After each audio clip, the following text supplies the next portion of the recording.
There is no official record of the exorcism we performed at 1237 Palmer Avenue in Los Angeles last November. The church encourages us not to speak to the press about such things anyway, as our work tends to be sensationalized. In truth, most cases we investigate aren't possessions at all, just ordinary, tragic mental health issues wearing the trappings of religion. I was still only a year into my apprenticeship back then. Up to that point, even in the few instances when I'd witnessed a genuine possession, the process of exorcism was far more mundane than the movies would have you believe. My mentor, Father Anthony, would simply follow the protocols as outlined by the Holy See sprinkling with holy water, laying of hands, and exsufflation, along with the recitation of the prescribed prayers. Only once had I seen the basic prayers fail. It was a case where the entity within an elderly woman had been allowed to fester possibly as long as 5 years. The family had spent half a decade ignoring the problem, ascribing it to ordinary dementia, even as her behavior grew worse and worse. We had been called in after she'd twisted the head off a beloved family cat, all while invoking the names of minor demons she had no business knowing. Even then, Father Anthony had been able to remove the demon in less than a week, relying on the prayer to Saint Michael and a silver cross that had once belonged to Pope Leo XIII. Nothing could have prepared either of us for what we found on Palmer Avenue.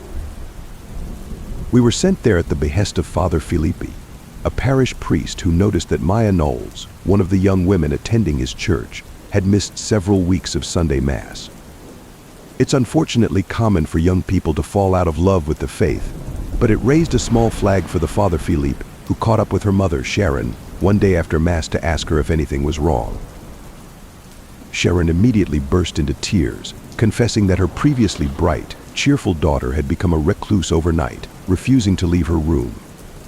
Again, such things happen. But it aroused the Father Filippi's interest, and he paid the family a visit a few days later. What he witnessed upon entering the girl's room was enough to make him call us immediately. Rather than paraphrase, I'll include a transcription of the voicemail he left here. There was a foul smell. It hit you all the way down the hall. Some kind of cocktail of sweat and excrement. It grew more powerful as I approached Maya's room, such that I was hesitant to enter. At the doorway, I hesitated. That's when I heard the awful growling. Like an animal's stomach, left empty far too long. Nothing about it sounded the least bit human. I said a prayer and entered.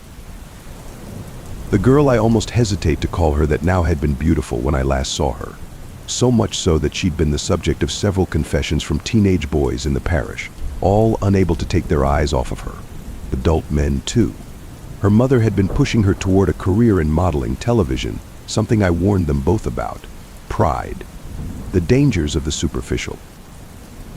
Of course, I'm a priest in LA. I have many such conversations. I will say that Maya's mother was particularly obsessed with her daughter's career in a way that gave me pause, but I felt that if I confronted her too harshly about the subject, I might push her away from the faith entirely. When I walked into the room, I had to suppress my urge to vomit. Maya lay in a bed in the center of the dark bedroom. Something, its texture uneven and smudged with fingerprints, had been rubbed and dried over the windows, blocking out the light. Despite the near dark, I could just make out Maya's skeletal form, her skin clinging like tissue to her bones, exposing every crease. The growling sound was emanating from her stomach and up her throat, the low pitch more like the death row of some great beast than a teenage girl. There was a scratching sound filling the room too, and when I looked closer, I realized that she was weakly moving her arm, grabbing handfuls of dry rice from a 50-pound bag by her side. She moved her hand to her lips, eating the dry rice whole before going back for another handful. Looking around by her bedside, I saw at least 6 or 7 similar bags littered on the floor. "Like what you see?" she asked me. "Of course not. I'm not exactly your type, am I? Couldn't get hard for a girl like me if you tried. Maybe worth a shot, though. Why don't you come a little closer? Give me a little kiss." I knew, in that moment, that I was in mortal danger. Behind me, the door began to close on its own accord, and as I reached back to stop it, it slammed shut. I heard the crunch of bone as my fingers smashed in the door frame. The break was bad enough that I could see the white of my bone through the skin, and I was bleeding profusely. Suddenly, the girl was up, Without a sound, she'd moved to the foot of the bed, her legs, no thicker than pool cues, dangling over the side. "You smell amazing, Father," she said. She stood, and her posture was bent, unnatural. One of her knees seemed to bend the opposite way. One of her arms seemed to have broken in so many places that it flapped like a tentacle. With my good hand, I pulled the door open as hard as I could, trying to free my limp fingers and escape before she could reach me. She stepped deliberately. I sensed that she could move faster if she desired, but she enjoyed watching me squirm. Almost without thinking, I began to recite a Hail Mary in the original Latin, something that has always brought me peace. As the words exited my mouth, I could tell that Maya was bothered, even taking a small step back. "Shut up," she was muttering. "Shut up about that bitch." But I refused to stop. And as I did, I was able to pry the door open, a little at a time. Then, all at once, Maya was screaming, commanding me to close my mouth. Suddenly, the door flew open, and I stumbled through, shutting it behind me as fast as I could. After that, there was only silence. No one has heard a thing from inside the room since then. I have instructed Maya's mother to avoid going inside at all costs. We need help, desperately. A strange look had crossed Father Anthony's face after he heard the message. He went to consult a few old books in his personal library as I listened to the message on repeat, trying to sift through the details. "How bad is it?" I asked when he returned. "It is what it is," he said. "The protocols are clear. We go, we evaluate. Should it turn out to be a major exorcism, we will use the prayer to St. Michael for as long as it takes. Pack your large suitcase. It may be a while." "Father," I asked, "has the prayer ever failed to remove the entity?" He shook his head. "Demons are cowards by nature. With some luck, within a few weeks it will flee, just as its brethren have before. Father Anthony and I were different in our faith. Mine was almost like romance, swelling one day and waning the next, ever present but varying vastly depending on my mood. His was steady.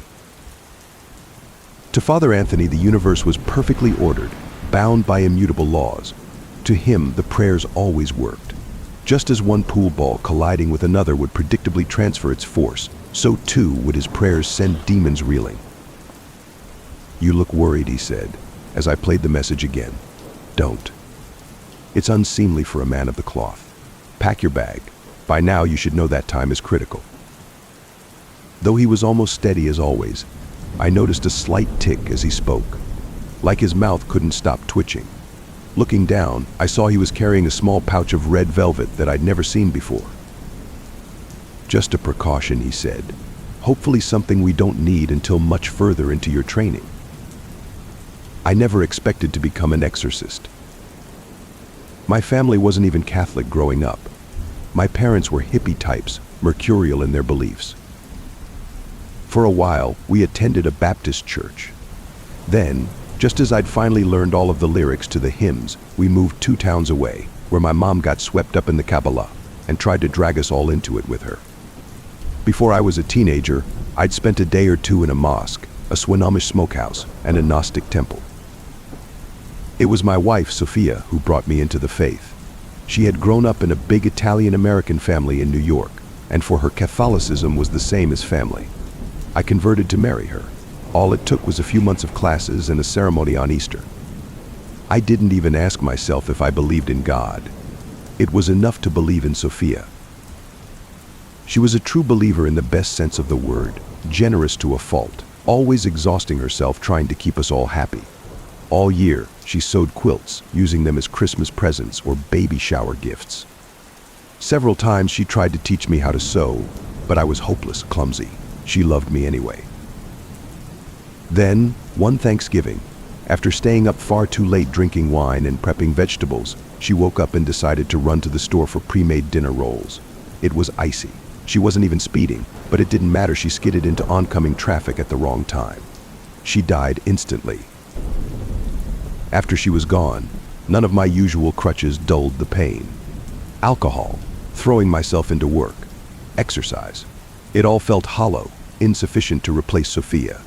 We held a funeral mass shortly after she died, and it was the first time I felt an ounce of peace.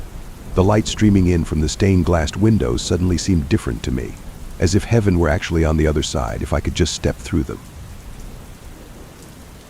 I found myself going to church more often after that. Not just on Sundays, but on weekdays too, right after work. I'd watch the darkening sky through the stained glass as I knelt in one of the back pews, and for a short time I felt like Sophia wasn't so far away. Eventually, the priest there, Father Ignatius, would gently tell me that it was well past closing time, and I would leave. Until one day he asked me to come with him. "I wonder if you'd consider joining the priesthood," he said. "Some widowers do." I laughed. "I'm barely Catholic," I said. "I just joined for her." He shook his head. "I don't believe you." The house at 1237 Palmer Avenue was decadent, even by Ellis standards. Set back on a nearly full-acre lot bordered by a tall stucco wall, the house soared up 3 stories, all elegant metal and glass. Later, we would learn that the girl's father had paid well over $1 million for the architect alone before construction ever started. As we approached, we noted that one bedroom where the light shone brown-red though a darkened window. Reflexively, we both made the sign of the cross. Sitting on the front steps, we met Father Filippi, who was half asleep, slumped against the rail. Though he couldn't have been much older than 30, his skin appeared sallow, his eyes ringed like a cold, distant planet. His hand was wrapped in a thick bandage crusted with blood. "Father Anthony, Father Matthew," he reached out, his hands shaking, before breaking down in sobs. I could tell Father Anthony was unsettled at this greeting. "You have done your part now," Father Filippi said. "You should go back to your church. Pray, rest." Father Filippi shook his head. "I won't leave until we've seen this through," he said. "I made a promise to myself." Father Anthony shook his head. "That's merely pride whispering in your ear," he said. "Please, go." Father Philippe reached down into his pocket and found a piece of candy. He popped it into his mouth. His breath was rank, and I wondered how long it had been since he last brushed his teeth. "I'll just wait a little longer," he said. "Just until you've had a chance to go in." I could tell Father Anthony wasn't happy about this, but he was eager to go in and get to work. We brushed past Father Filippi, who fell back into a ball on the steps, and we walked to the door. Father Anthony rang the doorbell once, then waited patiently. After perhaps 15 seconds, he scowled and rang it again. "Mrs. Knowles," he called, but there was no response. Then finally he turned the knob and we entered. Immediately, the stench hit us both. The house smelled as if the walls around us would burst, sending a flood of excrement down to cover our feet. Father Anthony raised a handkerchief to his nose, passing another to me so that I could do the same. Again, he called for Mrs. Knowles, but there was no response. Somewhere, up above, we heard a skittering sound, knocks on the wood, like someone on stilts running through the hall. Father Anthony fumbled in his pocket, removing his silver cross. He began to wave it ever so slightly back and forth, like a hypnotist's pendulum, as he recited a Hail Mary. "Mrs. Knowles," I shouted, and the thumping sound stopped. "She's in the kitchen," said a voice that made my heart nearly stop. It was deep and resonant and seemed to speak from all around us. Father Anthony gestured for me to go to the kitchen. "You find the mother. I'll go up to talk to the girl," he said. He had removed the red velvet bag from his pocket and was loosening its drawstring. "Maybe we should call for assistance," I said, but he shook his head. "If we follow the rites, we will prevail. Remember, God is on our side. Go find the mother and get her out of the house. Hurry." Without another word, he headed up the stairs. I walked down the hall toward the kitchen, almost running. Then, as I reached the archway separating the rooms, I stopped and vomited, barely able to comprehend what I was seeing. There in the kitchen lay Mrs. Knowles, or rather, what was left of her. In the center of the room lay a pile of bloody, broken bones, all stacked in a messy pile and topped with a broken skull matted in blonde hair. Most of her, the flesh, the organs, the brain and muscle, the fat, was all gone. I may have passed. I can't be sure. My vision seemed to go black and then red. Strangely, I found myself oddly hungry, so much so that I nearly opened the refrigerator to look for something to eat. Then I heard a scream from upstairs, and my senses came back to me. I ran through the hall and up the staircase, 2 steps at a time. It was clearly Father Anthony screaming, his cries mixed with the prayer to Saint Michael.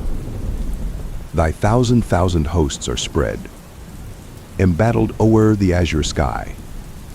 But Michael bears thy standard dread, and lifts the might cross on high. The prayer was punctuated with repeated shrieks, both from him and someone else. I ran down the hallway toward Maya's room, the rank smell growing so thick it seemed to thicken the very air. In the room, I found them.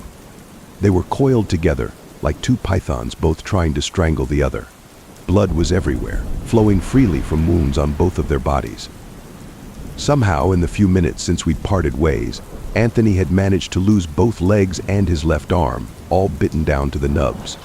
Another long gash had opened his belly, and his guts were hanging out of him. With his one good arm, he was holding something gleaming up to Maya's face. Through the hazy air and the blood, it took me a few seconds to recognize it as a needle and silver thread. Somehow, he had managed to apply 3 or 4 stitches across the girl's mouth, sealing it almost shut. Now, even as he tried to apply a 4th stitch, she bit at his fingers with the side of her mouth, severing the pinky and chewing it with obvious joy. Father Michael cried out but continued the prayer. He, in that sign, the rebel powers, did with their dragon prince expel, and hurled them from the heaven's high towers, down like a thunderbolt to hell. Every part of me wanted to run. If I'm being honest, I wanted to tear my collar and robes from my body and sprint into the late night, never looking back. But something in me refused. Instead, I sprang forward, taking the shaking needle from Father Anthony's shaking fingers. I did everything right, he said weakly. And then the light in his eyes went out. Maya turned her attention to me now, trying to bite me, shouting curses. Run, run, run, little assistant. You're in over your head. I stared at the silver thread dangling from her mouth. I'd never even heard of such a thing. There were rules, protocols that I'd never even heard of, that I wasn't ready for. The girl smiled, pulling at the thread, beginning to unravel Father Anthony's careful work. I saw now that she would open her mouth wide and eat me down to the very bone, that I would scream while she chewed up my lungs and heart. Indeed, she was reaching for Anthony's guts now, slurping his intestines through the small hole still left on the side of her mouth. Except that I wasn't seeing any of that now. I was in a quiet room with Sophia, sitting side by side. On our laps was a quilt. She was smiling, the light catching the strands of her light brown hair. I can't do it, I was saying, fumbling with the needle. Of course you can, she said. It's not science. It's just in and out. In and out. We know you're good at that. I blushed, the needle slipping out from between my fingers. Just relax, she said. Here, let me guide you.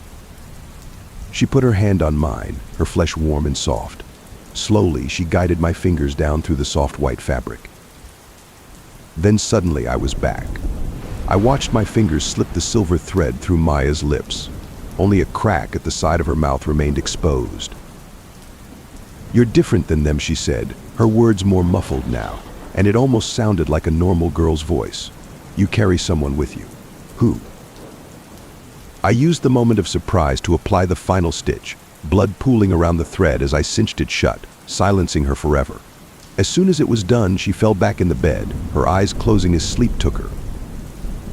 After a while, after I'd gotten my thoughts together, I called Father Anthony's superior at the Vatican to explain what had happened. I tried to stay calm, to explain things as accurately as possible, but I'm sure my voice was shaking. Around me, the worst of the stench was gone, though ordinary one's blood, bile persisted. Still, the air was that much cleaner than before, and I found I was able to breathe. I expected him to doubt my story, but he just listened without saying anything. Then, finally, as I reached the end of what I had to say, he spoke. You were able to apply the stitches yourself. Just the last couple. Father Anthony did most of the work. He paused for a moment. Did you have any other outside help? I thought about that for a second, about Sophia. Maybe. You did well, he said. We will send people. For both you and the girl. They will bring you back here. To the Vatican. Is that the protocol? There was a brief pause. Father Anthony was a firm believer in protocol. Are you? No, I said after a moment. Good, he said. Then we will have much to discuss when you arrive. The thing about Jake and Kate is that, like most couples my age, they tend to tell too long of stories. I know this is a minor inconvenience, but after a while it starts to get irritating. I think they picked it up from Florence, my ex-fiancée. She told the longest stories. When our friend group first got together, she convinced everyone that we should be the kind of adults who had dinner parties and told very long stories. I think she thought that made us look smarter. Everyone played along, but I refused to. I keep my stories brief. But on the night of our most recent dinner party, Jake and Kate didn't tell any stories at all. Jake looked happy, but only because he kept smiling at me. As for Kate, she was a wreck. Her socks were mismatched, her hair all out of place, and she kept checking the time and announcing it to the room, even though no one asked. The other couple in attendance was Mitch and Millie. They didn't tell long stories, but they also rarely talked. For most of our dinner parties, they would show up, eat, stare into their respective corners of the room, then leave without hugging anybody.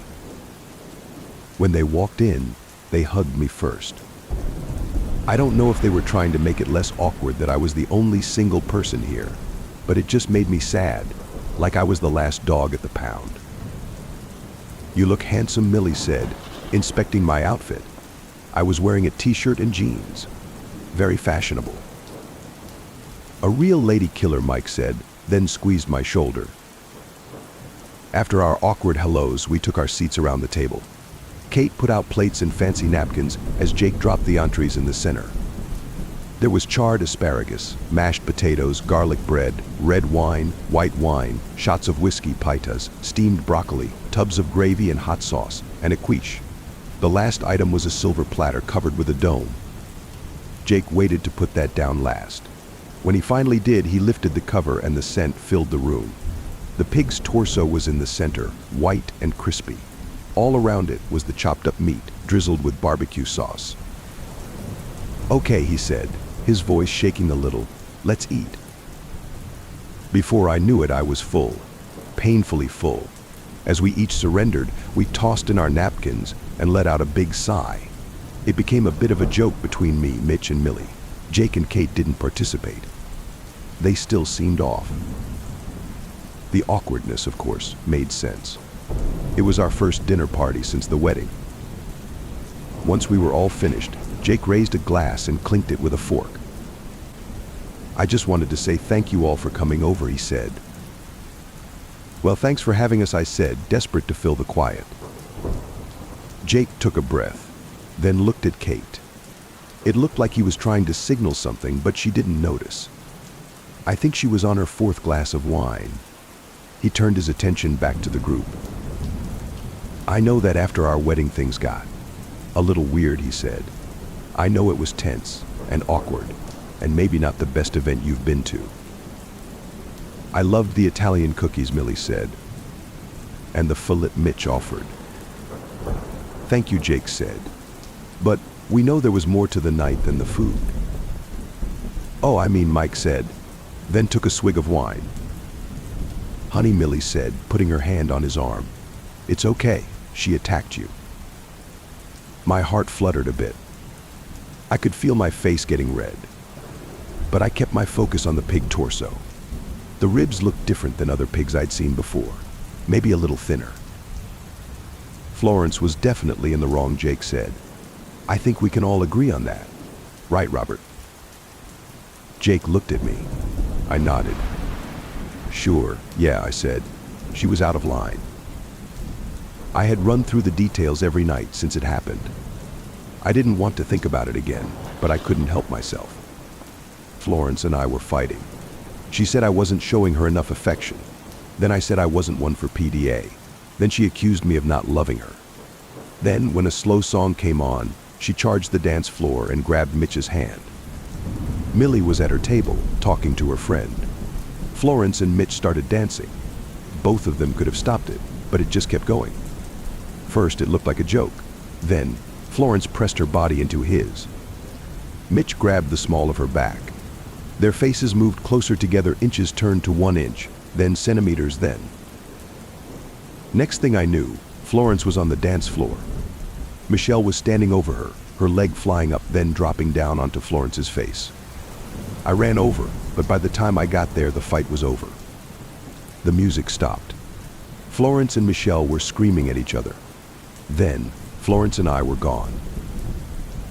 I didn't think to check her head. I was confused and angry and sad. She'd never cheated on me before, to my knowledge, but now I was seeing her so clearly. The next morning, she woke up with a bad headache. She could barely talk. I took her to the emergency room. There was some internal bleeding in her skull. They rushed her into surgery that same day. It was successful, but astronomically expensive. Eventually, she made a full recovery, which I guess was a good thing. As a courtesy, I waited until she was 100% to call off the engagement. When I said that, she called me a coward, then was completely moved out of our apartment a day later. Anyway, Jake said, bringing me back to the present, there has been a... Jake looked to Kate for help. She shrugged, then took a swig of wine. A predicament, Jake said. The word stayed in the air for a moment. Eventually, Michelle broke the silence. What do you mean, a predicament? Jake placed his glass on the table and stood. For a moment, it looked like he was going to cry.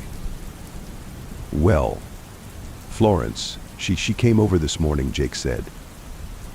A hush fell over the already hushed room. She what? Mitch asked. Jake looked at Kate one more time. She nodded, ever so slightly, as if to grant him permission. Jake looked back at us. She wanted $100,000, Jake said. Or she would sue us for a lot more. We served the alcohol at the wedding. She tried to argue that she was overserved and her injury was a result of that. She said she talked to lawyers who said she could be a millionaire off this. Plus, we just got that money from Kate's mom's estate. It would be horrible for us. Florence said this, I asked. A part of me figured she would go to me first. Maybe I never really knew her at all. What did you say? Michelle asked. Her face had gone pale. Well, Jake said, I didn't take it so well, as you can imagine. I invited her in, of course, hoping we could talk this out. People change with head injuries, Kate said. They become aggressive. Things took a turn, Jake said. A turn? Michelle asked. I started to feel off, a little nauseous. My stomach turned, the lights seemed brighter. I gotta use the restroom, I said, suppressing a gag. As I stood up, Jake put his hand on my shoulder and pushed me back down. Things are going to move quite fast, Jake said, and in my opinion, it is best we work together on this. Mitch and Michelle, you are going to be questioned with the whole wedding thing. And as for you, Jake looked at me. You might be the prime suspect, he said. It's always the ex. That's true, Kate said. I'm a what? What are you saying? Michelle asked, then began to cry. You don't have to know the details if you don't want to, Jake said. But we are all involved now. Every decision we make must be in the interest of keeping us all out of jail. United front. That's our best chance. What are you talking about? I asked. I suppressed another gag. This meal was not sitting right with me at all. Where is Florence? Mitch asked. Jake looked at us, then down at the silver platter. I looked at it too. The more I looked at the ribs, the less pig-like they seemed. He pressed his lips together. Jake, I said, please. Just tell us what. Before I could finish, I vomited onto the table. Mitch and Michelle were too stunned to notice. Their expressions had gone limp. The good news, Jake said, is that hiding the body is usually the hardest part. Now we just need to work on our alibis. I moved away from my hometown a few years ago. My father had committed suicide when I was a small boy, going out to the barn and shooting himself in the face with a shotgun. I barely remember him still. The only thing that stays with me from that day was my mother's agonized, racking sobs when she found his mutilated body. Sometimes, during nightmares late at night, I still hear those same screams, repeating over and over like a skipping record. My little brother, Charlie, was born with Down syndrome. My mother took care of Charlie by herself since I moved away. I rarely talk to my family, something I feel increasingly guilty about looking back. Unbeknownst to me, my mother had a worsening addiction to pills and alcohol. To this day, I don't know if she intended to kill herself or not. But after examining her corpse, the medical examiner concluded that she had a lethal combination of benzos, morphine and vodka in her system. When they found her body rotting in the summer heat in her bedroom 3 days later, they said she had one eye half open, her arm still outstretched towards the telephone, as if trying to call for help, even in death. The police ended up finding my number a few days later. I lived over 5 hours away, but when I heard Charlie was being kept at the police station, I immediately took the day off of work and headed back towards my hometown of Frost Hollow. I remember driving through the rural town, a place of rolling hills and thick, dark forests, thinking how dead and empty the whole area looked. A lot of the houses that had been there when I was younger had since been demolished or lay barren, dilapidated and rotting. The police station in the center of town seemed to be one of the few places still open. I looked at the shuttered windows lining both sides of Main Street, seeing one out of business sign after another. On the bright side, however, there were plenty of parking spots along the cracked, empty streets. I got out of the car, seeing a feral, mange-covered dog ripping through bags of garbage in a nearby alleyway. The sickly sweet smell of decaying trash filled the air, thick and cloying.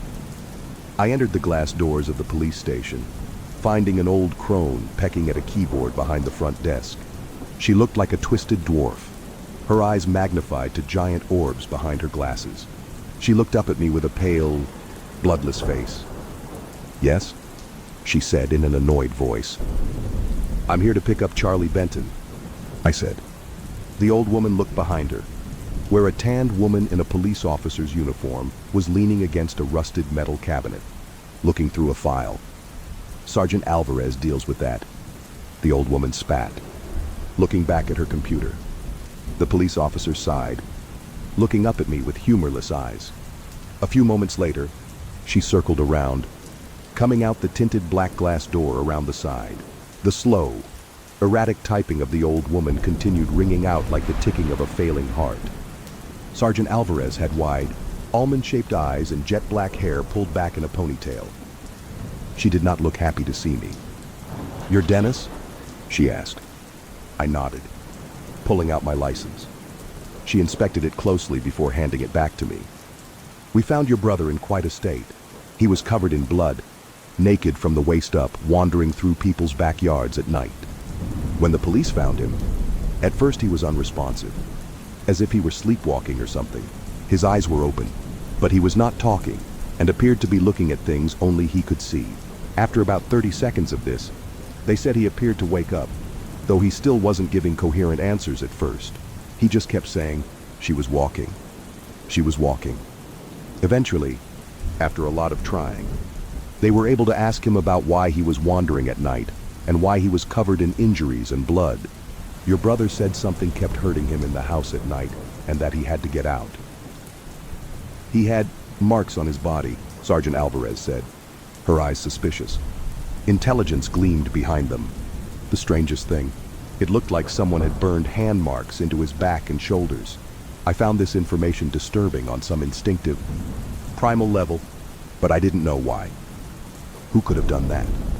I asked, confused. She shrugged. "Charlie couldn't tell us," she said. "Your mother had been dead for 3 days by that point, and the wounds on Charlie's body were fresh. Do you know if there was anyone else who regularly visited or lived in the house with them?" I shook my head. "My mother had no friends," I said. "She was practically a hermit. She used to just stare out the window for hours when I lived there like a zombie. No one ever came to visit her. The black doors swung open again, and Charlie stood there next to a muscular police officer. Charlie's face had his typical vacant stare. Charlie appeared in his mid-20s, a sweaty, lumpy mass of a human being wearing a tight Pinky in the Brain t-shirt. His enormous belly hung over his belt, his shirt seemingly always pulled up to expose a few inches of naked flesh. He had confused, mud-brown eyes that rarely focused on anything for longer than a few seconds. But there were other times Charlie seemed to have an almost photographic memory, repeating entire conversations in his strange, droning monotone even months after they had taken place. "She is dead," he said, his muddy brown eyes unfocused. "She is dead." She was walking. I squinted at him, feeling cold dread dripping down my heart. "Charlie, buddy, it's okay now," I said, taking a step towards him. He looked up abruptly, seeming to just now realize that I was there. "Dennis!" he screamed, his enormous belly jiggling as he ran forward. He wrapped his thick arms around me, his face filled with an innocent, childlike excitement. He lifted me off the ground. A breathy exhalation of fetid breath hit me directly in my face. I grunted as he squeezed the air out of my lungs. Charlie was immensely strong and often didn't realize his own strength. "You're crushing me, buddy," I grunted in a small, crushed voice. Charlie dropped me back down on the ground. I looked closer at him, seeing healing, sickly wounds peeking above the neckline of his t-shirt.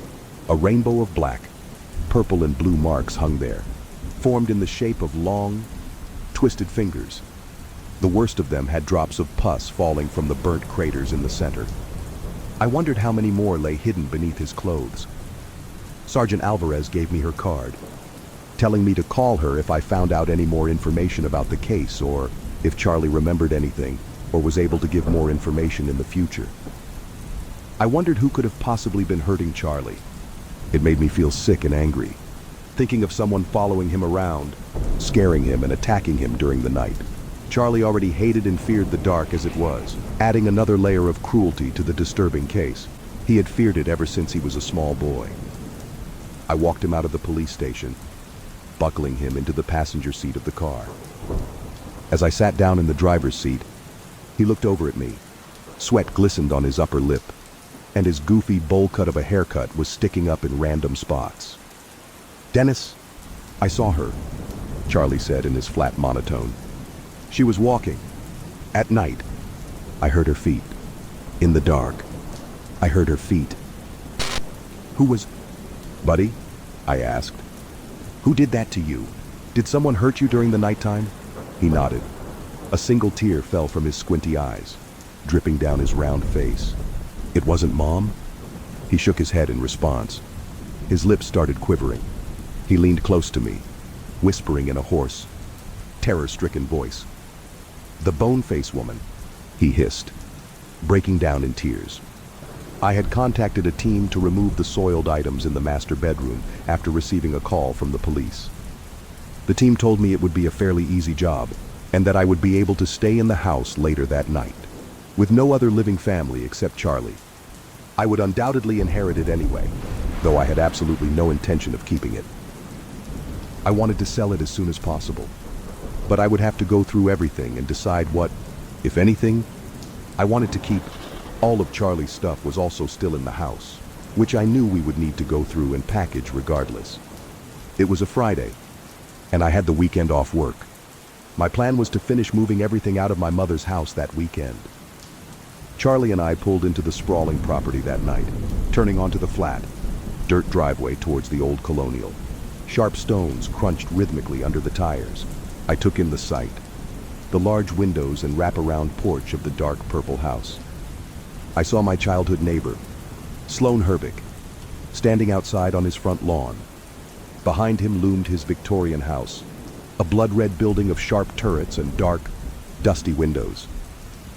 Sloan Herbick was a strange man in more ways than one. He had been burned horribly as an infant in a crib fire, barely surviving with his life. Melted folds of lumpy scar tissue covered most of his body, including his face and head.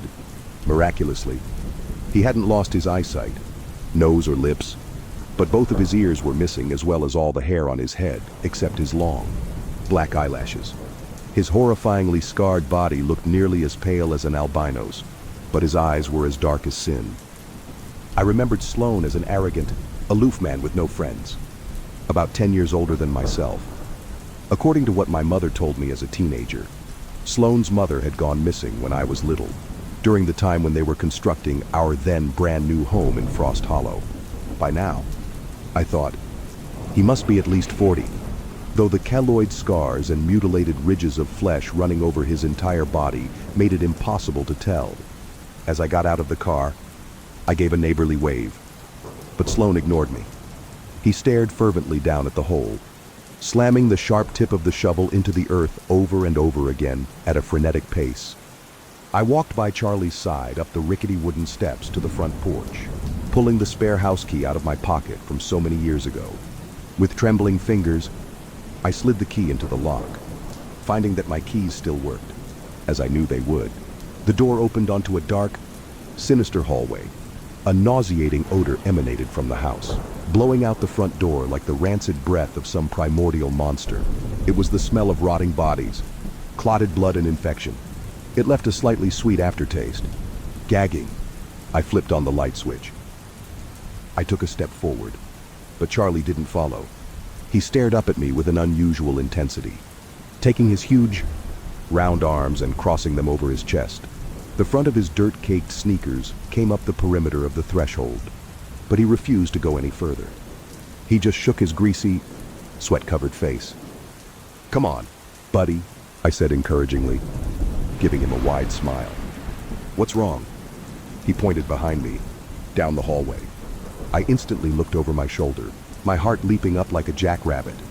Having watched far too many horror movies, I expected to see some blood-streaked hag standing there with a face like a skull and an ear-to-ear grin, but the hallway lay empty.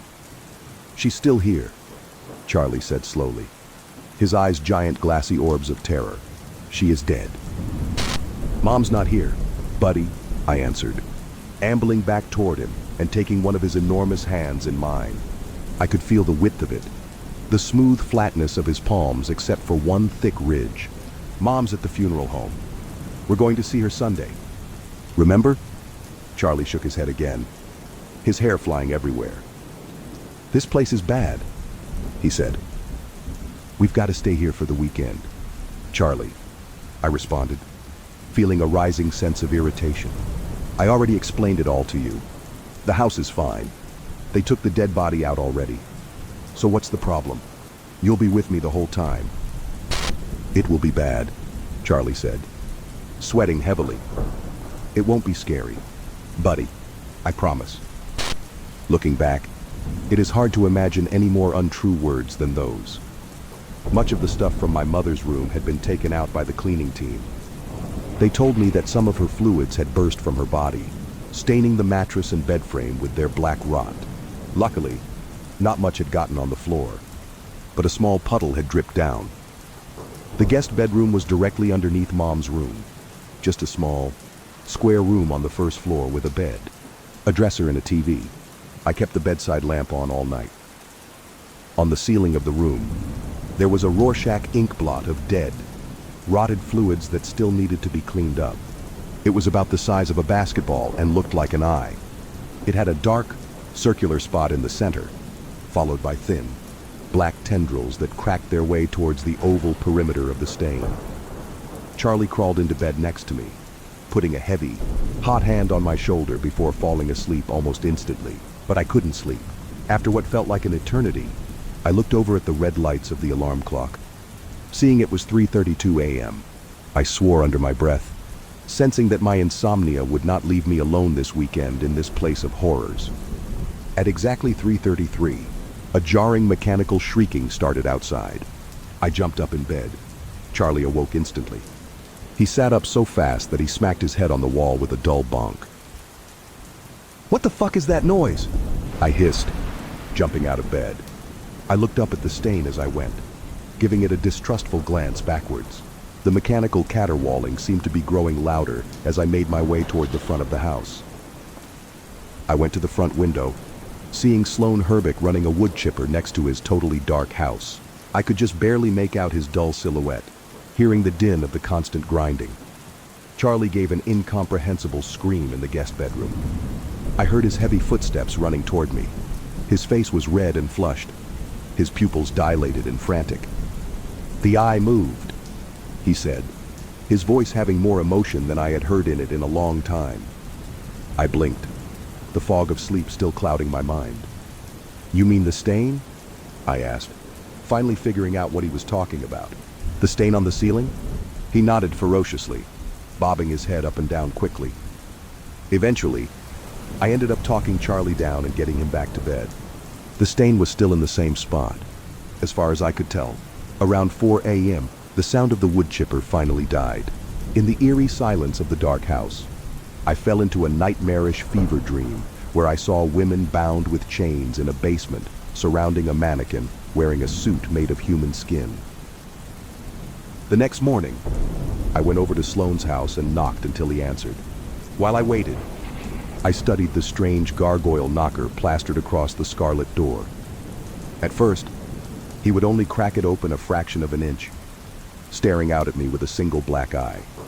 "Can you not run the wood chipper in the middle of the night?" I asked, giving him a faint, anxious half smile. "It's keeping me and Charlie from sleeping. I mean, you had the thing going at 3 a.m. last night." A few heartbeats later, the front door flew open. Sloane took a step towards me, until his scarred, alien face stood only inches from mine. "It's because of my skin, isn't it?" he asked in a hoarse, low voice. He spoke in a strange cadence, mumbling the words in dissonant rhythms. "If someone cut your eyes out so you couldn't see how ugly I am, you wouldn't care about the wood chipper anymore, would you?"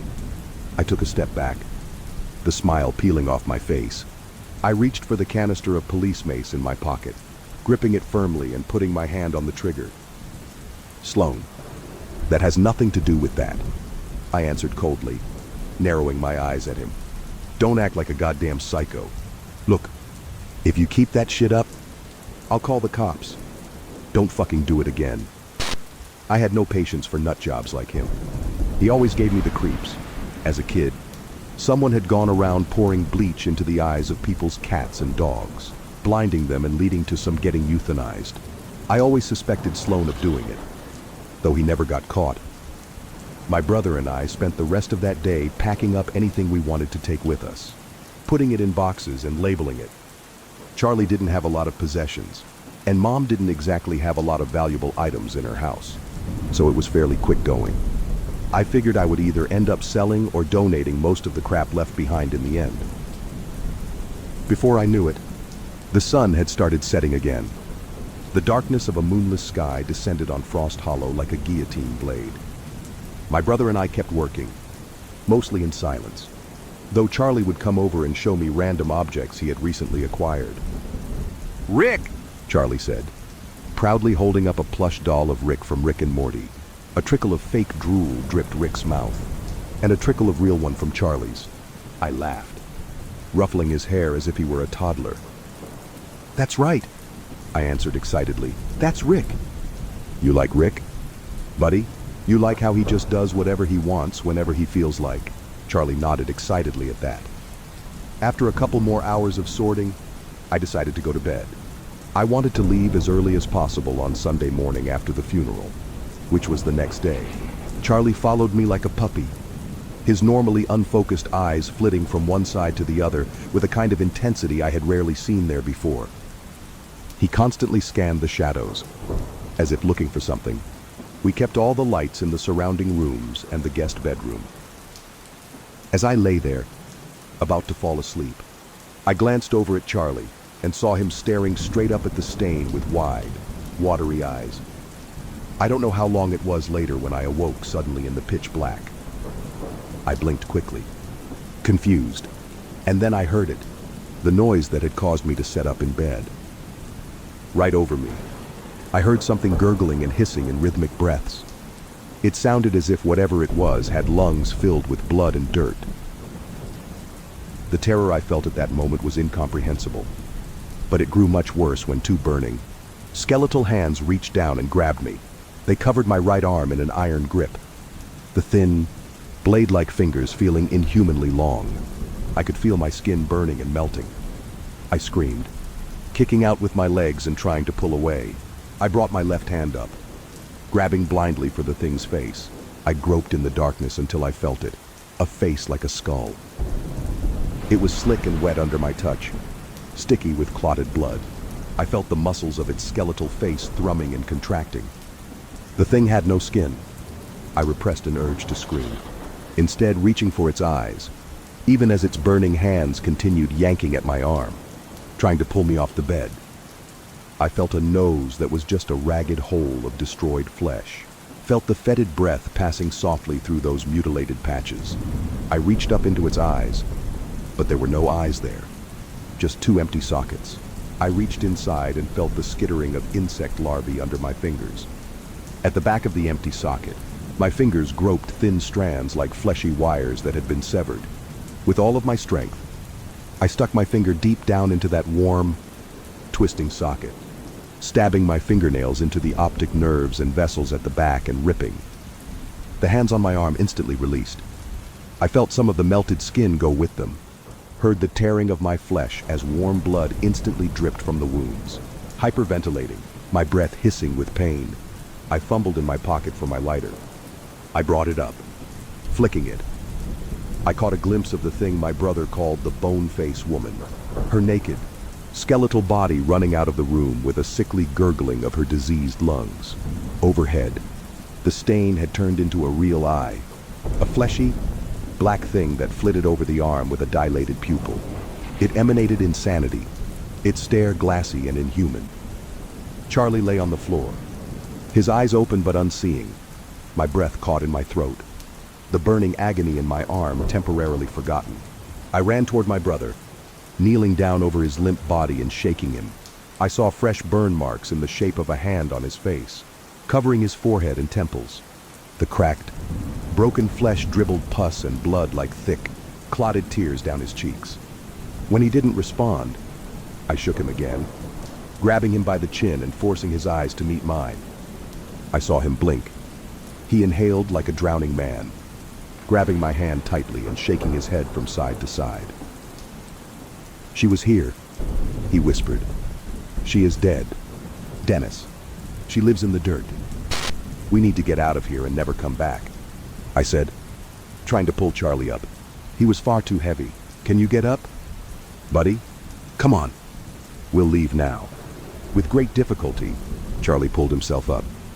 His eyes started watering as the weeping burn marks continuously dripped a rainbow of clotted fluids. I took out my phone, trying to call for help, but nothing was working in the house anymore. The electricity had gone off, which was why the lights had all gone out. But that wouldn't explain why my fully charged cell phone had gone black as well. Charlie and I stumbled outside. I put him in the passenger seat of the car, deciding to get the hell out of there and never come back. But when I tried to turn the starter, the car didn't make a sound. The engine didn't even make an attempt to turn over. "It's her," Charlie whispered, his face a mask of terror and pain in the darkness. "The bone-faced woman wants us to stay." "Well, she can go fuck herself," I spat, anger and fear mixing in a toxic sludge in my blood. I watched the house closely, seeing the curtains at the front moving. I caught an occasional glimpse of that abomination peeking out at us with her empty eye sockets and skinned face. I looked at Sloane's house, realizing I could call for help from there. He was the only neighbor within a half-mile radius. "Charlie, the car's not working, and I need to call for help. I'm going to go across the street and use Sloane's phone to call the cops. I want you to lock yourself in the car. Don't open the door for anyone except me or the cops. You got that?" I asked, keeping a constant watch on the house, expecting the bone-faced woman to slink out after us at any moment. "She is dead," Charlie said robotically. "She is walking. She will not let us leave." After I had made sure Charlie had locked himself in the car, I sprinted over to Sloane's dark Victorian house. I ran up the porch steps, ready to start knocking frantically on the door. But as soon as I touched it, it creaked slowly open, showing a dimly lit kitchen. A single oven light was turned on. I looked around in disgust. The place was filthy. Mold-covered pots and pans covered the stovetop. Drying crusts of filth covered a mountain of dishes emerging from the sink. Maggots and other insects feasted like kings here. The white reflections of glittering rat and mouse eyes peeked out at me from the corners of the room. "Sloan?" I called, not wanting to be too loud, even though I wouldn't have admitted it to him. I was, quite honestly, terrified of Sloan Herbeck. There was something off about that man. I left the kitchen, moving to the living room. There was only a single nightlight in here. All around me loomed naked human skins nailed to the wall. They rose in 2 rows. The bottom row offset from the top by a few feet, so that more of the space could be used. I crept closer with wide eyes, realizing that the vast majority were just latex or silicone. Not all of them. However, stuck randomly among the fake hanging skins were some that looked different.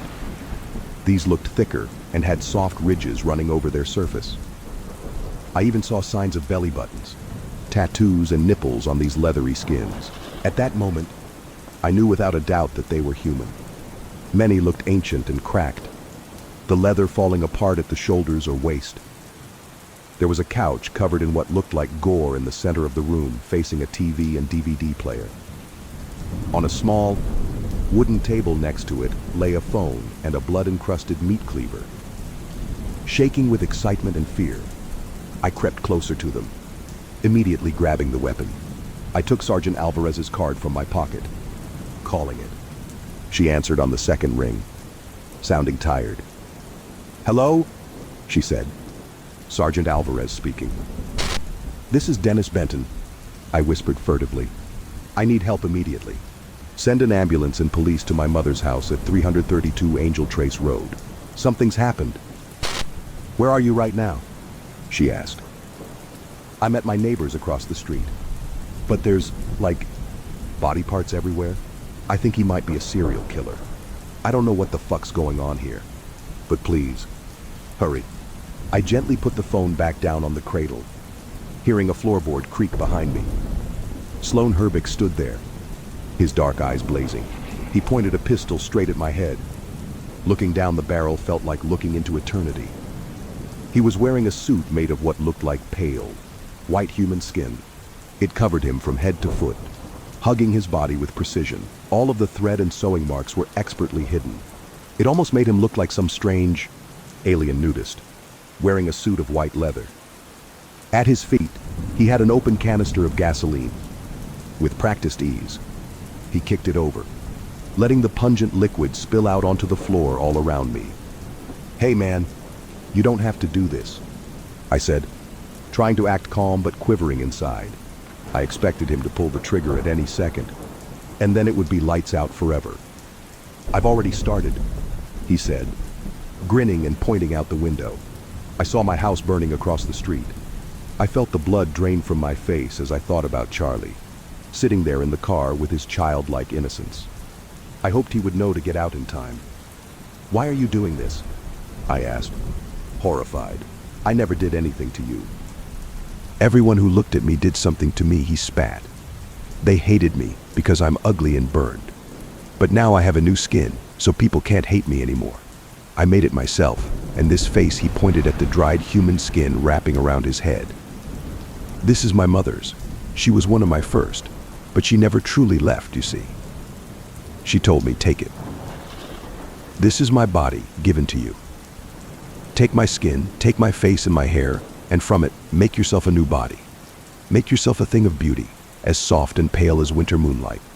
After I killed her, I buried her under the dirt in your house, back when it was being built. I knew they would pour the foundation the next day. All those tons of concrete covered her, took her away, and then no one ever knew what happened." He shrugged. "It had to be done, to make me whole again. No mother could see her own son become a twisted, ugly thing, after all." The rest of the skin mostly came from prostitutes. I find female skin is much softer, more malleable, and easier to work with. They also take better care of their skin than men. He laughed softly at this. "Okay, so you've already finished your suit," I said, sweating heavily. "So let me go. I have nothing to do with this." He smiled an insane rictus grin behind his leathery mask. "I only need one more piece, and that is the soles of the feet," he answered in his cold, psychopathic way. "I'll get those from you. Goodbye, Dennis. It was nice seeing you again." At that moment, Charlie stumbled in the room, his movements loud and ungraceful. Sloan turned, surprised. A heartbeat later, Charlie slammed his heavy body against Sloan's back, sending him flying. The pistol went off, the bullet missing me by inches. I heard it whiz over the top of my head and smash into the ceiling above me. Cold dread worked its way down my spine as I realized I had just missed death by inches. Sloan landed on his stomach at Charlie's feet. Screaming, Sloan put his left hand up, revealing a Zippo lighter there. He flicked it, throwing it at the pile of gasoline. I backpedaled quickly, trying to go around the blazing ball of fire and get to Sloan. "Get the gun," I screamed at Charlie. Charlie looked down at Sloan with slow comprehension dawning in his face. He took one massive sneaker and stomped down on Sloan's right hand with the pistol in it. I heard the bone crack like twigs snapping. Sloan shrieked, trying to pull away, but Charlie continued leaning down on his arm, preventing him from moving it. The fire was creeping at an incredible rate, rising up the walls and across the ceiling. Thick, black smoke filled the room, suffocating us. I ran at Charlie, my eyes watering. I realized I was still holding the meat cleaver in one hand. I looked down at Sloan in his suit of human skin, still trying to raise the gun with his broken arm. I wanted to finish this quickly. I brought the knife down into the back of his neck, hearing the bone crack. There was a wet thud and a bubbling of blood as the meat cleaver bit deeply into through his spine, and then Sloan was still. "Come on, Charlie," I said, grabbing his large hand. He wrapped his fingers around mine. Coughing and choking, we stumbled out into the night as police cars started pulling up.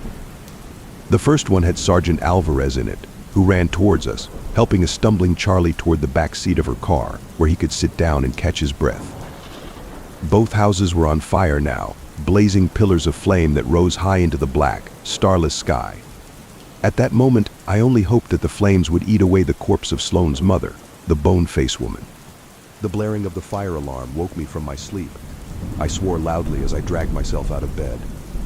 The alarm had been malfunctioning since early evening, and this was the third time it had gone off since I had decided to go to bed for the evening.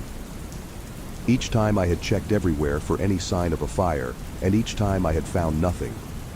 The landlord would not come to fix the problem until the next day, and I was not willing to take the risk of taking out the alarms.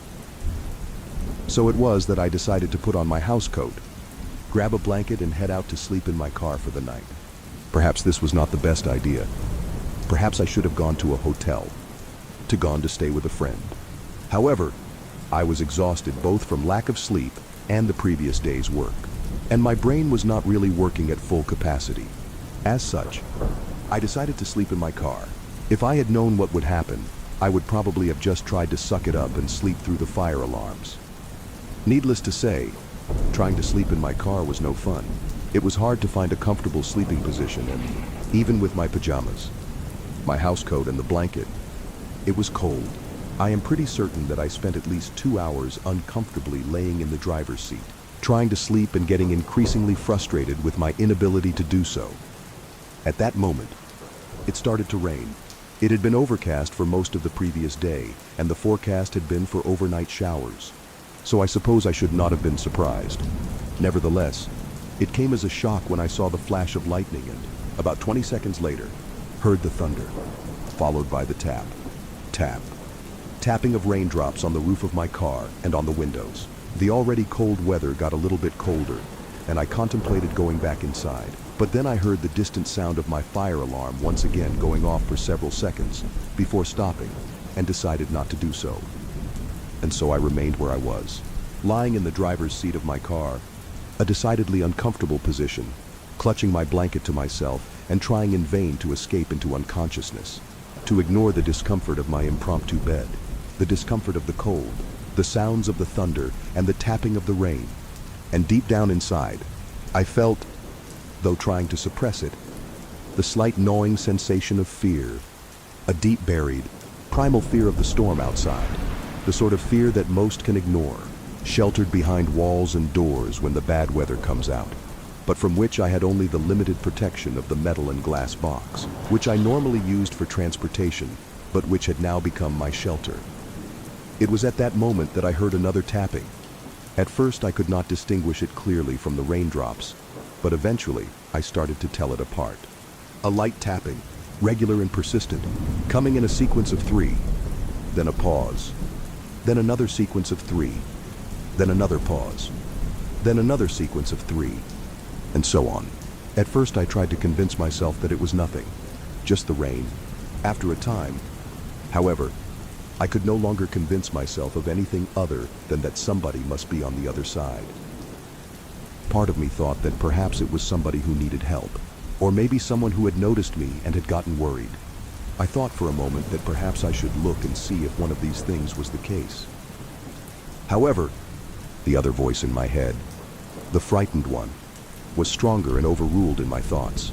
I wondered if perhaps it was a burglar, or someone on drugs who might attack me. And deep down inside, I feared something else. The persistence.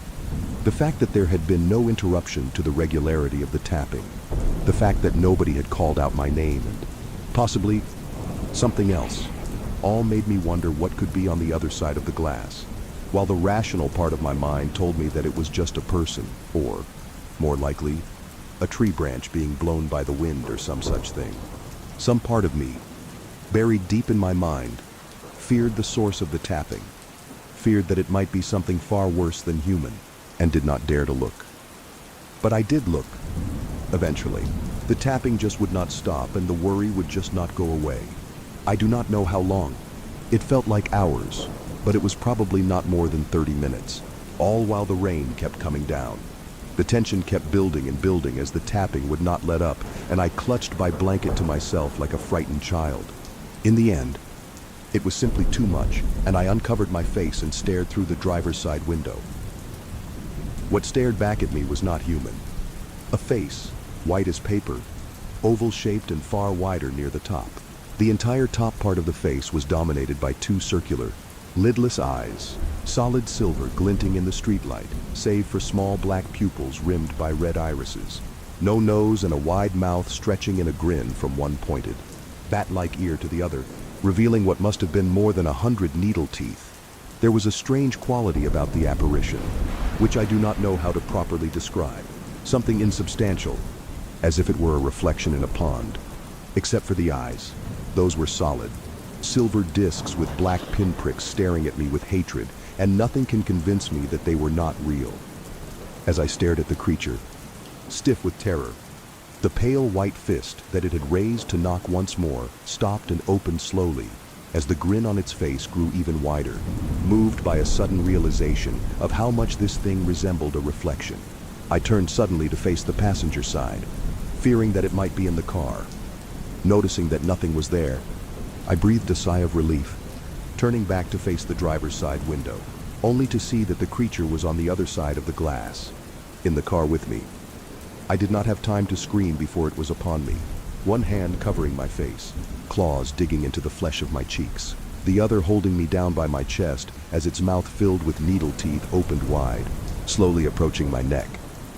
I had accepted, in those seconds, that I was about to die, when suddenly, the force of the creature's hands bearing down on me seemed less solid, almost as if it were fading somehow.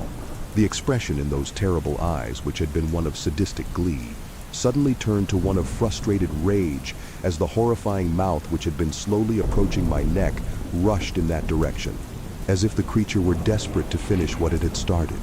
The needle teeth were barely able to break the skin, however, before they faded along with the rest of the creature.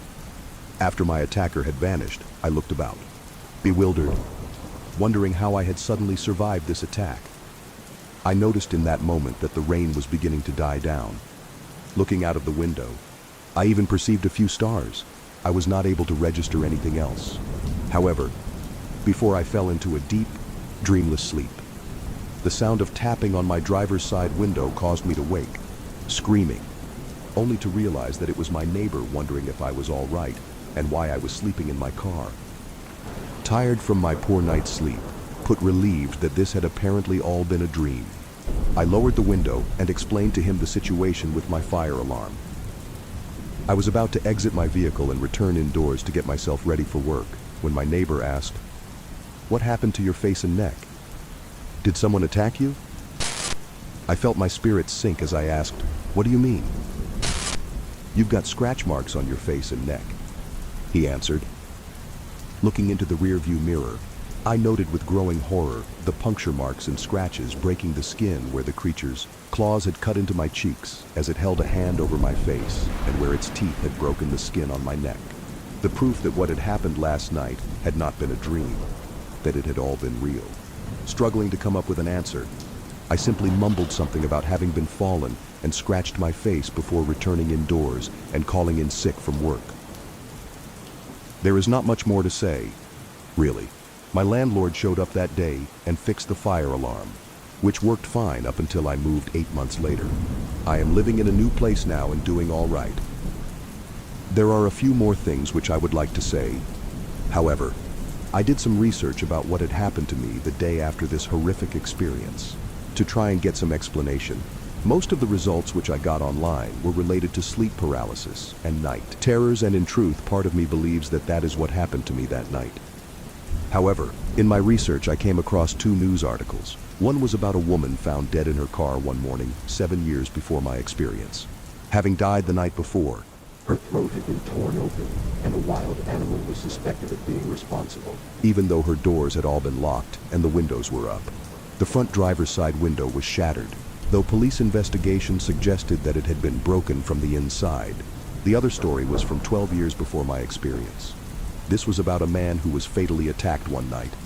He was found by a pedestrian running down the street, clutching his bleeding neck, then collapsed and died before he could say anything. The man was found to have run from his car, which was parked beside the road, and bloodstains indicated that he had been attacked while seated in the driver's seat. Both attacks had taken place at night, during heavy rainstorms, while the individuals in question were alone. I will not provide their names out of respect for the deceased. Whatever attacked me that night, I think it can only manifest itself at dark and in heavy rains. I also think it meant to kill me, and that I only survived by chance, from the storm letting up just in time. I also firmly believe that it has killed before and intends to kill again. This is a warning to everyone to be careful when alone at night in the rain. That is when it hunts. For my part, I rarely go out at night these days, and never when rain is forecast. I especially avoid driving. I furthermore have always shut my blinds when it has gotten dark or overcast ever since that night. And when it rains, and I hear the tapping of raindrops on my windows, I never look in their direction, especially when I hear a certain regular tapping that does not quite sound like rain. I recently moved back home to Appalachia, Kentucky, specifically. Well, I've actually never been to KY in particular. I'm a Virginia boy. But after years of scrimping and saving and denying myself all the little pleasures that make life worth living, I managed to buy a little piece of land outside of town, and a trailer in pretty good condition. 2, I even had enough cash left over to afford all of those annoying connection fees for electricity and water and whatnot. Now, some folks might look down on a trailer, but I don't need a lot of space. And with all my basic utilities hooked up, it's really no worse than an apartment, although property tax is a lot cheaper than rent. But I digress. I didn't just move out here because I missed the mountains and the woods. See, I used to live in the city, Las Vegas. My apartment was a shithole, and pouring drinks for all the poor saps who drained their wallets at the casinos was my job. There ain't many lines of work more depressing than that of a Las Vegas bartender. Kept me from ever risking a dime at the tables, myself. But something unusual happened one night. This old man came in, black man. I gotta assume in his 70s. Nice clean suit and hat. But his hands and his face were absolutely filthy. Guy looked like he'd been digging ditches all day. He sat down with a sigh, and I started to pour him a beer. Well, he looked up, real sharp, and asked for a shot of whiskey. I obliged, of course. But seeing as I'd already poured the beer, and figuring he must have had a hell of a day, I slid it over to him anyways. "This one's on me," I said. "You look pretty beat." Well, he smiled. Real big grin, and his teeth, unlike his face, were damn near perfect. Pearly white, practically shining in the dimly lit bar room. He thanked me, and drank it down, all at once, before reaching for his shot of Jack and downing that. 2. He turned to me, ordered 2 more.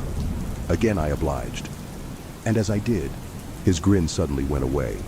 He asked me what was wrong with me. I was about to apologize. Sure, I must have spilled or something. But as I looked over at him, he showed no sign of irritation or anger. I knew, and I'm not quite sure how I did, that his question was a little more general than that. He was asking me what was wrong with me, what was wrong with my life. And his countenance was that of a businessman, even under all the filth and grime. The alarms in my head started to go off. I got real nervous, all at once. And I said the first thing that came to mind. I guess I'm pretty lonely. It was the truth. Of course. I'd made no real friends since moving to that godforsaken city. I'd been too busy trying to survive at first, and presently, trying to get out. No girl, no buddies, just me, in my dingy apartment, working in this dingy bar, dreaming of being anywhere but here. His smile came back. It looked as if a load had been lifted from his shoulders, and he downed both shots of whiskey in quick succession. He paid for his drinks, stood up quick, and tipped his hat. Wordlessly, he strode out the door, leaving me not a little bit unnerved. Now, before I go any further, I gotta say, there was one more peculiarity to this old fella. We spoke, and I remember the gist of what he said. I remember what he ordered. I remember him thanking me, but no matter how hard I try, I can't seem to remember his actual words. Strange as that is, it pales compared to what happened next. That night, as I fell asleep, I dreamed of a girl with golden hair, beautiful blue eyes, and a brilliant smile. Not a dirty dream or anything like that. We sat and talked and laughed. Her voice was like birdsong, and she smelled of peaches. When I woke up, I felt refreshed and happy. Well, that feeling stayed with me, right up until about the time I went into work. I was standing at the counter, cleaning one of the glasses, when I realized that the whole place was empty. I checked the clock, 8:32 p.m. Not exactly late, but we'd usually have at least a few customers by now. I was ready to write it off as a slow night, when a voice called out to me, asking for a shot of whiskey. I turned, and the man from the previous night was sitting in the same seat he'd been last night. He smiled real big, and he was still covered in dirt and grime. I poured his shot, and I wondered to myself how he hadn't been bounced at the door. I slid it over and he drank it down. Now I still can't remember his words, but I know he asked me if our business was settled. If I was satisfied, my heart went a little cold. And before I could stop myself, I nodded real vigorously. He laughed, and what a laugh it was. It didn't really seem to come from his mouth, or anywhere for that matter. He said something about how a young man like me shouldn't be lonely, and he left. He paid first, of course. Exact change. Well, I went home, fairly shaken. At the end of the night, not a single soul walked through those doors. All night long, I keep a bottle of scotch in the kitchen for special occasions and sleepless night, and I poured myself a couple shots. I'd calmed my nerves a little, started making excuses in my head. I went into the shower next, turned it up real hot, closed my eyes as I washed my hair, and when I did, I heard a gentle voice in my ear and felt a pair of soft hands glide down my chest. I got spooked, slipped backwards, and it felt like I slipped into somebody else. I swear. But when I opened my eyes, I was alone. Of course I was. But it smelled like peaches, and I started to feel real sick. I rinsed myself off quick and got out. And as I did, I felt terribly tired. Took all my energy to dry off and crawl into bed. Well, I started to dream, real quick, and the girl was there again. But this time, she was sitting at my table, glaring at me, rubbing the back of her head. I started to speak, but I shut up real quick. See? I felt the cool, sharp, and very impartial blade of a rather fucking large knife pressed against my throat, and the hand that held it was absolutely filthy. The man's voice, I heard it again, and for the first time, I could remember his words. You better be real careful. Boy, strike one. I looked at the girl with the golden hair, scowling at me, and I woke up. When I crawled out of bed, I was shaking. My nausea had gone into overdrive, and I ran into the bathroom, entirely emptying my stomach into the toilet. My neighbor must have heard me, because he banged on the wall and told me to keep it down. I wiped my mouth off with toilet paper and went to check in the mirror, make sure I was fully cleaned off. I damn near shouted when I did, along my throat, where I know damn well there didn't used to be no mark of no kind. There was a long, old, faded scar, like somebody had slit my throat, and I'd lived to tell the tale. I didn't get any sleep that night. I called into work, told him I was quitting. My boss was fucking furious, but I hung up on him, packed my things, loaded them into my old truck, and hit the road. Spent a bit of money on sleeping pills, the kind that make it so you don't dream, and I went home, to my mama. She weren't happy about it, but I told her I just needed a couple weeks, that I was buying my own land, and I already told you how that ended. I'm out of sleeping pills. Tonight, I'm gonna let myself dream again. I can't just drug myself every night, right? And hell, I never saw that old man till I came to Las Vegas. So maybe now that I'm out, everything might just go back to normal. I'm not sure. I'm too nervous to fall asleep. So here I am, telling my wild tale to you folks. I wonder if I'll have more to tell. Come morning, I was home alone for the week, as my family had gone on vacation while I had to stay and work. It was around 2 a.m., and I'd stayed up to watch a scary movie in the dark in my basement. I was intent on really scaring myself and seeing how far into terror I could really go, while still knowing I was safe in my own home. It was then that I heard pounding footsteps on the first floor. This was a common annoying occurrence when my family was home. Every time they passed through the front hallway, past the basement door, I heard their footsteps. This time, fear immediately shot through me at the sound. My reflex was to turn the television off immediately. The basement door was up a flight of steps and around a corner, so whoever it was would not have seen any light. I heard the basement door handle click and turn as I sat in absolute darkness. I moved slowly so as to be absolutely silent and crawled behind our large television. As I passed it inch by inch, I noted with panic that its black screen still dimly glowed. I heard footsteps coming down the carpeted but creaky stairs. I froze in my hiding place, listening. For many long minutes, I heard nothing. Had the intruder seen the television's afterglow, or had it faded in time? Was he standing in the pitch dark listening for me? I seemed to lie there in total silence for an interminably long time. My panic began to fade, and I began to think more clearly. Had I really heard an intruder? Could someone possibly be standing there in silence for so long without making any noise? The basement was so exceedingly quiet that the silence itself began to hurt my ears. Could the unknown person really avoid any noise from shuffling or breathing or anything else? If there was an intruder, he was still in the basement, because the creaky stairs were incredibly loud. The door handle clicked, and he wouldn't know to mask his footsteps on the first floor so that they couldn't be heard down here. I began counting in my head, trying to pass the time. As drool fell from my mouth onto the carpet, I didn't dare risk the sound of swallowing. I reached 60 seconds once, twice, 30 times, 60 times. By now, my fear had faded, and I was more confused than anything. I estimated I'd been crouched in the absolute black for almost 2 hours, and had still heard nothing. If there was an intruder, none of this made sense. Finally, I decided I'd have to make a move. If I did nothing, eventually the sun would come up and shine in through the small basement windows. And worse, I began to smell something horrible and cloying. Slowly, ever so slowly, I began inching my way towards the stairs by way of the walls.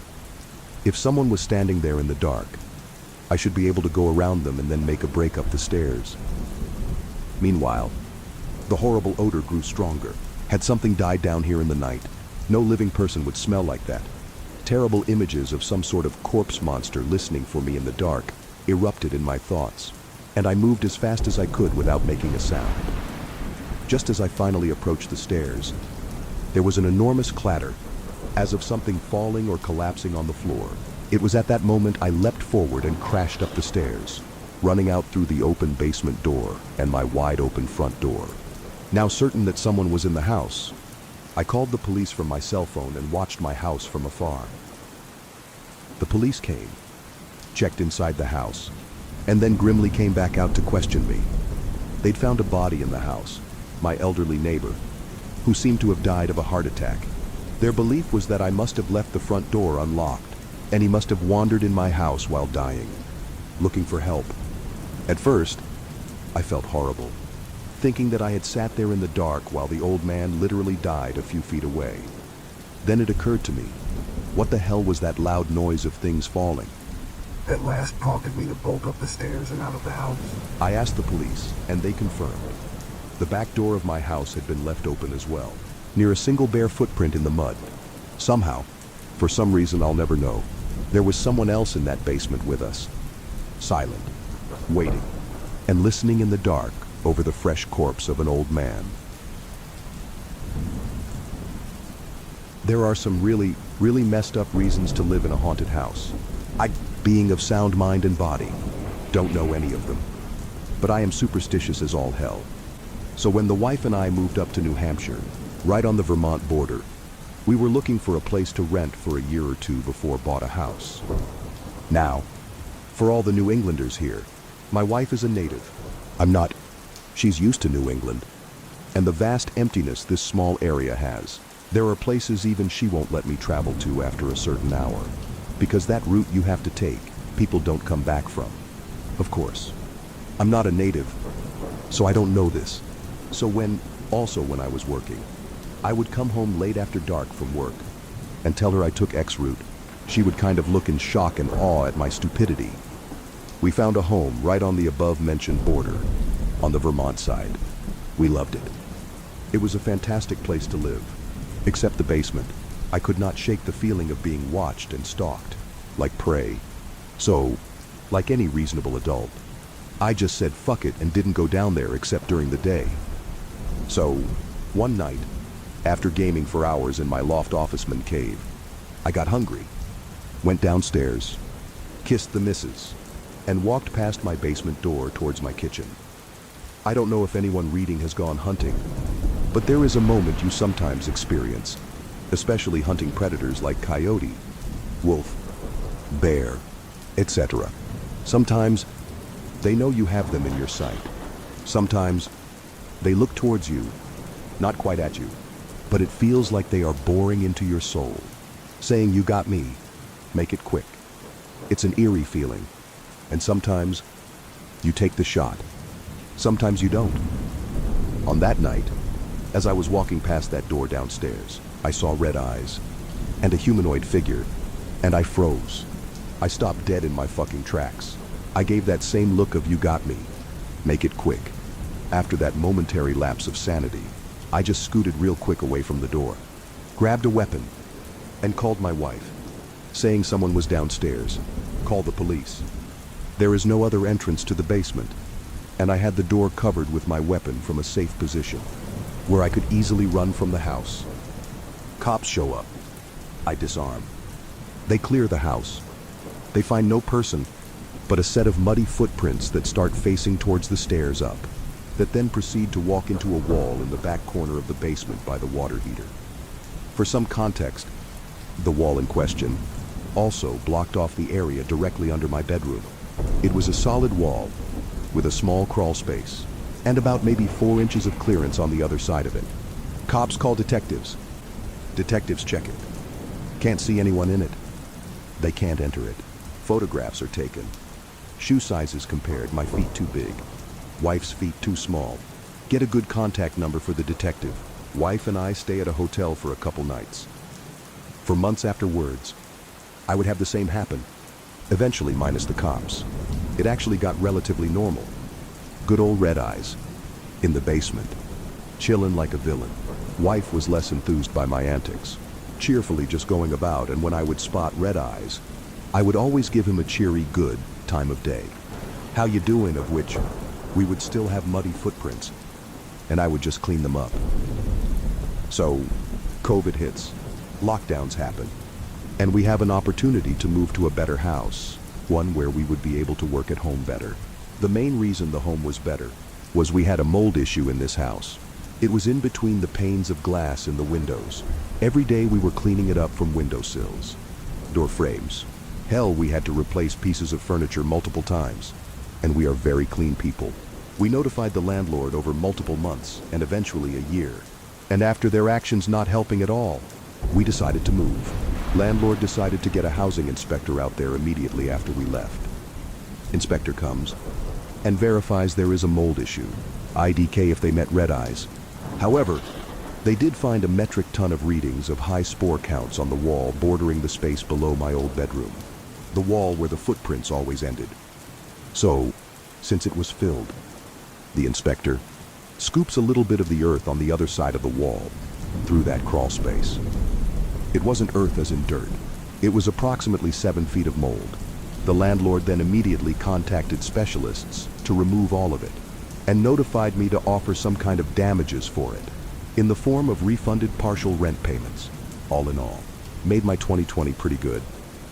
Until about 3 months later, landlord calls me and offers to send me a full refund of all rent from the time I was living there, minus what she already gave. Why, there was a corpse. The medical examiner said it was the man who owned the property before my landlord. He was a lineman who, after talking to surviving family members, wore a size 8 shoe, smaller than my size 11 shoes, bigger than my wife's shoes by a mile. Fuck me, red eyes. I don't know how you got there, but hell, bud, I hope you now found peace. Sorry for not checking it out sooner. I did, after reading about his obituary and contacting his family, swing by his final resting place to drop off flowers, place a stone, and share a good morning. Like I used to. Better times, red eyes. Edit. Thanks for all the awards. I'll respond to some comments as well. Goddamn. Appreciate it. Edit 2. Regarding if there is a news story about this. As a denizen of the internet, I wrote my experience stylized to protect the location and the family. I even asked them before if it was okay to share this experience. I don't think most people here would go hunting them down and start bothering them. But this only just concluded around July-August this year. I really don't want pseudo-paranormal investigators and people bothering the family. They are lovely. And finally getting closure to something that has been affecting them for years. Other experiences I've had. I'll start sharing all my paranormal experiences from my time living throughout the United States. I'm that dumbass that as a teenager dabbled in checking out creepy and paranormal shit. Granted, the stories from when I was younger will annoy some people, because teenage boy with a titanium teenage ego syndrome. I'll start with my home state of Florida. And slowly move north from there. I attend a small liberal arts college in central VA, and I'm part of the anthropology program there. Our program does yearly excavations as part of a field school, and for the past 15-20 years or so, we have been working on the same site in a state park. With such a permanent excavation, our department chair went ahead and bought a little house in a nearby town for us to live in for the month the school runs.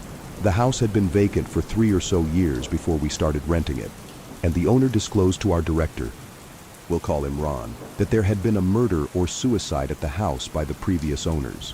The father, an alcoholic who worked for the local power plant, had been laid off and came home in a rage. He shot his wife once in the house before she ran to the driveway where he finished her off. Next, he pulled his daughters out of the house and shot them on the fringe of the woods that circled the property. He then went inside and shot himself.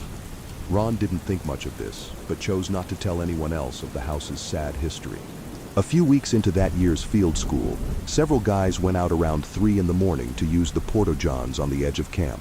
About halfway through their business, they started to hear what they described as giggling coming from the woods beyond the bathrooms. They freaked and hightailed it back to their bunks. They told Ron about it the next morning, and he assumed they were just pulling his chain and let it go. A few weeks later, Ron was at the station by himself for a night, organizing supplies before the new excavation started. The house has no AC, so windows are open all the time.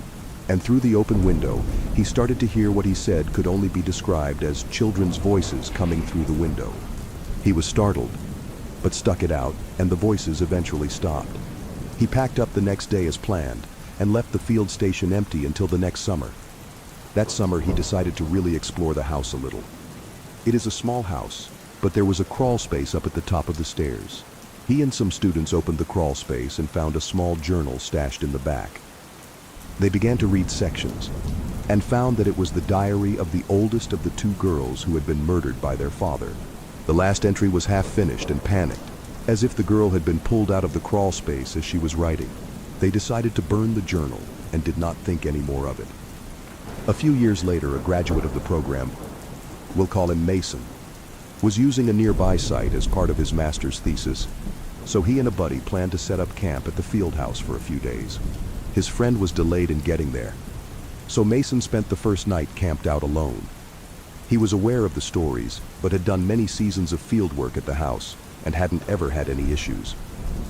He didn't use the house itself and just set up camp outside where we have a fire pit set up.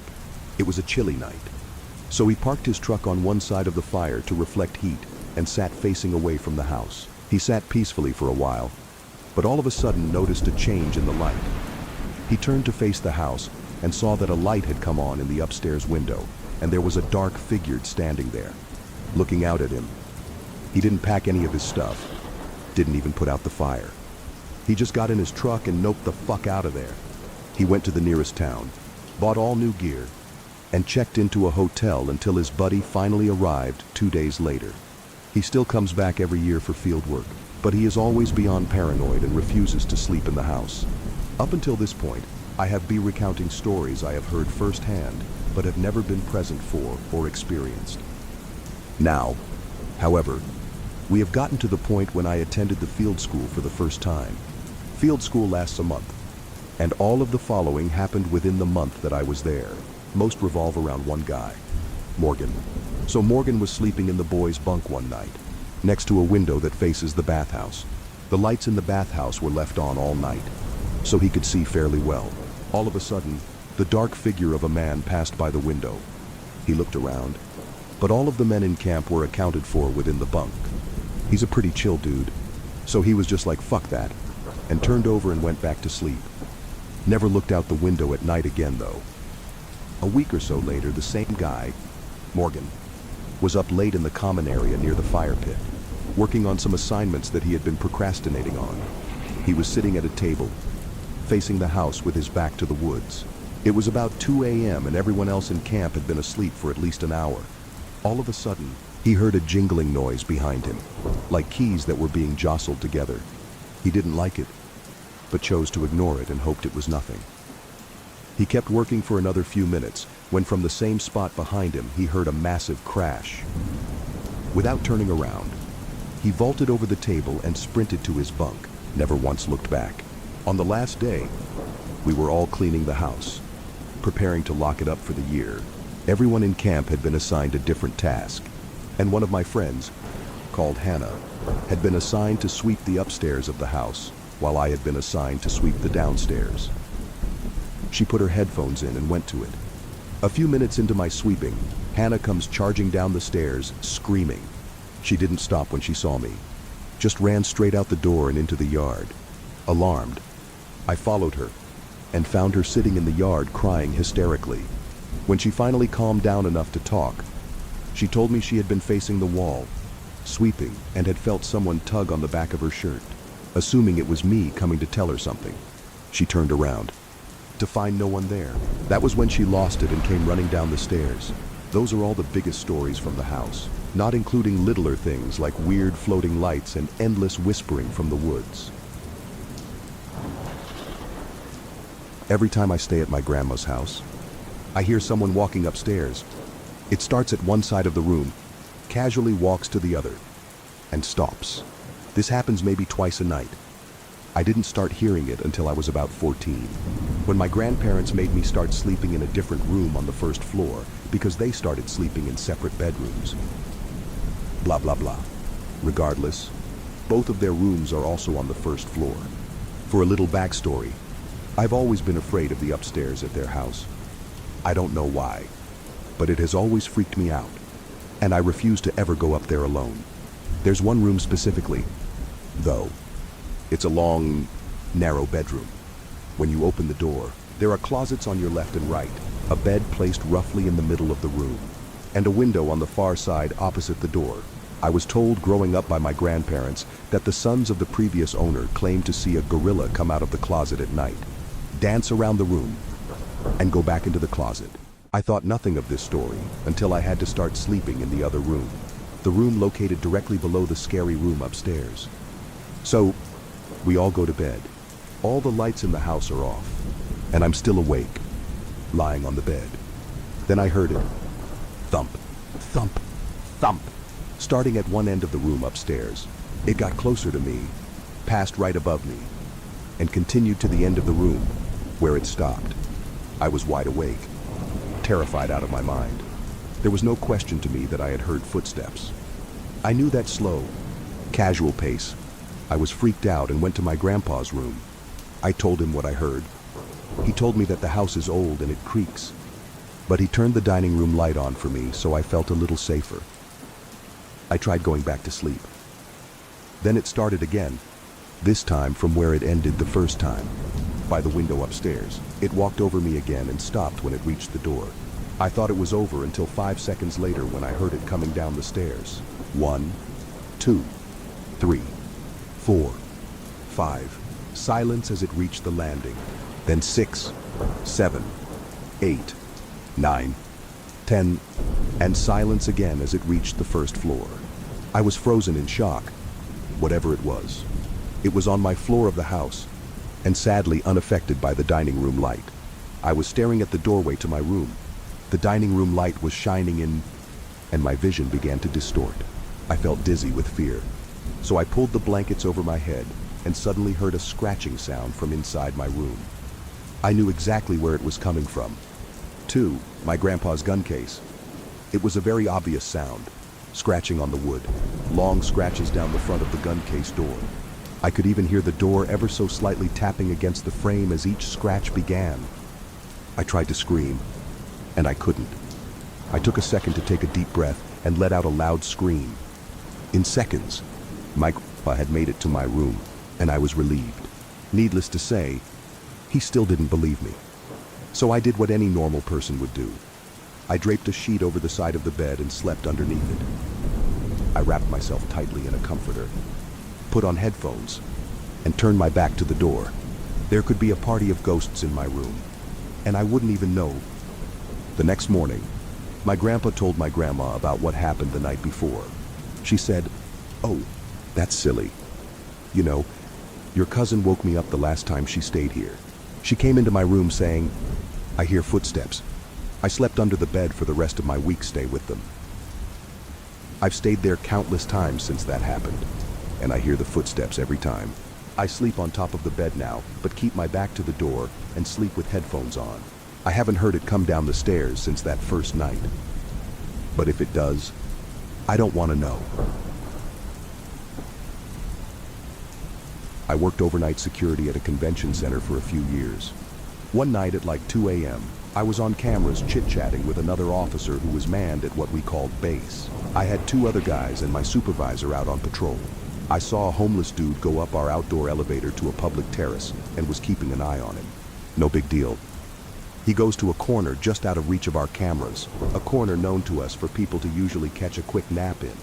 I call on the radio to our nearest patrol officer, whom was also patrolling with my supervisor, that this guy was hanging out here doing whatever. They casually start walking towards the area. Upon their arrival to the scene, next thing I know, on another camera directly below this terrace corner, like 50 feet below, also right outside our office, I see a body drop straight down and land on their legs, collapsing to the ground.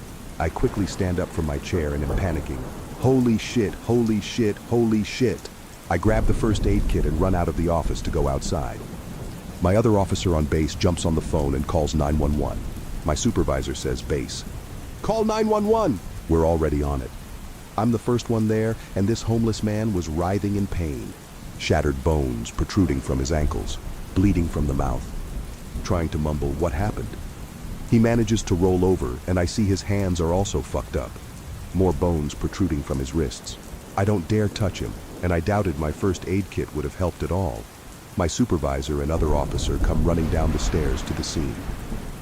Apparently, when they arrived to the original scene on the terrace in my camera's blind spot, the guy was sitting on the ledge with the 50-foot drop directly below him.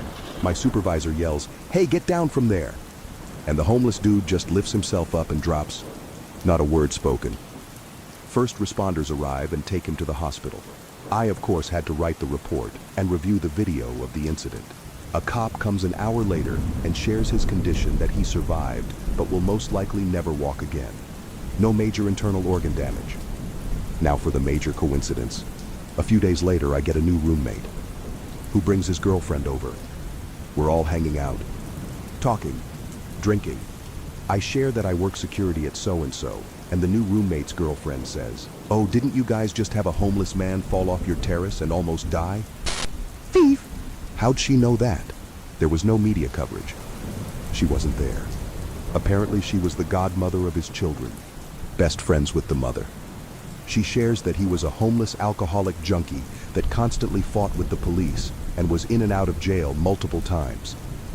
She got the call that he attempted suicide and rushed with the mother to the hospital to see him. She shared his conditions with me and that he was in critical condition but expected to survive. Her and my roommate shortly broke up and I never saw her again. A simple job. That is what I thought it would be. Just helping out some kids during summertime with all the camping activities. Good, wholesome fun, and a feeling of pride in being a small, special part of the summertime fun that all the kids would remember when they were my age. I never got to go to summer camp, so I thought it would be nice to experience all the entertainment and memories alongside a new generation. I was sure everyone would have a great time. That is, until the killing started. I still feel guilty that I survived when so many were slain. I could have done more. I should have done more. I don't know how or why it all happened. When it was done, I couldn't believe what had happened or who the police said was the perpetrator. The trauma and fear of the situation will stay with me forever, but at least I survived.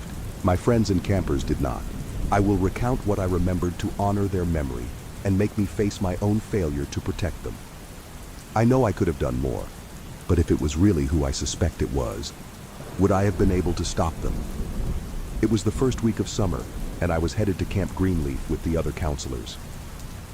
The day was beautiful, and the scenic vista of the camp and the nearby lake glistening in the morning light was an inspiring sight. With me were 3 other counselors, Chelsea, Glenn, and Whitney. They all looked right out of high school, and I was the oldest by a bit, it seemed. Whitney had been sitting next to me on the bus, so I tried to talk with her a bit, but she seemed disinterested and was mostly on her phone the whole time.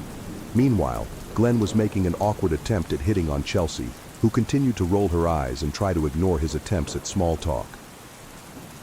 Despite the disinterest of my fellow counselors, I was ready to get started. We got off the bus and were met by a bear of a man who gave us a brief introduction and overview on what to expect in our roles as camp counselors. The man leading the meeting was the director and head of Camp Greenleaf, Mr. Johnston, though he insisted we refer to him as Ken, Or coach. since he also worked as a high school football coach during the school year. Remember, we are a team. We work together and we do our best, and everyone will have a great summer. He finished with a flourish and a raised fist, like he expected us to give him a standing ovation. I felt bad at the lack of response, so I shouted a response. "Yeah, let's do it." Ken smiled approvingly, while my fellow counselors judged me in silence with condescending looks. This was going to be rough if I had to remain the only optimistic one besides the director. Later that day, the campers arrived. We were a bit short, considering we were supposed to have over 20 kids, but only 12 arrived. Apparently, the camp had a reputation that some kids had heard disturbing rumors about and refused to go. It seemed like a bad omen, but I promised I would help make the time for the kids who did show as great as possible. I got to meet most of the campers, and despite being discouraged by the small number, it did mean we had more time to spend with each one. My excitement was diluted when I realized a lot of them seemed uninterested in most of what the camp and all of us had to offer. The general apathy as soon as the day arrived was palpable. They were high schoolers, and to my dismay, seemed more inclined to ignore our attempts at instruction and activities and stay glued to their phones. Only one of the campers spoke directly to us. Her name was Beatrice, or B for short. She was a little shy, though seemed nice. Unfortunately, she was a bit of a pariah and was picked on by most of the other kids. The only thing that could pull their attention away from their phones was a verbal jab or some trick or prank they tried to pull at B's expense. I tried to put a stop to it, but it was always in passive-aggressive ways that were tough or catch and call out the offenders. Most of the girls ignored me anyway and continued to harass B throughout the day. We had a very day of activities and orientation. Many of the kids did start to have fun when they realized they had a lot more to do than just sit around on social media. Glenn and I showed the boys to their cabins, while Whitney and Chelsea showed the girls to theirs. Even as we parted into our groups, I saw Beatrice looking sullen, and I saw more of the girls snickering at her behind her back. It was tough to watch, but I couldn't do much to interfere. Later at night, Ken had arranged a counselor meeting, and he seemed very odd. He was normally very cheery, practically dripping with enthusiasm. Now though, despite arranging the meeting, he seemed disinterested and almost paranoid. It seemed like he kept looking over his shoulder, and at several points had even asked us, "Do you all hear that? That chiming sound in the distance?" We all listened carefully, but none of us could. I can go take a look and see if some of the kids left their cabins and are messing around with some of the trinkets in the storage shed. I know there was an old cowbell out there. Glenn interrupted me quickly, saying, "I got a fever, and that's the only prescription is more cowbell," in a terrible Christopher Walken impression. I laughed despite the interruption. Whitney and Chelsea either didn't get it or didn't care while Ken glowered at him. We sat back down and Ken muttered again, "I hear something out there. Someone is messing with me." We sat in awkward silence for a bit longer until he told us we could leave, without even discussing tomorrow's agenda, which had been the whole reason for the meeting. We all thought it was very strange, but we started for the door. On the way, I thought I saw Ken moving towards a cabinet, and I heard the clinking of glass bottles. On the way out, I tried to talk to Whitney and Chelsea about B and the girls bullying her. They seemed distracted by how Ken was acting and brushed me off, saying they would take care of it, though I was not sure if they had really heard me. I gave up the attempt and returned to my cabin. Wasting no time, I put the light out and fell asleep. I don't know how long I was out, but I remember being awoken by an odd chiming sound in the night. It was faint, not so loud that it woke everyone up, but noticeable to those who were light sleepers. Hadn't Ken said he heard a bell or chime or something? I saw a few lights come on in the boys' cabin and figured a few campers had heard the sound too. I almost wrote it off and was about to go back to sleep when there was a tortured scream heard from the director's cabin. I got up and rushed over to check it out. I was not alone in hearing the sound, and Whitney and Glenn waited with the few campers who were awakened by the commotion while Chelsea and I went to look inside. It was a bad scene and we couldn't find Ken anywhere. The cabin had been thrashed, and it looked like a bear had gone through it. The walls were shredded and the furniture smashed. There was no sign of him. I saw a few bottles on the ground near his chair and thought maybe this was some sort of weird drunken outburst, and maybe he had left to clear his head. That did not explain the terrible damage to the cabin, though. That drunk bastard left us alone with these kids. "What an asshole!" Chelsea blurted out, letting her real feelings be known. "Yeah, I don't know what the hell is going on, but it's not good," I responded. We were almost ready to leave empty-handed, but I noticed something strange near the desk. It was an odd little black box that upon closer inspection had been slightly opened. Inside was a soft padded interior and a recess that looked like it was made for some type of mask. This was really strange. Neither of us knew what the significance was, but I didn't like the chill I felt when I held the box. I could swear I heard an ethereal chime in the distance that beckoned me. Chelsea looked at me, confused and upset. I realized I had been holding the box, staring off into space. "Are we leaving or what?" she demanded.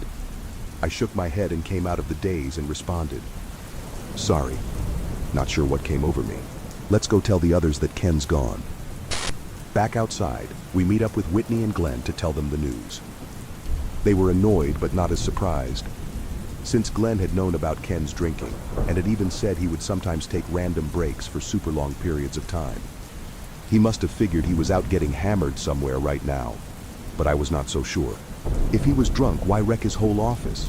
Why leave in the middle of the night and not finish all his booze here for that matter? None of this felt right. As we considered the problem at hand, we heard a shrill scream from the girls' cabin. Whitney and Chelsea rushed ahead, concern plain on their faces since they had left their wards unattended to look into the matter of the disappearing director.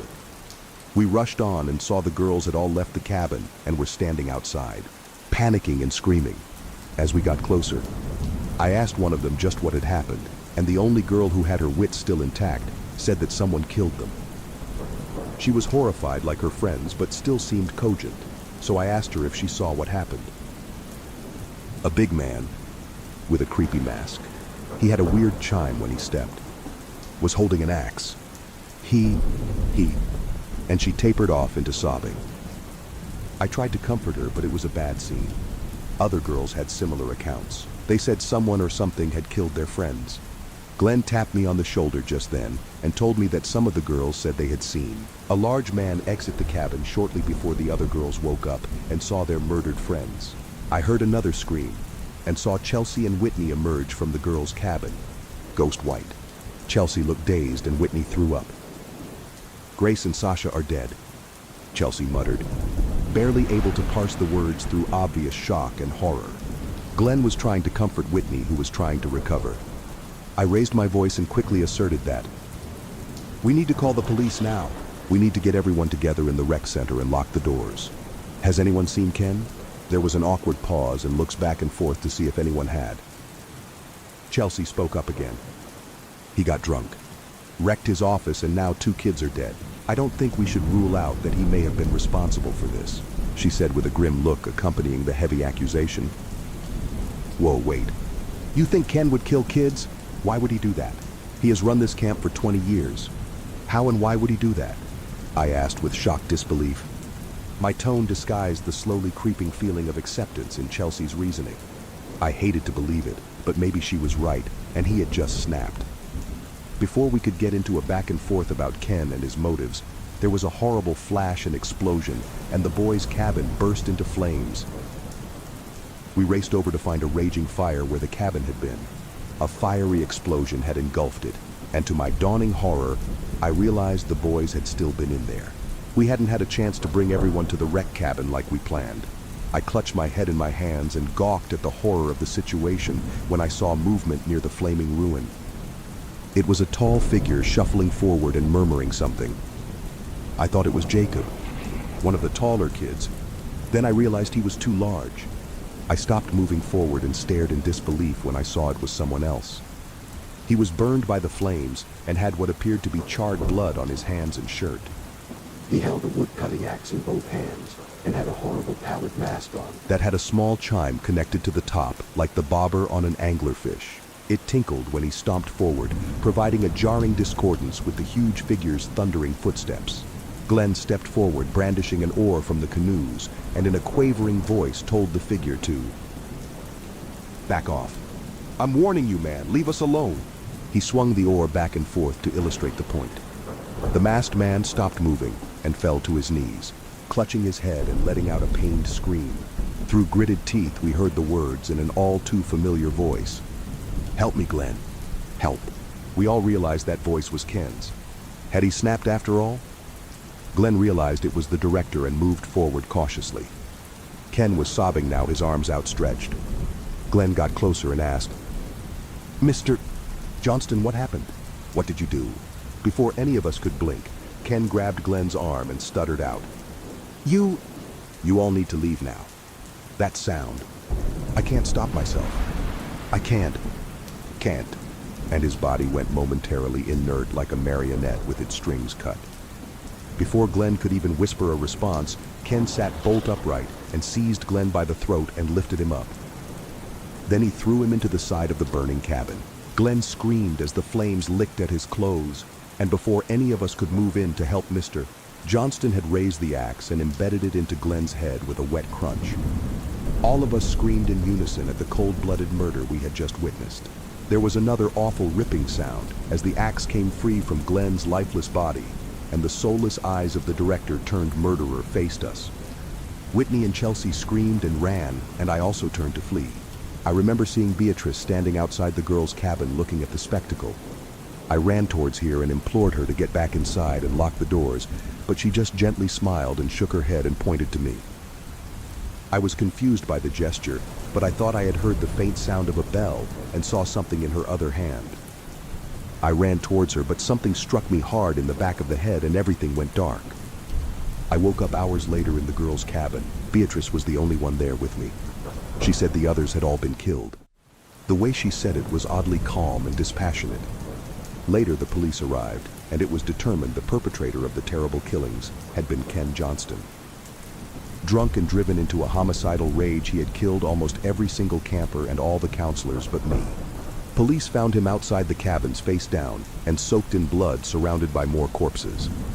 Found on his person was a gore-encrusted woodcutting axe and an odd mask with a chime on it. Later I heard that he insisted in his insanity plea that the mask made me do it. It spoke to me. Ken was later found guilty and sentenced to execution.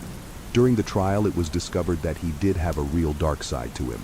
Evidence turned up that he had abused several campers in the past and paid them off or had threatened them to stay quiet. One case around 16 years ago stated he had raped a camper and she had even gotten pregnant. Somehow, he had kept it under wraps and had paid the mother to keep quiet.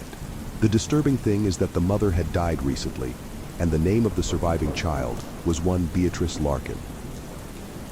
I considered the only other survivor from that horrible night and thought about the implications. She was the right age, and at the camp he worked at no less. Then I remembered the odd chiming sound, and the hint of a memory replayed in my head of her holding a small bell and hearing it chime in tune with the disturbing mask's chime and the bellows of pain and forced motion of Mr. Johnston as he was moved in time with the chiming sound. What the hell was that bell, and what was it really doing? I don't know what really happened, though I suspect some impossible things. I never saw her again, but if my creeping suspicion is confirmed, then they might not have stopped the right person, and a killer is still on the loose. When I was 18, I had a side job as a part-time janitor at my high school over the summer. I would work sometimes days and sometimes nights, anywhere from 9 a.m. to 12 p.m., depending on how much money I needed. Oftentimes, I would be left to lock up the building when the older janitors had left. This was a time before the high school had cameras installed in every single hallway. One night, one of my superiors, Tom, had to leave early, meaning I'd be finishing up the rest of my shift alone and locking up for the night. He told me to text him if I needed anything, as he always did, and then he left. I loved it when I was left alone because usually I just did half an hour of work and then just hung around on my phone or left early and still got paid for the whole shift. I definitely pushed it with the things I got away with at that place. One of the things Tom asked me to do before leaving was to bring all the extra seats in the gymnasium from the assembly down to the basement storage room. So I figured I'd do that and then just go home. I grabbed a stack of 6 chairs and started carrying it down to the basement. The lights in the storage room were very dim. They kind of sucked. The whole basement of that school wasn't exactly pretty. It felt more like a basement to a warehouse. Anyway, there were what appeared to be a bunch of art mannequins covered by paint cloths. You know, those big things that look like blankets. It seemed all the school's art supplies were stored down here. I dropped the stack of chairs down where the rest of the chairs were stored and went back up to the gym to get more. When I came back down with more chairs, I noticed one of the mannequins was exposed now. The blanket was removed from on top of it. I know for sure it was covered minutes earlier because it was one of the front ones. I texted Tom saying I think someone's down in the basement. He said back, "What do you mean?" And I said one of the art cloths were moved. He took a minute to respond, saying no one else should be there. Then I noticed something, the art cloth tucked in the corner of the storage room, sitting outside of the light that was produced at the center of the room. It was covering something. Surely, I started to tiptoe over to it. When I was a few feet away from it, I realized whatever was under that cloth was moving just ever so slightly. There was undoubtedly someone hiding under there. I ran back upstairs and locked the basement door. I texted Tom saying someone is hiding under a cloth in the basement. He said, "Call the cops." But I insisted he just come back since he only just left like 10 minutes ago. He didn't want to come back though. He told me to be a man and confront whoever was down there. So I went back to the basement again. However, The cloth was now strewn flat on the floor, and whoever was hiding under there was gone. But possibly the scariest thing was yet to happen. As I stood in the storage room, there were loud metallic thumps coming from above my head. I looked up and saw indents slowly forming in the large air vents above me. Someone was crawling through the vents. Then, just stopped literally above me. And then bangs. Bangs like whoever was in there was trying to break open the floor of the air vents. I didn't know what was happening, but I was officially done with this. I ran up the stairs, locked up the school, and went home. I told Tom the partial truth the next day, that I thought I saw someone in the corner, and they were gone when I went back, and I claimed there was nothing else I could say. Thank God it was my last week there, so it wasn't my concern anymore. My name is Nicholas, currently a freshman at Syracuse University, which doesn't exactly sit in the safest area. I just went through a breakup with my first girlfriend, so I started getting back into the online dating scene. I was using Hinge when I found some blonde girl named Stephanie who I really connected with. She also went to Syracuse. We both liked to read, go to the movies, and even had the same sense of humor. I suggested we go on a movie date, and she said she would love to. She told me to meet her at some specific point near campus, and she'd pick me up. I waited on a corner of a normal neighborhood block, waiting for Stephanie. She asked me to share my location with her, so I did. A few minutes later, I saw a car turn down the street and start approaching me.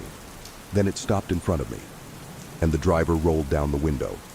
It wasn't Stephanie, though, but some old random guy. He asked what I was doing alone out here, which was insanely weird. I said I was waiting for someone. He asked if I was waiting for Stephanie, and I said, yeah. How'd you know? He said he was Stephanie's father and told me to hop in so he could give me a ride to her. I took a good look at him, and he looked a little old to be her father. I'm no idiot when it comes to sketchy situations. So I said in a firm voice, why didn't you tell me you'd be picking me up? He claimed he didn't trust a random guy meeting up with his daughter and wanted to meet me first. I took another good look at the man and didn't say anything. I simply started walking away in the opposite direction from where his car was facing. He started yelling, "Hey, hey," sounding surprised that I was just walking away like that. But I've heard way too many kidnapping stories to know where this could potentially go. I heard the guy's car moving, and I turned to make sure he wasn't doing a U-turn to follow me. I breathed a sigh of relief when he drove straight and turned left out of sight. I continued walking down the block towards campus. I got to the corner of the block, just about to make a turn, when I noticed what I was pretty sure was the same car the man was driving, just parked on the side of the road with the lights shut off. I briefly tried looking into the window as I passed, but the glass was tinted. I tried not making it obvious that I was suspicious and continued walking. I got a text from the so-called Stephanie person saying, "Why didn't you get in the car with my dad?" I ignored the text and continued walking. I kept looking back to see if the car would move. When I got to an intersection in the road, I turned right and then full-on booked it in the direction of campus. Surprisingly, I wasn't followed. I made it back to campus out of breath and started walking to my dorm building. I felt like I heard footsteps following me, though. I thought maybe I was being paranoid, but when I heard a piece of broken glass being kicked by someone's shoe, I knew I was being tailed. I made a point of ducking down behind a van and stopping to give me time to listen for where the footsteps were coming from. They were a few cars away from me, and I remembered I never stopped sharing my location with Stephanie, or should I say that man. I saw him. It was that old man. He was approaching from between two cars across from me. He yelled something that I didn't fully understand, but it sounded like he said, "Come back, and I'll take you to her." He had to be like 60-something. There's no way he would catch me if I sprinted. I lost him easily when I ran and made it back to my dorm room. My roommate wasn't there, so I had no one to talk to about it. But when I lay in my bed, I got another text from that man, and it was shocking. It said, "You're a little piece of expletive. You're lucky you got away. I would have strangled your ugly ass." I still have the screenshot. I replied saying, "Thanks for the threat. It's going straight to the police." and I blocked his number. I still have the conversation saved as evidence, and I plan on going to the police with it eventually. Hopefully, they are able to do something about it. I was house sitting for my grandma one weekend while she went to Florida with some of her church friends. I was sleeping in the guest bedroom next to her room. The guest bedroom always had 2 twin beds inside of it that my brother and I would sleep in when we had sleepovers at her house. I took the bed next to the window. Before getting into bed, I checked all the doors to make sure they were locked. When I did get into bed, it was early, and I didn't actually go to sleep for a while. There wasn't much to do at my grandma's house, so I was just on my phone for an hour or two, watching videos, texting people, whatever. That's when I thought I could start hearing someone's voice outside. It sounded like a woman's voice saying, "Hello," I left the bedroom and inched my way closer to the front door. moving slowly because I was trying to listen. It was a woman's voice just going, "Hello," every 10 seconds. As I got closer to the front door, I realized that's where it seemed to be coming from. My grandma's door doesn't have a peephole, but the windows in her dining room gave a clear view of the front porch. I went over to that window to attempt to get a view of who was out there. I tried peeking my head in between the plastic blinds without making it obvious, but I guess I didn't do a good job because when I looked, I saw a woman on my grandma's stoop, looking right at me as if she knew I was going to be looking through those blinds. Once again, she said hello with some freakish smile on her face.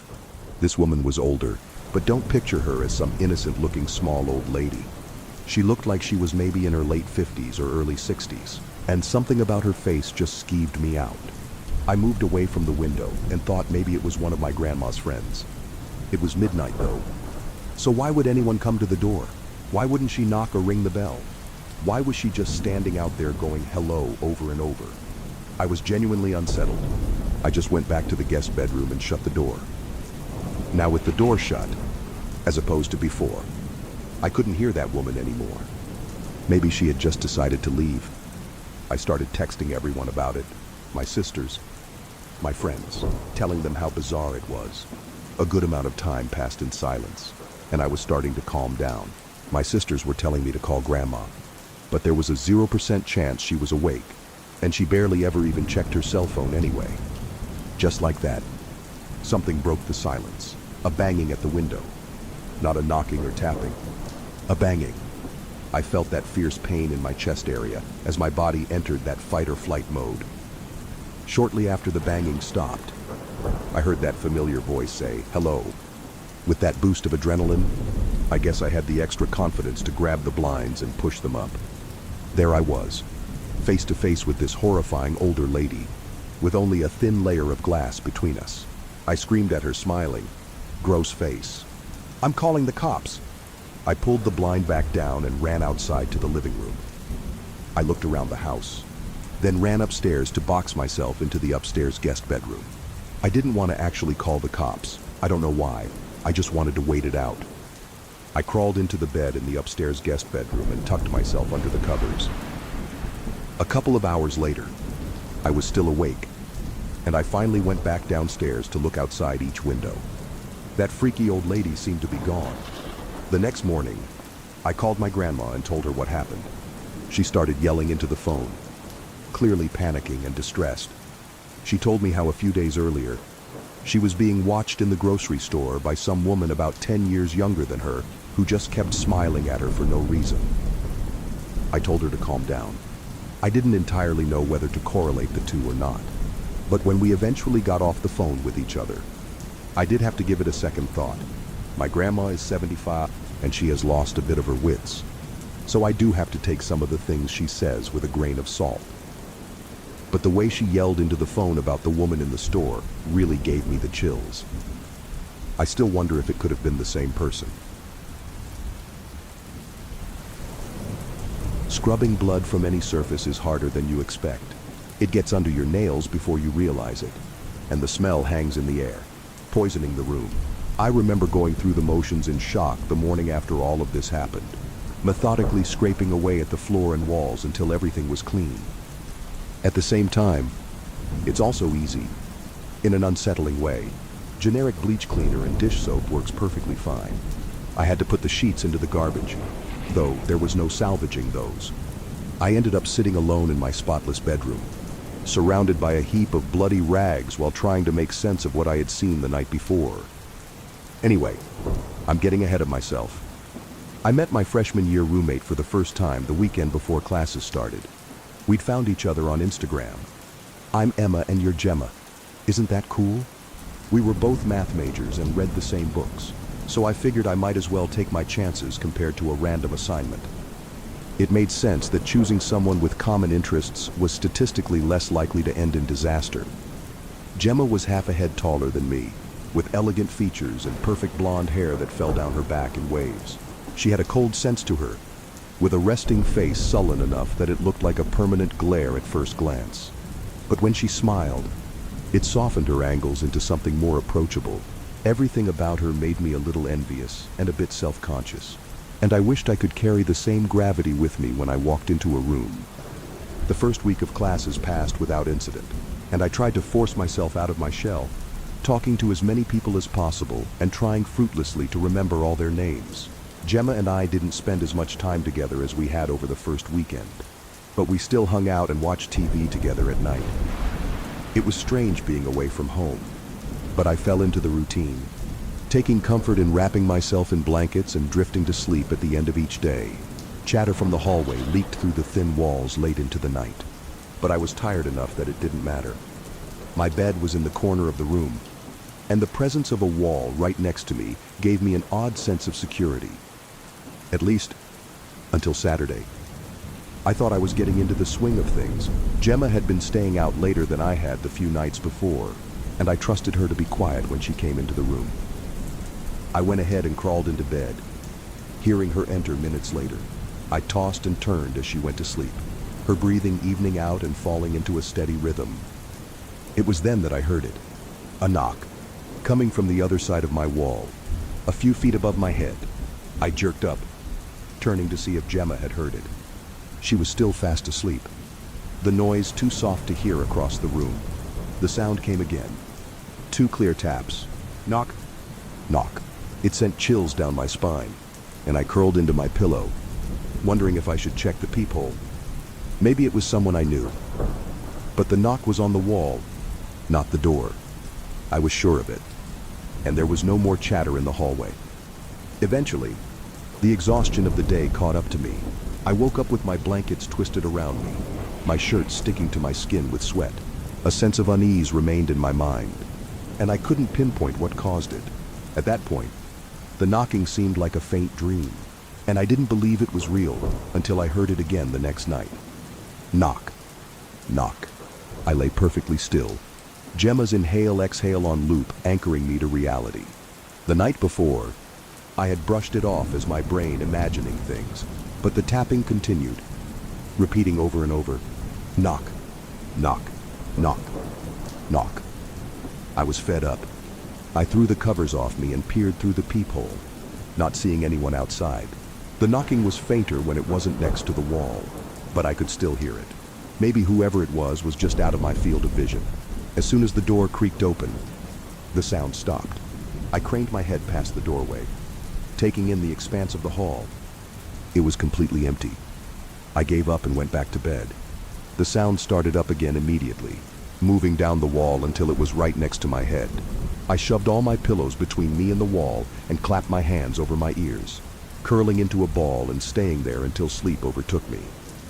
When it kept happening, I tried talking to Gemma about it. I keep hearing a knocking on the wall at night. I brought up hesitantly one afternoon. She looked at me strangely. "That's weird," she said. I didn't notice anything like that. I didn't know what else to do, so I just nodded awkwardly and walked away. We got along fine, but we weren't close enough that I could ask to swap beds for a night or something similar. I tried waking her up one night when it became too loud for me to sleep. When I walked over to her side of the room, tiptoeing to avoid tripping over my feet in the dark, I could still hear the sound, although fainter. "Hey," I whispered. "Wake up for a second. Can you hear that?" She opened an eye blearily and glared at me. Trying to concentrate. After a moment, she shook her head. "I can't hear anything. Stop bothering me. She pulled the covers over her head and turned away. I cursed under my breath, convinced that the knocking had stopped on purpose as soon as I brought it up with her. I felt guilty about it the next morning, so I tried to make sure she wasn't upset about it. "Sorry about last night," I said sheepishly. "I hope I didn't mess up your sleep." "It's fine," she shrugged. "I didn't hear anything, though." Time passed quickly, and before I knew it, half the semester was over. The knocking continued nightly, although at this point it had become routine to me. I tried to assuage my spiraling thoughts that something would jump out and attack me. Even if there is a monster on the other side, Gemma's intimidating enough that it'll probably be scared off by her before it can attack us. I laughed about it to myself. Back then, I wish it would have stayed a joke. I felt a sense of unease around me as the weather started getting colder. Gemma talked to me less and less, and stopped smiling completely. I didn't know what I could have done wrong. Once, I asked her how her day was, and she ignored me, walking out of the room minutes later while muttering under her breath. We started avoiding each other, and I tensed up every time she entered the room. Brusque and angry with her lips, always pulled into a frown. Hostility permeating the air, even though she hadn't done anything to make me afraid. It was just really awkward.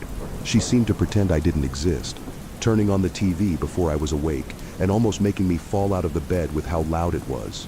She'd blast music too, enough that it could be heard through the door and halfway down the hallway. Her frosty demeanor almost made me scared to be in the room. But there weren't any friends I was close enough to that I could camp out with them every evening. I tried to convince myself that I was overreacting. She was just a person, and all that her chilly attitude was doing was making my college experience a little uncomfortable. Through all of this, the knocking kept appearing without fail every night. Eventually, I was fed up enough to try investigating. Someone is knocking on the wall, and then disappearing. Whenever I check the peephole, it's empty, and there aren't any footsteps. Either I had the horrible thought that something could be in the wall, but chased it out of my head. The frame was only a few inches across. There was no way anything living could fit inside of it. The same day, as I was getting ready for bed, Gemma opened the closet door right into my face. It hit me square in the nose and I cried out, stinging pain prickling around my eyes and forehead. She continued as if nothing had happened, and I was so frustrated I could have screamed. Gemma didn't come back to the room that night, and I felt lonelier than ever, sad and angry enough to act foolishly. I knocked back.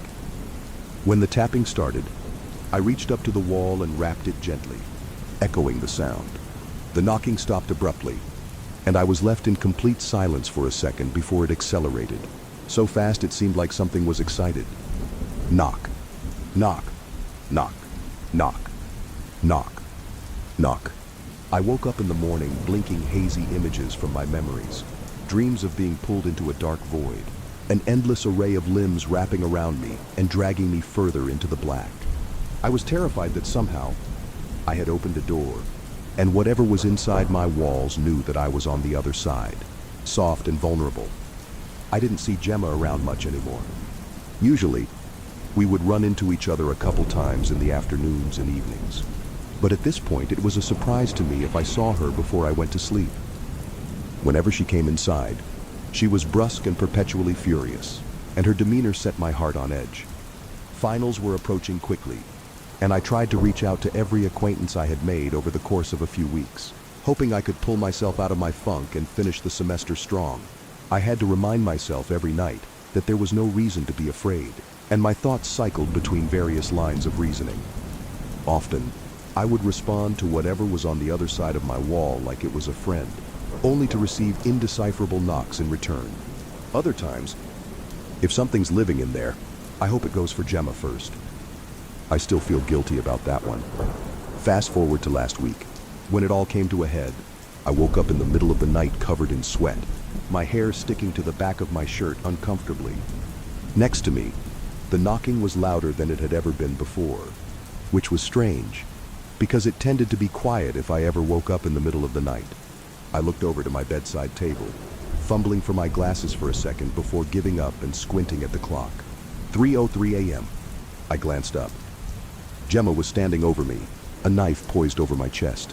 Her lips were pulled into either a smile or a grimace, but it was too blurry to tell. I screamed and rolled off the bed, and the blade caught the edge of my shirt, slicing into my shoulder. I couldn't see the wound very clearly, but warmth trickled down my skin, adrenaline distracting me from the pain.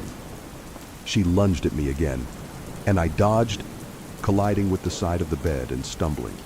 I ran for the door fruitlessly, hoping to swipe at the light switch, but she grabbed me by the back of my shirt, throwing me against the wall. I gasped out something along the lines of, "Why are you doing this? What's gotten into you?" She didn't bother with a response, moving once again to drive the knife into my heart. I flailed and twisted a doorknob open, diving into my closet and holding the door closed with every ounce of strength I had. The doorframe rattled as she attempted to wrench it open, and I could only watch in fear as the hopeless tug of war slid in her favor. I let go, aiming for the door to fly open and knock her back, but she must have been anticipating it, digging the blade into my side as I ran into the room and dragging it backwards. I clutched my hand to my waist, trying to staunch the bleeding as my side erupted in fire, the pain finally overpowering the endorphins. Gemma's movements were erratic, and she swung the knife in wild arcs through the air. I saw an opportunity and drove my fist into her stomach. There was a clatter as the knife dropped to the floor, and I kicked it away, planning to make a beeline for the door and call for help while she was distracted. It was no use. Gemma was taller and stronger than me, and I regretted staying curled up on my bed the entire semester instead of working out as her hands wrapped around my throat and started to squeeze. I slapped my hands uselessly against her chest and face, but it didn't faze her, and spots appeared in my field of vision. The rest is a twisted blur to me. Somehow, I could hear the knocking again. That's not right, I thought as my life was slowly ripped from my lungs. That's too loud. Shouldn't be possible. An explosion of noise. A massive, overwhelming tearing. A whirlwind of limbs and eyes and teeth burst out of the wall, pulling Gemma off of me as if she were a piece of paper. I couldn't quite comprehend what I was seeing. It was tall, taller than the room. Bending in odd angles and wrapping too many arms around her thrashing form. Dots of light that could have been eyes and jagged seams with teeth poking out lined it from head to toe. It tore into her, a blur of gory red. Gemma fell limp. The creature retreated back into the wall and pulled her in with it, leaving me frozen to the floor in shock. I sat there for hours, unmoving, until exhaustion took over and I collapsed to the ground. I woke up a few hours later to see the wall intact, with no indication that some inexplicable being had made its home inside. Thankfully, I hadn't bled out, and the jagged wounds on my waist and shoulders were mostly clotted shut. I cleaned up all of the blood and showered, going about my day on autopilot. The knocking was still there. The next couple nights, though it was softer. "Are you still there?" It seemed to be asking. I was too scared to respond at first, but I gave in on the last time I slept in that room, tapping twice. "Thank you." I hope it understood me. My room change form went through for the following semester. Much to my relief, the police did come by after finals, with Gemma's absence from every exam being suspicious enough to declare her missing. I denied seeing her, and they didn't inquire any further. I still don't know what the creature was, or where it came from. It might still be there. Maybe there are more, an array of inhuman beings taking up in-between spaces, listening for a friendly voice, or maybe it was entirely random, and I had just as much of a chance of being taken as she did. Either way, I'm praying that my mind is playing tricks on me. It's been 2 weeks since this semester started, and I swear I heard knocking again the other night. The thing is, my new room is a single. Wish me luck. I've always been a skeptic. Ghosts, demons, monsters, all just products of overactive imaginations, right? That's what I used to think until last fall when I went camping with a friend in a remote forest. We were looking for an escape from our busy lives and figured a weekend in the wilderness would be perfect. We arrived at the campsite late in the afternoon, set up our tent, and gathered wood for a fire. As night fell, the forest grew eerily quiet. We talked and laughed around the fire, but as the hours passed, an unsettling feeling crept over me. I couldn't shake the sensation of being watched. Around midnight, we decided to turn in. My friend was out like a light, but I lay awake, staring at the tent ceiling. That's when I heard it, a rustling just outside the tent. At first, I thought it was an animal, but then I heard a low, guttural whisper, mimicking my friend's voice, calling my name. I shook my friend awake, heart pounding. "Did you hear that?" I whispered. My friend listened for a moment, then shrugged it off as my imagination. But I knew what I heard. Determined to prove I wasn't crazy, I grabbed a flashlight and unzipped the tent. The beam of light cut through the darkness, revealing nothing but trees and shadows. I stepped out, scanning the area, but everything seemed normal. I was about to turn back when I saw movement out of the corner of my eye. I swung the flashlight around and froze. There, at the edge of the clearing, stood a figure. It looked like my friend, but something was off. The movements were jerky, unnatural, and the eyes, those eyes were empty, void of any humanity. The figure smiled, a chilling, predatory smile, and then it spoke in a distorted version of my friend's voice, calling my name again. Panic set in. I stumbled back into the tent and zipped it up, my hands shaking. I told my friend what I saw, but they insisted I was just tired and seeing things. Reluctantly, I lay back down, every sound outside now amplified in my mind. The next morning, we decided to cut the trip short. As we packed up, I couldn't shake the feeling of being watched. We left the forest, and I tried to forget what I saw, convincing myself it was a hallucination. Weeks later, I was at home when I heard a knock on my door. I opened it to find my friend standing there, looking exhausted and terrified. They told me they had seen the same figure outside their window, mimicking my voice, calling their name. It followed them home. We decided to research what we encountered and came across stories about skinwalkers, creatures from Native American legends that could mimic voices and appearances to lure victims. The descriptions matched our experiences perfectly. Then came the twist I never saw coming. One night, while trying to calm my friend over the phone, I heard a faint noise behind me. I turned around to see my friend standing in the doorway, the same empty eyes and predatory smile as the figure in the forest. I realized too late the terrifying truth. The friend I had been talking to all this time, the one who had been followed home, wasn't my friend. They had been replaced by the skinwalker that night in the forest. And now, it was my turn to run. Are you really that afraid of the basement? My boyfriend was busy putting on his blue-buttoned shirt as he asked me casually. I glared back at him. You're seriously going to bring this up now? I'm busy getting ready for brunch, I said grumpily, pulling on my bra. He shrugged apologetically. Look, I'm sorry, okay? I just want to know why, especially if it's such a big issue. We can talk about it whenever you want, but I would really like to talk about it eventually. His tone was calm and filled with sincere concern. I sighed. I felt my annoyance slip. I had been avoiding this subject for so long. I really didn't want to bring up my past, but Timothy had been so great. We'd been living together for over a year now, and he'd been very patient with me and my phobia of dark places. I don't just mean I'm afraid of the dark. I mean I go into full-on panic attack mode and start tearing the walls apart with my bare hands and fingernails and teeth if it gets even close to dark in any room I'm in. It makes going out at night, or doing anything normal, like going to the cinema, or planetarium, or club, or bar, very difficult. I have a nightlight in every room in my apartment, and also plenty of backups, plus flashlights, candles, lighters, a pound of fresh batteries of all sizes. Of course, my smartphone can also function as a flashlight. I could go on, but suffice to say, I am surrounded by light as much as possible. This was also why we were meeting Tim's parents for brunch in broad daylight and not dinner. Never dinner. I didn't leave the house once it got too close to sunset. I mostly drive wherever I need to go. Taking public transport is too risky, and I don't travel very much or very far. I also cannot enter a bathroom that has no natural light and nothing but motion sensor-based lights. If they go out for just a second, my heart races.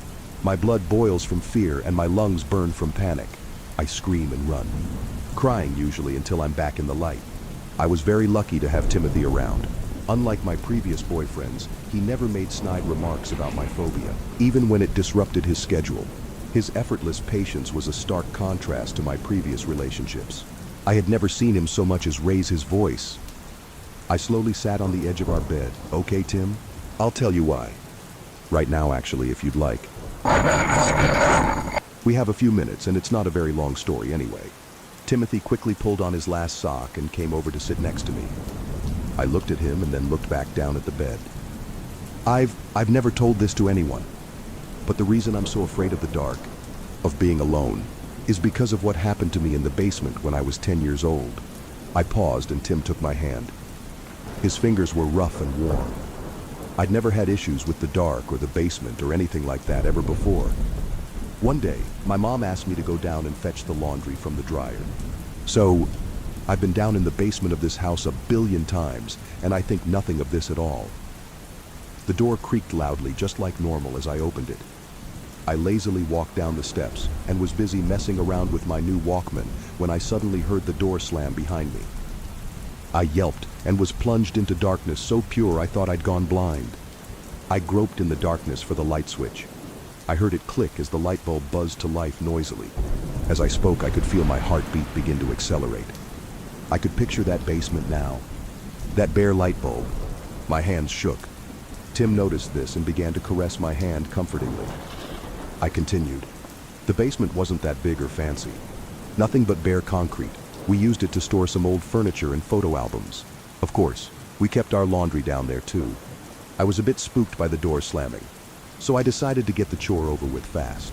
However, as my foot left the last step and touched the cold concrete floor, the light bulb glowed. It glowed so brightly and it burst. I screamed from fright as I was plunged into darkness again. It was also so quiet. The distant sound of my parents or brother now extinguished. All I could hear was my own breathing. I paused again to catch my breath. It had been a long time since I'd told this story. All the memories that came with it filled me with terror. I moved in the direction of the laundry. I waved my hands in front of my face but could see nothing. I knew that there was a flashlight in the drawer of the desk next to the dryer. I took a few tentative steps, expecting any minute to feel bright pain explode through my hip as I bumped into the desk. But I never did. So, I started taking bigger steps. The hairs on the back of my neck stood up. I realized that something was horribly wrong. I should have been on the other side of the room by then. A few steps after that, I should have been on the other side of the wall. Before I knew it, I was running.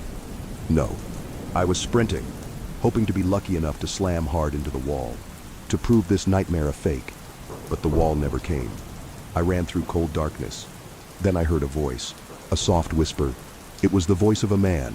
There was nothing abnormal about his voice at all, but it gave me goosebumps. He warned me never to return to the dark.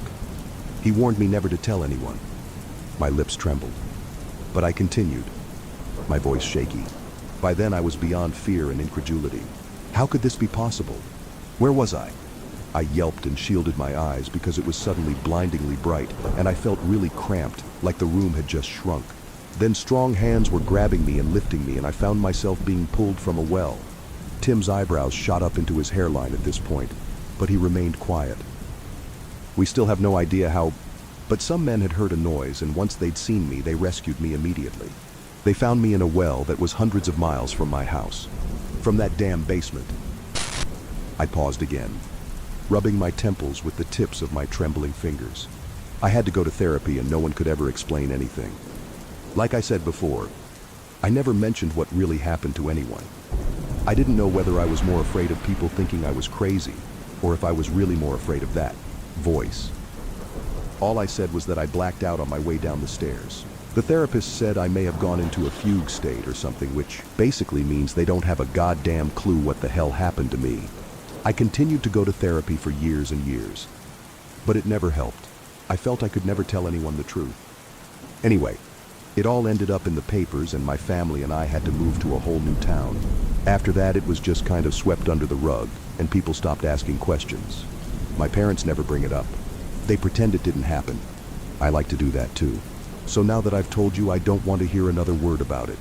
And if you tease me or prank me, So help me God, I'll dump your ass. I was trying to make a joke to help break the tension, but I could feel myself shaking more and more as I recounted the story. It had been some time since I'd thought about that traumatizing day. I felt tears form in the corners of my eyes, but quickly blinked them away. Tim sat silently and still, his expression one of sympathy and concern. Wow, I had no idea. That sounds really horrifying, my dear. I completely understand your fears now. I'm feeling a bit less fond of the dark too.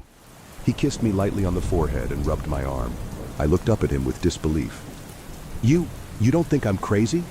You believe me? He smiled warmly. Of course I do. I can totally believe this universe is full of strange, unexplainable, sometimes horrifying stuff.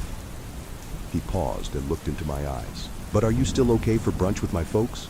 We can always reschedule and get McDonald's or something. Watch some DuckTales? I smiled at him and chuckled. That's tempting, but no. No. We've booked a table and everything. Besides, it's too short notice now to cancel. Let's get going soon. I feel okay. It was a long time ago. Tim glanced at me in a way that showed he was wholly unconvinced. But he yielded. Okay, my dear. I'll just take the trash down quickly. Meet you downstairs. A few minutes later, I had my makeup on and was waiting downstairs on the ground floor. Tim had left ahead of me to take the trash to the refuse bins in the basement, and I had expected him to be waiting for me already. But he wasn't there. I frowned, confused. Is he still downstairs? Why is he taking so long? I tried to keep my panic in check, but as the minutes ticked by, my heart began to thump loudly. No. There's no such thing as the dark place. There's no such thing as the monster in the basement. I stammered to myself softly as I tried to force the panic back down into the recesses of my stomach. I couldn't end that thought. What if by telling him the truth I had put him in danger? The voice had said not to tell anyone. I thought that it would only be angry at me, but now I'm starting to think otherwise. My blood was electrified with terror as I took a small step toward the stairs. The stairway was curved so that the door was hidden. I craned my neck and peered around the corner. The large, metal basement door was shut. Tim, is everything okay? My voice shook slightly as I spoke, but it was firm and loud. Silence pressed against my ears. I pulled my phone out of my bag. With the tap of a button, a small but bright flashlight switched on and illuminated the hallway. I turned the flashlight toward the stairs. With shaky hands, I took a step forward and started to descend. I halted after 3 steps. I felt dizzy now. Tim, this isn't funny. I'm really freaking... Then I heard him. Gotta. I tripped and hit my head. I heard him groan in pain. I think I twisted my ankle. I really need some help. My fear instantly dissipated. Tim was hurt badly. His voice sounded really worried. If he'd been unconscious this whole time, he'd need serious medical attention. Shit! Why had I waited so long to check on him? Of course, there's no such thing as monsters. I hurried down the stairs and grabbed the door handle heavily as I pulled it open. Complete. Utter darkness pressed up against my eyes, and I felt an unnatural coldness in the air. The basement door swung back and slammed into me so hard I felt myself fly through the air. I hit the ground hard and yelled with pain and surprise. The impact knocked my phone from hand and I heard it smash as its light went out. What the hell? I stammered, my head swimming with confusion. Timothy, I whimpered in the pure darkness. I was sitting on the hard, damp floor, which was the only other thing I could sense besides the horrendous cold, my soft sobs and the musty smell. Then a gloomy light bloomed to life. My jaw dropped open in horror. It couldn't be possible. There, many yards in front of me, too far to be possible, a single bare light bulb was hanging. Its light was cold and small. It looked almost exactly like the light from my old basement. As I looked down, I yelled and began to wail loudly. Lying in the pool of light beneath the bulb was the mutilated, bloodied corpse of my dear, sweet Timothy, the man who I had loved more than anything, the man I had wanted to marry, the man who always made me feel safe, the man who knew exactly how I liked my coffee and pancakes. His gray eyes were empty as they stared at me. Gone was that perennial warmth and love. His body was covered in deep scratches and blood soaked his clothes. Oh my God! He was dead. Guilt, terror, and pain of all kinds washed over me. Tears poured down my face and I yelled incomprehensibly, pleading for someone to help. Without warning, another identical light bulb appeared before the first. My whimpering paused. Then another, and another. My eyes widened with terror. Soon, hundreds of lights were blooming into existence like frigid, miniature stars. The line of lights made a beeline towards me, with the final bulb flickering to life above my head. I heard the sizzle and hum of its electromagnetic field. I was frozen from fear. I had no idea what to do. My eyes burned with tears and I squinted. Suddenly there was a loud pop. A bulb had exploded and I shouted from fright. I gazed down the line of lights and gasped. At first all I saw were the shards of broken glass and the remnants of the broken bulb above. It had been the bulb right at the far end. My gaze shifted. A humanoid silhouette stood beneath the broken bulb. My heart stopped dead. No, no, no, no, no, no, I moaned softly, my brain unable to process my terror. Then the next bulb in the line burst, and the man instantaneously stood beneath it. One light closer to me. I screamed from fear and found myself clambering to my feet. I had to get out of here. As I struggled to stand in my panic, I heard another loud pop as the next bulb blew. Then the next exploded. Suddenly all the bulbs were exploding one after the other, louder and louder. I saw the silhouette get closer and closer, as swift as a shadow. No! Stay the hell away from me! I screamed as bile forced its way into my mouth. My heart screamed from panic. As I turned, I heard a soft, raspy voice say, "We warned you." With tears flooding my face, I groped wildly for the basement door. I could feel someone standing right behind me. I yelled with delighted surprise as my hand grasped the door handle. I heaved the door open and ran screaming up the stairs and out of the building. I continued to run and scream as I welcomed the feel of warm, sticky summer air on my skin. I'd never been so happy to see the calm blue sky and the vicious midday sun. I ended up being taken to a hospital by a bunch of cops who'd seen me yelling and crying as I ran down the street. My face and clothes were covered in dirt, and my knees and elbows were scratched, but otherwise I was unharmed.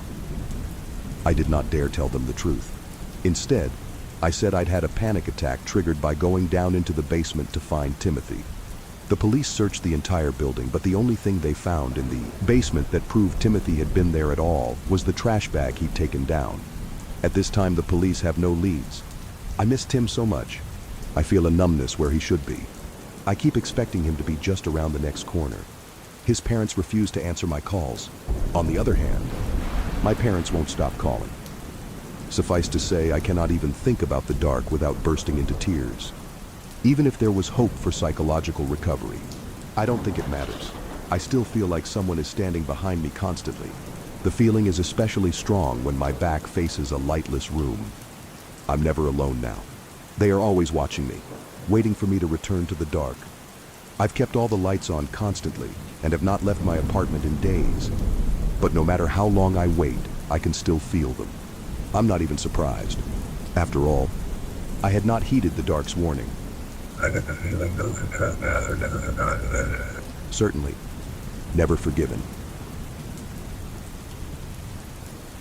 The cat before me looked more like a Pokemon than a real animal. "Is she?" I began in a whisper.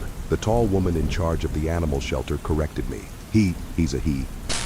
I looked back at the cat. His ears were long and large, like the ears of a lynx. Long, fluffy tufts of fur were sticking up from the tips of his ears. His eyes were large yellow orbs, full of secrets and mischief. His fur coat was similar to a tabby, except his head and ears were covered in dark gray fur. His whiskers were long and fine. I held my hand out near the cage bars. The cat was sitting grooming himself near the back. He looked over at me as I beckoned. I could swear there was a sentient light of recognition flickering in his eyes, a connection between him and me. He let out a small meow and ran over. He licked at my fingers through the bars and my heart melted. He was the most adorable thing I'd ever seen. I stroked at his head through the bars and he was so soft and warm. Oh my wow, he's so friendly. Exactly what I need. What breed did you say he was? The animal shelter employee looked noticeably surprised. Oh my, he's normally shy with new owners. And we're not entirely sure what breed he is. Got him about a month ago. He was found in a dumpster. He was tiny back then, but he's much bigger now and still growing, she said, her voice soft. Oh really? How many owners has he had? I wonder if he's got a bit of Maine Coon in him, or perhaps even Bobcat, I said half-jokingly with a quiet laugh. The animal shelter employee broke eye contact with me.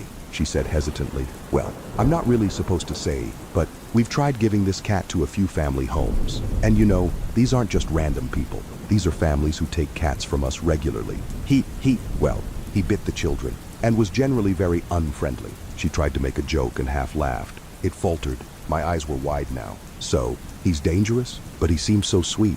I looked over at the adorable cat, now gently nibbling the tips of my fingers. No, not dangerous per se. Just needs the right environment. Sometimes the animals we get just aren't well suited for children. Maybe as he gets older, he'll mellow out. As he licked me with his sandpaper tongue, I laughed.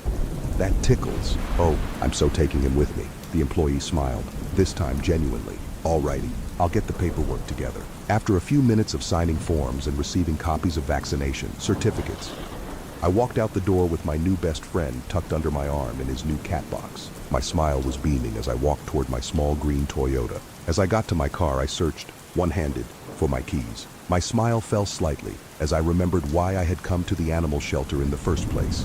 I had just been through a really bad breakup, after years of our relationship slowly dissolving. My girlfriend of 10 years had moved out and moved on. I was left alone in our old house. It was a large house out in the suburbs, and it felt quite empty to be there all alone. To top it all off, since I'd come out as gay, my super religious family had not really kept in touch with me. My mom sometimes answered my calls, but my dad, sister, and grandmother wanted nothing to do with me.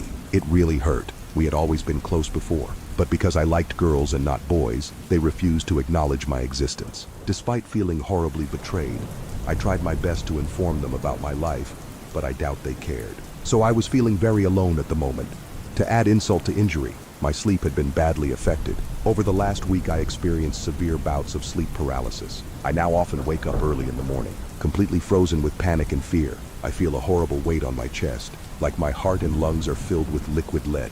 I hear strange noises and see horrendous shadow shapes move about my room, until I can finally sit upright and turn on the lights. I always hold my breath, expecting something to appear in the light, looming over my bed. But the shadows always retreat, revealing nothing. Just my mind being an asshole. I was talking with my friends about it, and they recommended I get a pet to have another heartbeat around the house. This would help me feel not so lonely while I get used to being single again. So, one Saturday I found the nearest animal shelter and drove on over. The rest is history. As soon as I got home with my new companion, I knew the first thing he'd need would be food and water, and a place to go to the toilet. Of course, I had already purchased these all from the store on my way back from the shelter. I set everything up and looked up the major do's and don'ts of introducing cats to a new home. A week went by and my adorable friend finally got a name. I had tried picking a name for him that whole week, but nothing seemed to stick. Most of the names I tried I hated or he completely ignored. But sometimes when I offered up a name, he really despised. His large glowing yellow eyes would fix me with a disapproving stare. Okay, I won't call you Garfield. Well, why don't you give me some suggestions sometime? I said at him, as I felt his impatience leak into his stare.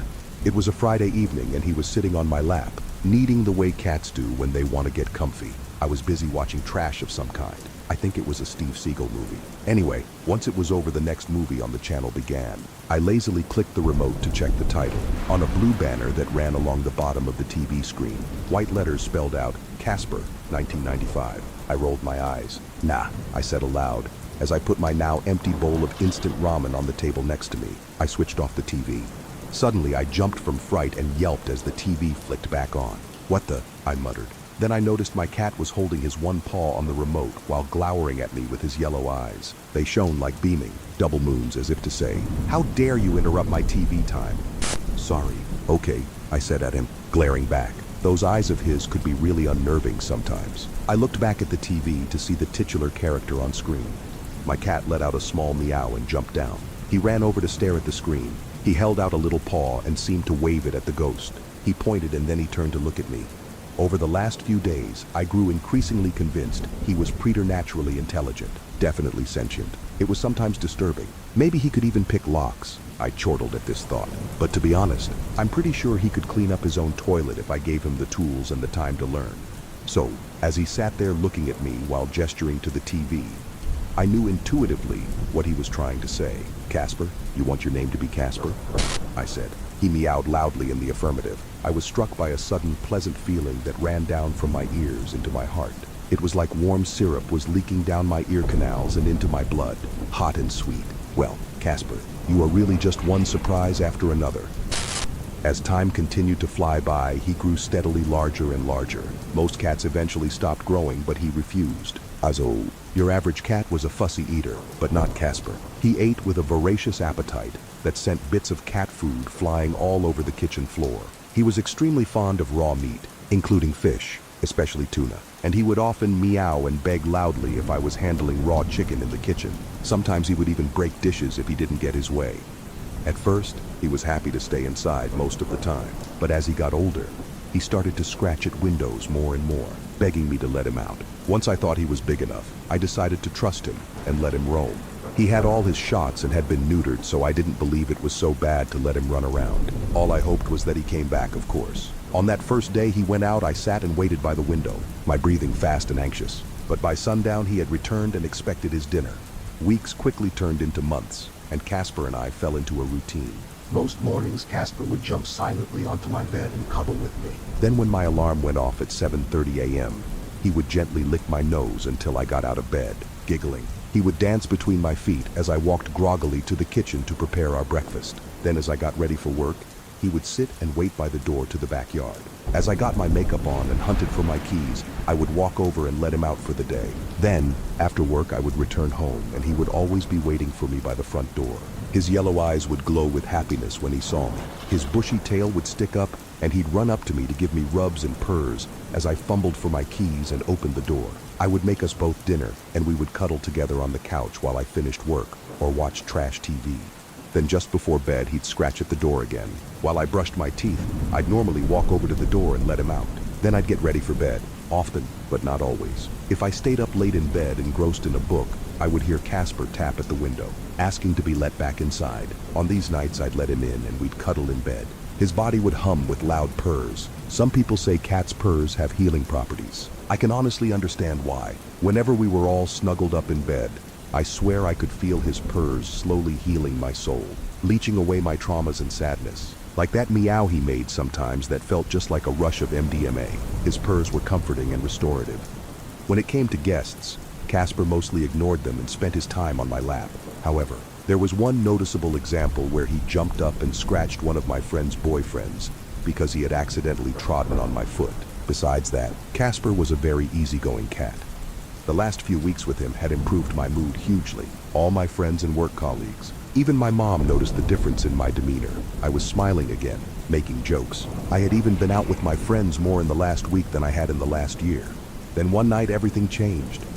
I had had a stressful day at work. Teaching university-level psychology is not easy, and kids can be exhausting, but the work was very rewarding most of the time. However, the day had drained me, so when I got home I was really looking forward to spending the evening vegging out with Casper. But when I arrived home and got out of my car, he was not waiting for me on the front porch like normal. I frowned and walked over to the door. I called out for him a few times and looked around the perimeter of the house but found nothing. This was the third time now in the last week he'd not greeted me at the door. I wasn't that worried about him, but I was disappointed he'd not be around for cuddles. I'd probably only see him in the morning. He was very large now and I'm sure he could take care of himself. I was more worried about what he might be eating or hunting. I hope my neighbor's Chihuahua is not on Casper's menu.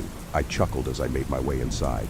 After a dinner of cold leftover pizza, I decided to watch something light and go to bed early. As I sat in bed reading, I decided to leave my window open. I'd done this the last few nights since Casper was out, and I wanted him to be able to get in if he needed. I really need to get that cat door installed, I said to myself quietly as I got into bed with my book. When I awoke, I knew something was very wrong. It must have been close to dawn. Early morning light poured through the window and made its way onto my carpeted bedroom floor. The dark outlines of the bushes and trees were stark against the gray, lightening sky. My limbs were frozen in place, and I felt a strange tension and heaviness on my chest. My heart thumped loudly. I was having another episode of sleep paralysis. I tried my best to regulate my breathing and calm down when I saw a white, spider-like hand slowly emerge from the dark gap under my bed. If I could have screamed, I would have. Nothing but a muffled moan escaped me. My body tried to squirm, but I remained helplessly locked in place. The pale, dawn-colored hand stretched out further. Then I could see another hand, and now arms, and now a masked face. Now a dark torso, now legs, all emerging so slowly, so silently, like a horrible insect carefully unfolding itself out of its burrow. Soon a massive figure, all clothed in black, including a balaclava, loomed menacingly over me, my head filled with panic. What the hell? Was this really happening? Was I dreaming? I still couldn't move. Then I saw the figure pull a knife from his belt. It was large and gleamed sickly in the morning light. "Hello there, little rabbit," said a soft male voice. It was at that moment that the paralysis finally wore off. I rolled like an armadillo across my bed and made it to my feet. Running to the door was suddenly all I could hold in my mind. The door handle filled my vision. I ripped it open. I did not dare look behind me. I ran. My heart threatened to explode. As I approached my front door, I felt a hand seize my hair and heave me back. I screamed in pain and horror as I felt myself fall to the ground, knocking over a dining room chair as I did. The masked figure bent over me now, the knife still gleaming. He was breathing heavily. Rabbit can run, but not fast enough.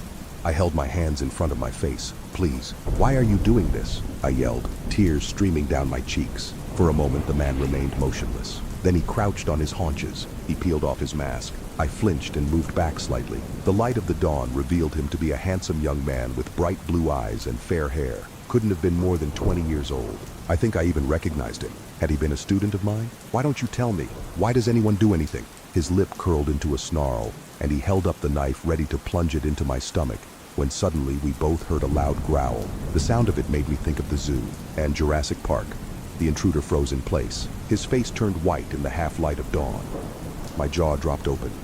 An enormous pair of yellow eyes stared at us from the darkness of my bedroom. The light of dawn reflected hideously off the tapetum at the back of the thing's eyes.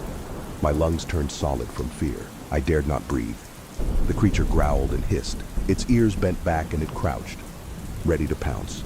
I heard the intruder yell with horror, saw him scramble to his feet. With a roar, the beast suddenly leapt into the air and pinned him to the ground. I heard the intruder scream in pain as whatever the thing was tore at him with its teeth and claws, ripping chunks of meat and viscera. The screaming soon turned to gurgles and then was gone altogether. For a long time, All that could be heard was the tearing of meat and tendons and the wet chewing of a carnivorous beast.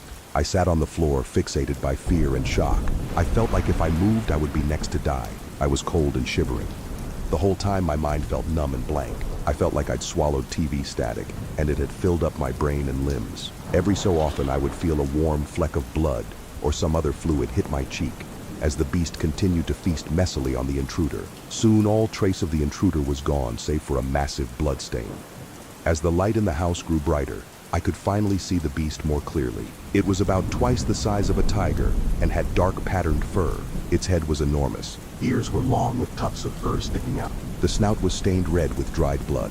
It was busy licking its enormous clawed paws when it stood up and fixed gigantic yellow eyes on me. "Casper?" I said, looking directly at the beast. It looked just like him. I mean, like he would look if he was a giant tiger. I felt my heart accelerate, the blood pumping faster and harder through my veins. Casper slowly stalked up to me, those pale, glowing yellow eyes never breaking their gaze on me. Then, just when I thought I was going to die, he nuzzled his head against mine and began to lick at my scratched knees. I sighed massively with relief. Then Casper looked at me, and I felt words form in my mind that were not my own. Yes, Casper, I like this food best. More food, more like this. Presents, more presents like this. I can give you presents too, but I need more presents. The words were gentle whispers, but their sibilance was overly emphasized and sharp. It hurt to hear those words spoken like that. My head felt fuzzy. Was I really talking with a murderous beast that was somehow my cat? That had somehow eaten a psychotic intruder? Was this real? I blinked my eyes a few times and rubbed them hard. Yay. Okay, well, let's see. Oh, and thank you, by the way, I said sheepishly, not sure what I should say in this kind of situation. After I'd smoked a cigarette and had some water, I called the police. Casper wasn't happy about the decision, but by the time the officers arrived at the house, he was back to looking like his regular old self. The cops took my statement, which of course carefully omits the part where my monster of a cat ate the bad guy, and I had to spend a few days at a hotel while they dusted, took photos, and processed the crime scene.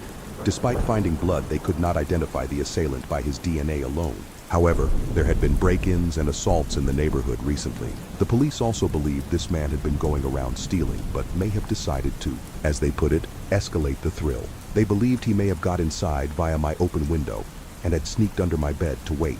What they figure is, he may have got injured in my house somehow and fled looking for medical attention. However, they had not been able to find any record of him at hospitals. For a short time, the police insisted on leaving a police detail by my house in case he returned. But after a few weeks of no leads and no more home invasions, they began to doubt he'd ever come back. It's been a month since that horrible evening, and I'm sitting browsing the web with Casper. What about this one? I say to him, pointing at the mugshot of a scrawny man with oversized glasses and a comb-over. No, he's too innocent. Must be evil. Very evil tastes better. Evil satisfies longer. I sighed. Since Casper had devoured that intruder, he no longer ate his cat food at all. Instead, he would beg for me to look for people he could play with. At first, I refused, but then he reminded me about the presents he could give me if I helped him. That's when I noticed I had been losing weight. My eyesight was improving. I found scars I'd had for years miraculously beginning to fade. That's when I knew this was all real. Casper was no cat, of course. He reminded me more of a mythical creature like a sphinx or a witch's familiar. What I knew for sure was that he was now my friend and protector. All he asked for in return was a good meal every now and then. Also, there are plenty of people out there who are horrible and hurt others. Why shouldn't we get rid of them? I'm actually doing the world a favor by doing this. And if I profit from it, so what? Casper meowed loudly. That same warm meow that filled me with pleasure, like a drug. There, that one. I hear those foreign feline thoughts invade my mind, the sibilants like nails on a chalkboard. My cursor hovers over the photo of a rather normal-looking man with a buzz cut and dark brown eyes. Mario Davenport, I say aloud, reading his file. After a minute, I close the publicly available database of child sex offenders. Looks like we will be paying you a visit soon. When I was 11, I was at the very bottom of my class until the teacher, Miss Henry, made me sit next to the new kid. Thomas and his family moved into town halfway through term, so he just sort of appeared one day. During his second week, Miss Henry tried to draw him out of his shell by asking about his favorite TV program. "What's a TV program?" he replied. That got a laugh. Clearly, he was playing dumb to put one over on her. Everybody thought he'd emerge as the next class clown, but instead he rarely spoke and aced every subject. A few girls tried befriending him. They dug that children of the corn look, I guess, but agreed he was a weirdo after chatting with him in the lunch hall. As desk buddies, he and I locked horns, a lot, because I was left-handed. Our elbows bumped together whenever we wrote, and he got super pissed anytime I asked to borrow a pencil, so I of course did this as often as possible. Anytime I asked Ms. Henry to split us up, she'd just sneer and say, "Ryan, there's gonna be times in life when you're forced to spend time with people you don't like. Get used to it." One day, as I struggled with a difficult maths exam, Thomas offered to help. I'm guessing he finished early and got bored. It was my first A, without either of us ever agreeing to it. He started helping me with homework and tough assignments, and soon my grades improved so much my mom bought me a bunch of Pokemon cards as reward. I offered Thomas some of the one I already owned, but he didn't even know what a Pokemon's was. Then one day, out of the blue, he asked if I'd sleep over at his place. "Father really wants to meet you," he said. Why did his parents even know who I was? We sat together, sure, but he knew so little about pop culture. Getting through a conversation was like chewing cold. Still, I wanted to thank him for his help, and my mom didn't raise any objections. So that Friday I packed some clothes and cycled over to his place. I drove down several short roads flanked by woods, past a train station, toward the outskirts of town. Thomas's two-story house sat at the top of a long driveway so steep that I needed to jump off my bike and push most of the way. And all the windows were either boarded up or had the curtains pulled shut. Things got spooky the second I arrived. Thomas and his parents waited patiently to greet me, each grinning like they were on a poster for tooth whitening. Everybody had matching blonde hair and dressed in plain shades of brown, gray, and white. A large man introduced them as the Donovans. My preteen brain categorized him and his wife as old, but in retrospect, there must have been a 20-year age difference there. Mr. Donovan walked my bike into the garage while me and Thomas followed his mom inside. Something was wrong with the house. It looked too sterile. No clutter. Zero toys scattered about. Plus, the antique furniture was older than my grandparents. In every room, sheets had been draped over objects mounted along the paneled walls. And Mrs. Donovan made a point of telling me that touching the sheets is strictly forbidden. She led us into a sitting room decorated with crucifixes, and more crucifixes, of varying sizes. We kneeled down on a colorful rug, facing each other. The only sound was the ticking of a grandfather clock. At last, Mr. Donovan joined our group and led a prayer for the standard stuff. Good health, blessed weather. Even though I'd gone to Protestant church with my grandparents, I couldn't figure out what religion we were meant to be practicing. He obviously thought of himself as a spiritual leader and devoted a lot of time to the blind sinners who would suffer swift retribution on Judgment Day. It wasn't until he called for a minute of holy silence that I heard a low, shaken voice. I concentrated hard, tuning out the clock. There were muffled cries from somewhere within the room. I peeked my left eye open. Nobody was watching, although the way the family didn't stop grinning made me shiver. I glanced around the room. We were alone. When I turned back towards the circle, Thomas's mom was staring straight at me, her smile practically splitting the seams of her face. Quickly, I shut my eyes, already anxious to go home. The silence seemed to last forever. Finally, the spiritual leader clapped his hands and said we should go out back and toss a ball around. On my way out of the room, I listened for more cries, but the sound had died off. I figured my imagination got the better of me. As Thomas and I tossed a leather ball back and forth in the long grass, his dad watched from a crew decking area, beaming, like at school. Thomas threw with his right hand, whereas I favored my left. We kept trying to pass each other bad shots, competing to make the other miss a catch. It was all in good fun, though. Thomas acted even weirder than at school. Away from his parents, he at least seemed interested in subjects like TV. But now he strictly spoke about Bible stories and recited his favorite verses. I sidestepped his questions, my spirituality as much as I could.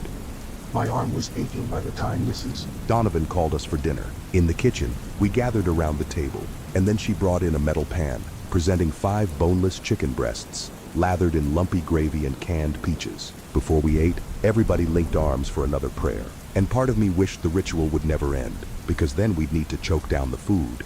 A heavy silence fell over the room. Then those cries started up again, closer than before.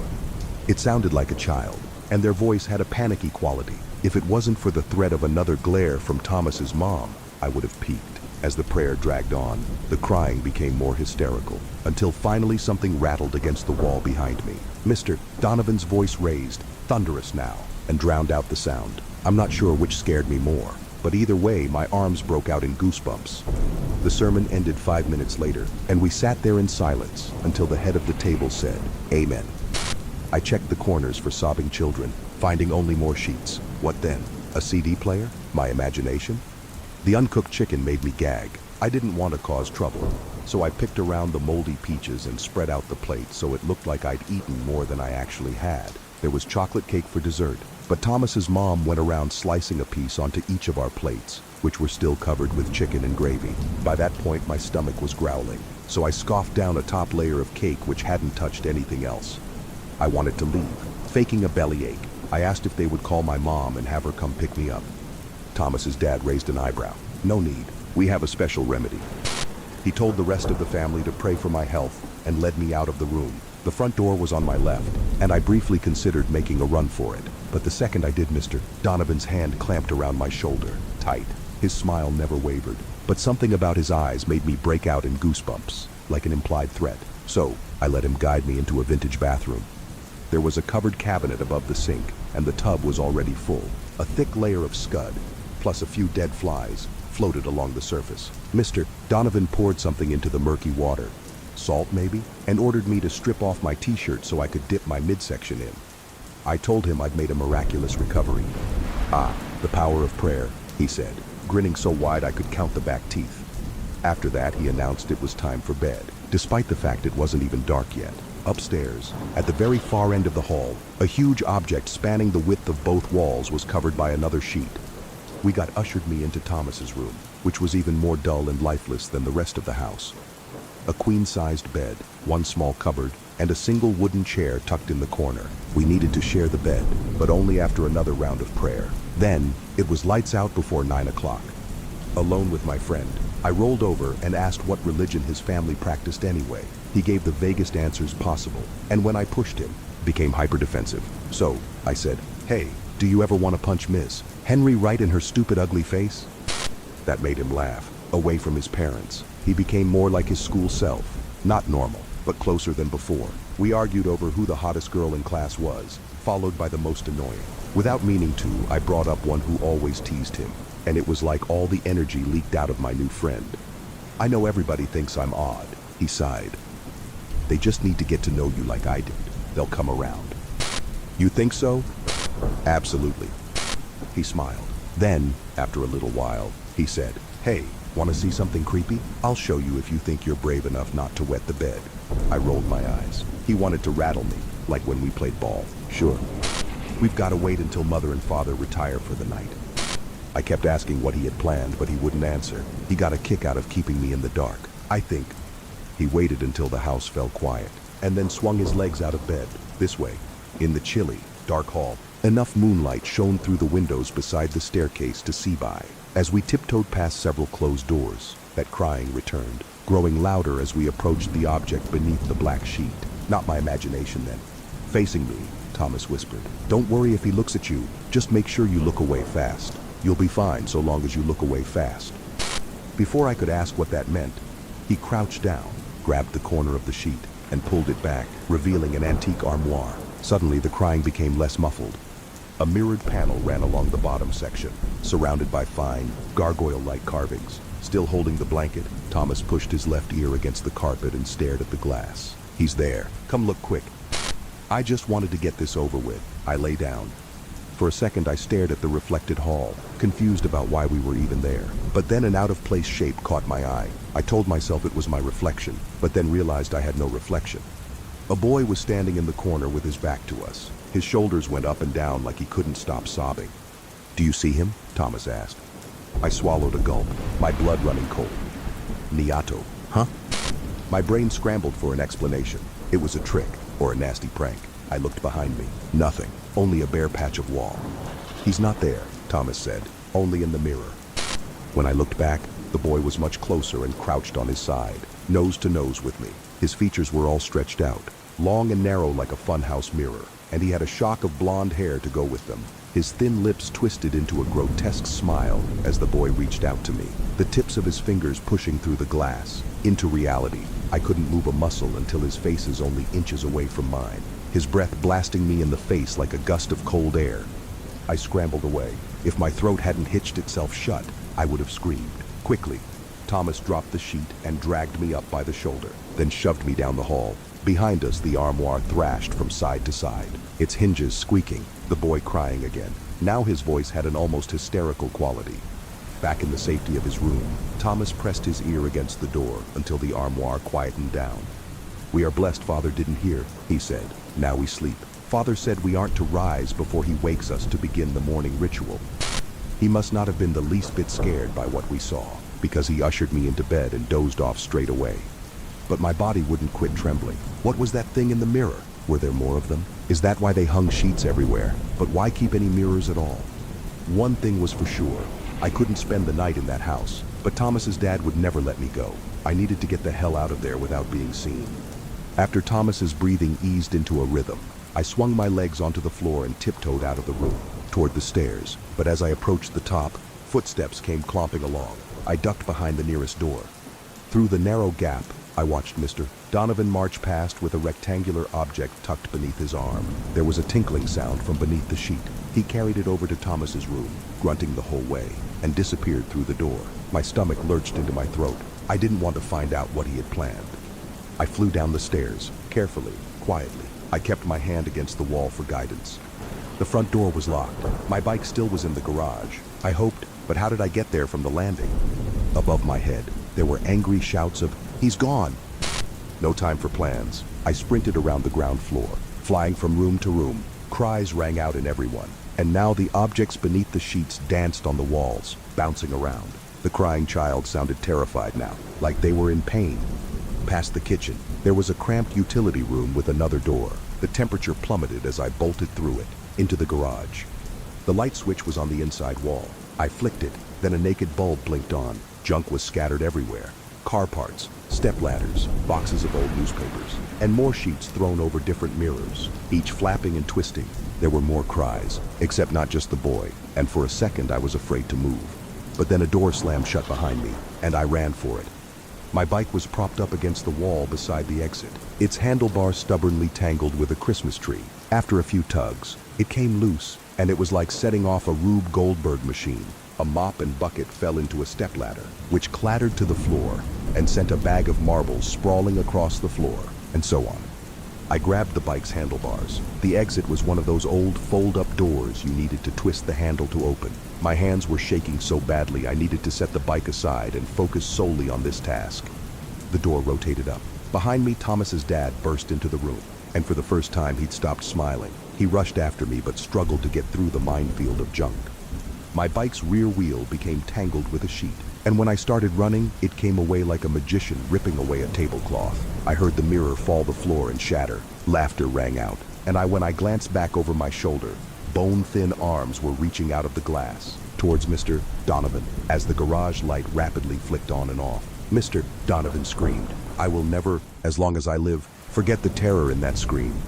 Pure adrenaline got me out of there. Without slowing down, I sprinted to the top of the driveway and leapt onto the bike and flew down the hill. Behind me, screams rang out from deeper in the house. I didn't stop to look back.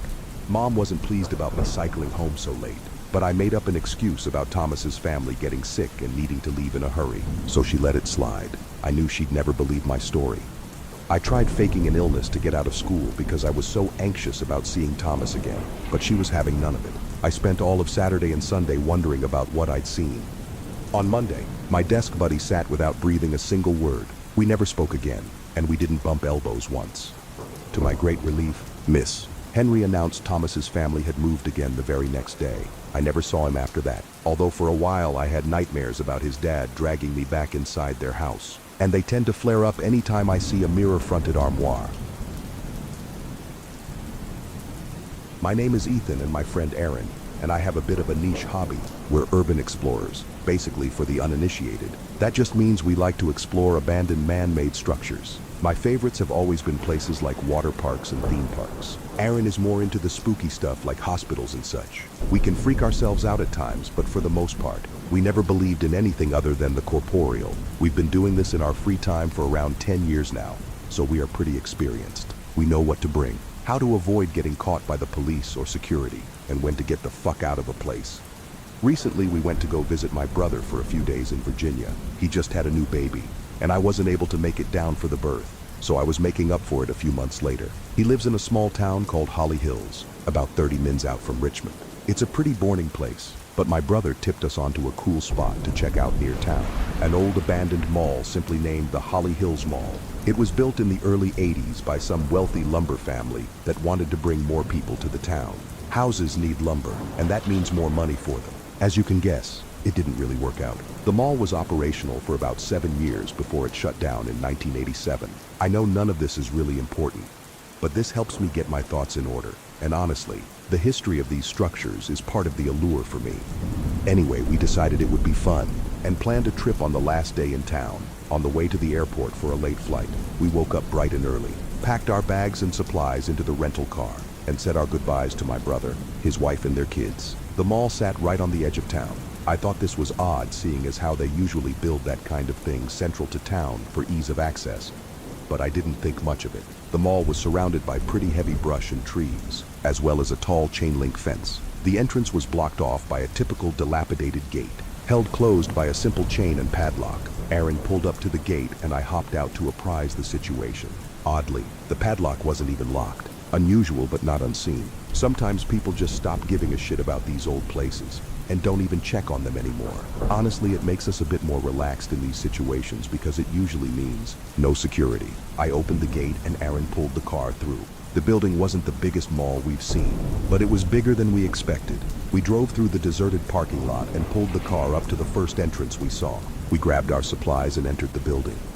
The mall exploration itself was pretty uneventful. It was cool to see all of the ads and architecture that seemed frozen in time, like we stepped back into a stale, post-apocalyptic version of the 80s. There was a pretty massive hole in the ceiling where the skylight had given way to snow or the elements or something. The tree that sat in the center of the courtyard had grown massive and was protruding out of the hole in the ceiling. Aaron does these explorations for the fun of it, but I am a bit of an amateur photographer, so I do it for the photos mostly. I snapped a bunch of what I think would have been amazing photos, but unfortunately I lost the camera. Well, I didn't lose it per se. I know exactly where it is, but we'll get to that. During the mall exploration, I did have a feeling that we were being watched. Distant sounds of glass crunching underfoot, or a figure just out of the corner of my eye that disappears right when you look in its direction. but I knew this was just my mind playing tricks on me. There were no signs of security, and no real reason that, even if the cops knew someone was in the building, they would even care to come check. At least that was my thoughts on it, so I ignored it. We hung out in the food court for a bit, ate some sandwiches we had packed for lunch, and then decided to make our way to the car. We got to the car, loaded up and headed out, but on our way to the exit, we noticed a parking garage. It was a 5-story garage from the looks of it, and though usually uninteresting, for some reason Aaron wanted to check it out. We spent less time in the mall than we thought we would, so I figured what the hell, we had the time. We entered the garage on the first floor, marked as floor 0. We drove up to floor 4, did some donuts, and Aaron tried his best to reenact Fast and Furious Tokyo Drift on the way down. I was clenching the entire time, of course, because I didn't want to die. But also, it was a rental car. We didn't have the money to pay for damage done by joyriding in an abandoned mall parking garage. We got back down to floor 0, had a laugh, and started toward the exit, until we noticed the ramp heading down to a lower floor. Aaron pointed out how odd it was that there was a huge parking lot plus a parking garage with 5 floors above ground and seemingly subfloors below ground, for a fairly small mall in a small town. So we thought, we'd make one more detour to see what was down there. Obviously, we were expecting either darkness or water, and we found the first option, darkness. Aaron turned on the brights, and we drove around and found nothing. As expected, what we didn't expect was to see another ramp down to another subfloor. So of course we decided to make a game of it. We both guessed how many subfloors this garage had, and Aaron headed down the ramp. I had guessed too, that this next floor was going to be the bottom. He said 5. He was being stupid, but imagine our surprise when there was yet another subfloor. We both laughed in disbelief when we came around the corner on the 4th subfloor to see a ramp down to the 5th. This is a 10-floor parking garage, including floor 0, for this mid-size mall in this tiny town. What were they thinking? They really overestimated the draw that this place was gonna have. Curiously, we headed down to subfloor 5. At this point it was dark, like super dark. There was no other light from anywhere other than our headlights. We rounded the corner and were in silent awe to see yet another ramp down. We both looked at each other and I think one or both of us said, "What the fuck?" Without further discussion, Aaron steered the car down the ramp to the next floor. For the next 6 floors, we drove on in awe and confusion. We were now 11 floors underground. It didn't make sense. Aaron started coming up with theories, getting excited that maybe we'd found the entrance to a secret government base or a sprawling underground doomsday bunker. But he stopped mid-sentence when we both saw something we weren't expecting. A car. It was parked in a spot with its headlights on. As we pulled closer, I decided to roll down the window to see if I could hear anything. Immediately, the unexpected cold from the parking garage filled the car. It was mid-May at the time and was a fairly warm day, so the cold felt out of place, but we were underground, so I choked it up to that. I could hear the sound of our tires against the pavement and the hum of our car's engine. As we pulled up next to the parked car, I could hear that it, too, was running. The car itself looked like it was an older make, something from the 70s or 80s. Inside, it was seemingly empty. I suggested aloud that perhaps the car belonged to the owner of the property, or a security guard who was doing his rounds, and that he might be back any minute. But Aaron pointed out the car was covered in a thick coat of dust, like it had been there for a very long time, but it was running. I figured it just needed a wash. Aaron did what he does best, and convinced me to get out of the car and investigate further, only after a bunch of protest and suggestions that we just head out. But he persisted. I exited and carefully made my way around the car, looking inside for any sign of life. But inside there was nothing but leather car interior, except for the passenger seat, where a satchel sat, with a thermos resting on top. The keys were in the car, and the radio hummed softly with static. Oddly, everything inside the car also seemed to be covered in dust. Aaron urged me to open the door, and I decided to give it a try, but of course it was locked. I looked around the lot, only being able to see the door to the stairs, and the elevators next to it, illuminated by the headlights of the 2 cars. I hurried back to our car, closed the door and rolled up the windows. I urged once again for us to make our leave. If there was a security guard lurking around, I didn't want to have to deal with that, especially before our flight in a few hours. Again, Aaron protested. He had to know how many floors this thing had. I can't say I wasn't curious as well. So we left subfloor 11 and headed further down into the depths of the structure. We continued on in silence for 12 more floors before I spoke up. This was fucked. It didn't make any sense, and at this point, it just felt wrong, dangerous. I was in the middle of expressing this to Aaron when I noticed he had stopped the car and was staring silently ahead. I looked and was astonished to see a horse, a fucking horse, just standing there. It had the thing around its nose, the reins or whatever, and it was just standing there. After a moment of staring in confusion, Aaron said something like, "Is that a fucking horse?" And I replied with some sort of grunt of confirmation. The horse finally turned in our direction, and I'm pretty sure I screamed when I saw the skin hanging off of the side of the horse's face, his skull exposed beneath. It was then I saw the blood on the floor, a large streak going from beneath the horse's hooves off into the darkness. I didn't want to know anymore. I wanted to get the fuck out of there, and I told Aaron as much. Aaron, against his and my better judgment, wanted to go on. He wanted to know what this all was, but this time I didn't let up. I was louder and more insistent than I've probably ever been with him, and he could see that, I think, so he agreed and threw the car in reverse. We backed up and started back up toward the ground floor. At this point, I decided to try my phone. I had figured I wouldn't get any signal underground, and I was right, but I tried it anyway. Nothing. Again, we drove in silence for a few floors. Aaron finally broke the silence to apologize, but I stopped him short. The floors were numbered. Ever since we started heading down, they were each numbered B1, B2, B3, Ect. We were on B23 when we turned around and headed back up. But the sign I was staring at in that moment said B26, 3 floors lower than when we started heading back up.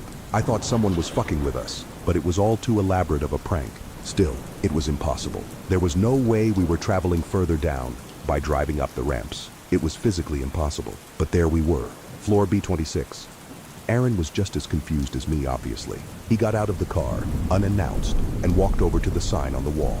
He grabbed it and began to shake it, then stopped and stared, clearly trying to figure it all out. I rolled down my window and called for him to get back in the car. This was followed by another voice, repeating my words, not mine, not Aaron's. He froze in place as the voice whispered loudly from the darkness, "Get back in the car." Aaron did just that. He closed and locked the doors and rolled up the windows. We agreed that we needed to get the fuck out of there. This wasn't fun or adventurous anymore, but we didn't know what to do. We thought we were getting the fuck out of there. I remembered that we headed back up on B23, and we decided that we should just keep going up. If the numbers keep rising, we should hit ground level by B46. It didn't make sense, but it was the best we had. We continued driving back up. Aaron was driving a bit quicker than before, and just as we thought, the numbers kept rising, which seemingly meant we were descending. But we held out hope that it was just some weird fluke. Maybe it was a joke. Maybe we didn't see those signs on the way down. We traveled in silence again, all the way to floor B35, but it was an uneasy silence. We were afraid at every turn at what we might see, but there was nothing. Mostly, there were a few floors with things that I did notice, some of them subtle, others glaring. Aaron was focused on driving and didn't seem interested in any of the strangeness we encountered on these floors for the most part. On one floor, I swear I saw a long dining room table with 2 figures sitting at either end, illuminated for only a few seconds by our headlights. Another floor seemingly had a cot in each parking space. They looked to each be occupied by a body, alive or dead, I don't know. One of the strangest, that even caused Aaron to stop the car for a moment, was a floor that didn't seem like a parking garage floor at all. It looked like we had pulled into a forest clearing. The pillars of the garage, now tree trunks, though the concrete ceiling was still visible above. There were plants, grass, bushes, and a pathway leading to what looked like a small cabin in the distance. The window glowed as if there were someone home, and smoke seemingly billowed out of the chimney. The curiosity overcame my fear and I rolled down the window. The sound of crickets, cicadas, and a cool spring breeze filled the car. Aaron and I looked at each other for a moment before Aaron blurted out, "Nah, fuck that," and continued on up the ramp. Finally, after what seemed longer than it should have, we reached floor B46. Nothing. I started to cry. It was too much. The realization that we were lost, underground, without any way out was starting to make me feel trapped. We were trapped. It was like I could suddenly feel the weight of every floor above us on me all at once. Aaron kept his cool. He tried to console me. He tried to offer explanations, but there was no explanation. We were in a labyrinth of a parking garage. Aaron started driving with purpose. He turned around and started down again. B47, B48, B49. He stopped the car, turned around again, and started driving back up the ramps. B50, B2, B52. He started to scream. Anger, frustration, confusion, all overflowing into a furious scream. Then, in a deafening echo, his scream reverberated around us. Outside of the car, within the parking garage floor, the windows rattled, the car shook, and then shut off. We were now in pitch blackness. The interior of the car was only illuminated by my cell phone, which I had plugged into and had been charging. I picked up the phone and turned on the flashlight. Aaron was desperately trying to start the car, but there was nothing, not even a click. Then he screamed, this time in alarm. In front of us, in the darkness, were two large eyes staring right at us. I have to express that when I say huge. They were massive, each seemingly the size of the wall. They felt almost flat and unnaturally still, but you could feel the consciousness behind them. Something was staring right at us. The whites were snow white, and the irises were an icy cold blue. The pupils were dilated and pitch black. I said fuck at least 15 times in a row, and Aaron slammed his fists on the steering wheel over and over. A voice, seemingly inside the car, whispered again, "Get back in the car." Aaron's percussive maintenance seemed to have worked, because the car started back up, without him even turning the key. Whatever was down here seemed to want us to leave, and we wanted to leave too, but we didn't know how. Aaron put the car in reverse and spun it around. I could still see the eyes in the mirror. He sped up the ramp, totally disregarding the numbers. He drove a good 6 or 7 floors before I noticed something standing out in the darkness. Each floor now had a dim light. I was able to calm Aaron down enough to listen to me, and I pointed it out. He stopped on the next floor to see the light in the distance. It was a door. The door to the stairs is illuminated by an emergency light above it. It was our only chance. It was our last option. He drove over and parked the car in front of the stairwell door, illuminating it fully with the headlights of the car. We both bolted out of the car. Aaron flung open the door, and we started running up the stairs. After the first flight, we saw the number on the stairs, B57. We were ascending. I started to tear up in excitement. We continued on, faster than before. For 20 floors, we basically ran, energized by the fact that the numbers were going down, which meant we were going up. Around B30, we started to slow down pretty significantly. We were still making our way up, but we were tired. It was then that I looked back for the first time. The stairwell above was lit on each floor, but as we made our way up to the next floor, the lights on the previous were turning off. Turning back to head up the stairs, I ran into Aaron, who had stopped in front of me. He was looking up at the top of the next flight of stairs. I looked at what had stopped him. It was a person, I figure, huddled in the corner at the top of the stairs. They sat with their head buried into their knees, shaking. Their clothes seemed faded, old, and dusty. Maybe a homeless person that had gotten lost. Maybe the driver of the vehicle? I called out gently to the stranger, something along the lines of, "Hello, are you okay? Do you need help?" Aaron scoffed. He said we needed help. Screw this guy. He started up the stairs, but when he got near the top, he hugged the rail, facing the figure the entire time. Slowly he rounded the corner and called me forward. The stranger didn't move.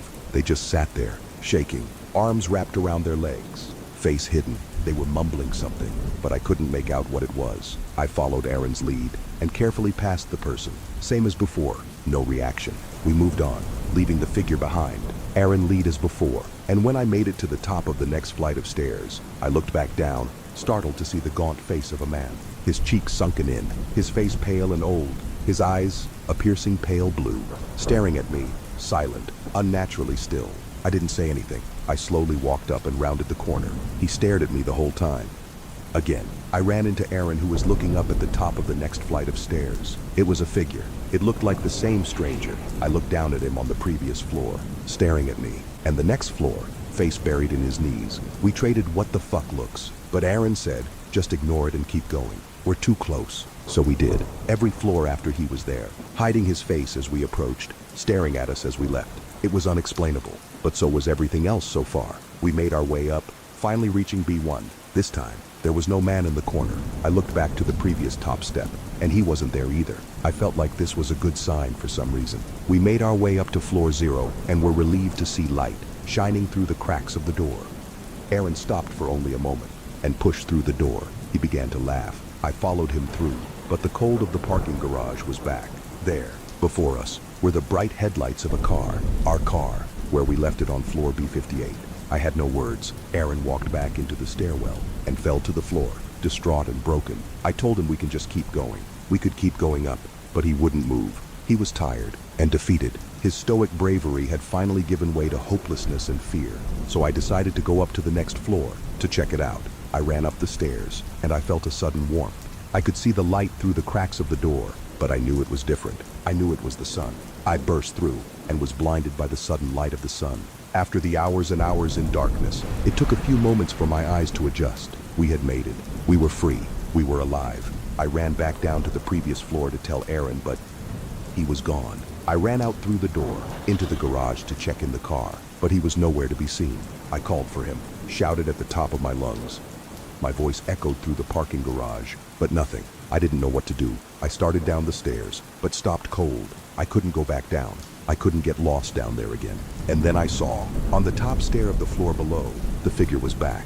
It was Aaron, sitting in the corner, his hands wrapped around his knees, staring at me. I called to him. I ran down to him, but when I got to the stair, he was gone. I looked over the railing down at the next flight down, and there he was again, staring. I couldn't go down anymore. I couldn't. I called to him, pleaded with him to come with me, to get it together and get the fuck out of there, but he just stared. I promised him I would come back. I cried as I turned around and made my way out of the garage, as I left my best friend behind, to save myself, because I was too scared. I ran from the parking garage, across the parking lot, past the gates and to the road.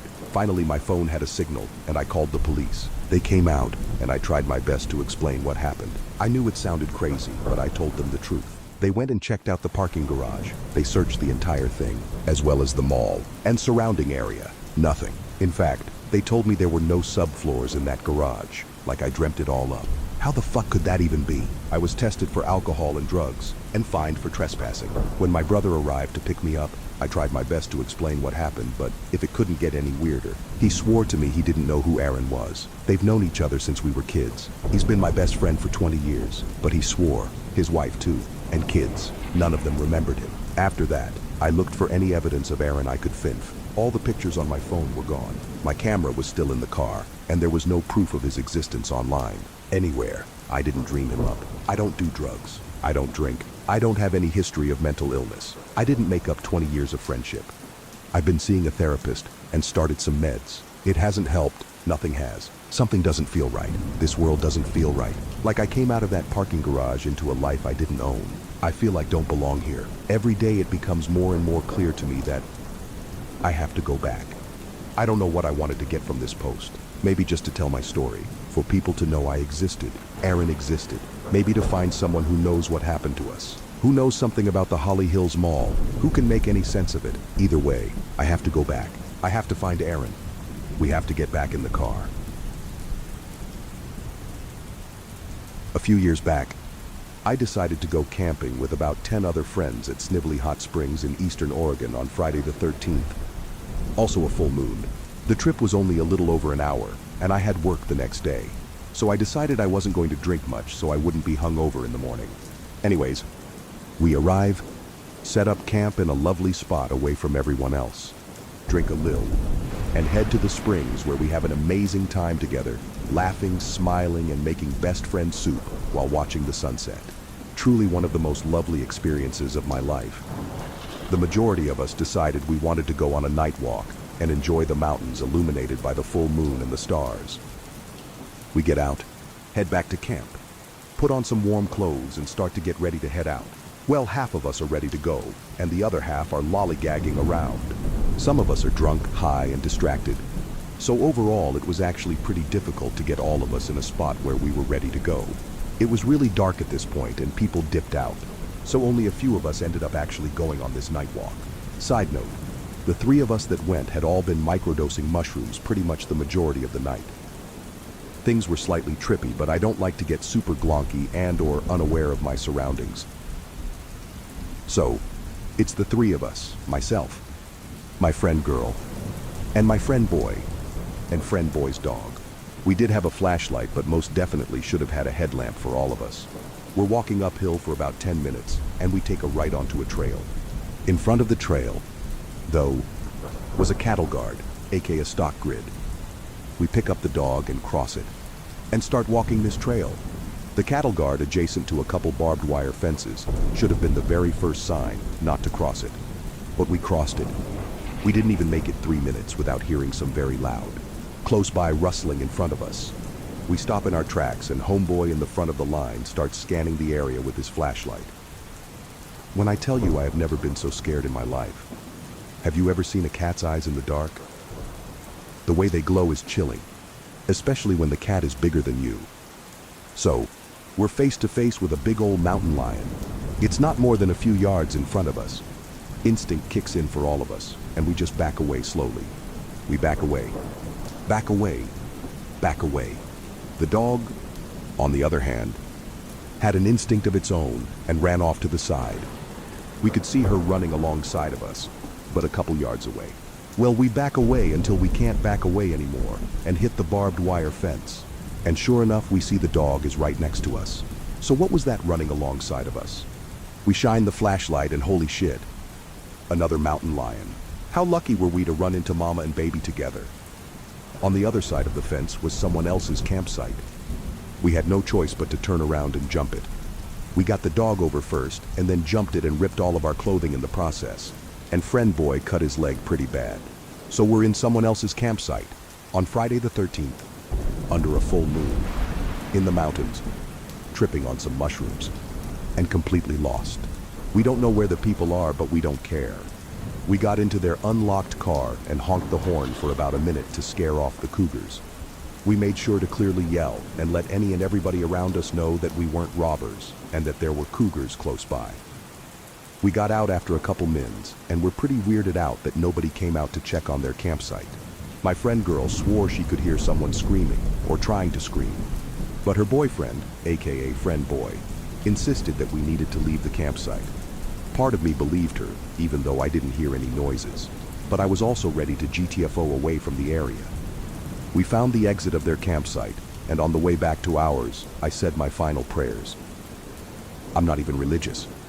We got back to camp, and every rustling noise around me had me convinced that we were being stalked by these cougars. I had a full-fledged panic attack in the car for about an hour, and was absolutely covered in gnats because the sunroof was cracked. Everyone else was having fun around the campfire, even the other two who had just gone through the same experience I did. Friend girl got in the car with me and got herself covered in bugs just to help me out of my sheer panic. She brought a bottle of tequila and a pocket full of mushrooms and told me we'd die happy together if we died tonight, and I gained enough courage to get out of the car and have fun with my friends. I was hungover as shit the next day and no called, no showed my job, and got fired when I got back into town. Was worth every second, but holy shit, I am traumatized. Sometimes I'll even have nightmares about them stalking me. I never thought I'd see Jessica Wright again. We were just kids. Really. High school seniors wrapped up in the small dramas of our tiny town. Jessica was the girl everyone noticed. With her bright eyes and infectious laugh, I was the boy in the back of the class, quietly sketching her from a distance, too shy to ever make a move. Our paths crossed occasionally, but we were never more than casual acquaintances. Then, the accident happened. It was a rainy night, the kind that turns the roads into slick death traps. Jessica's car skidded off the highway and wrapped around a tree. She was gone before the paramedics even arrived. The town mourned. Her parents were devastated, and for weeks, I couldn't get her face out of my mind. I felt an unbearable guilt, a sense of loss that I couldn't explain. I didn't know her well, but somehow, her death carved a hole in my life. Years passed. I moved away, went to college, got a job, and tried to forget the haunting memory of Jessica. Life became a series of routines, and for a while, it worked. But then, a few months ago, the nightmares started. I would wake up drenched in sweat, Jessica's face floating just behind my eyelids, her eyes empty and accusing. It wasn't until last week that things took a turn for the worse. I was sitting alone in my living room, the clock on the wall ticking loudly in the silence. It was just after midnight, the hour when the world feels the most still. I had just turned off the TV and was about to head to bed when I felt it, the unmistakable sensation of being watched.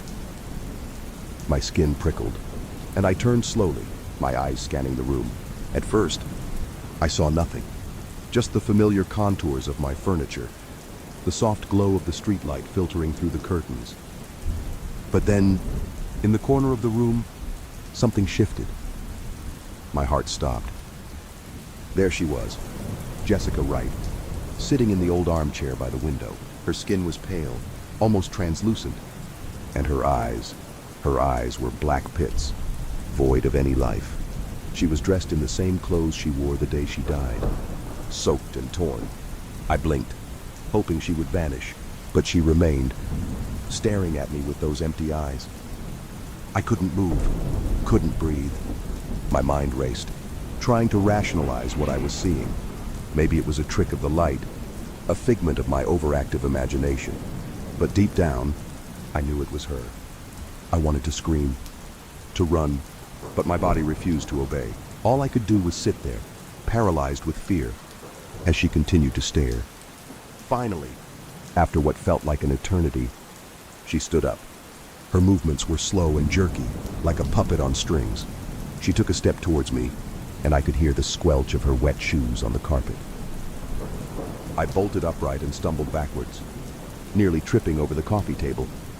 She stopped, her head tilting to the side, as if confused by my reaction. Then, she took another step. And another. She was coming for me. In a blind panic, I fled to my bedroom, slamming the door behind me.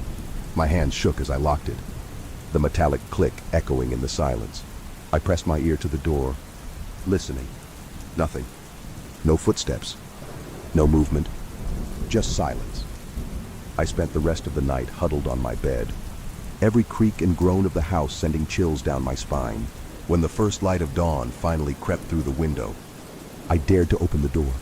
The living room was empty, the armchair vacant. It was as if she had never been there.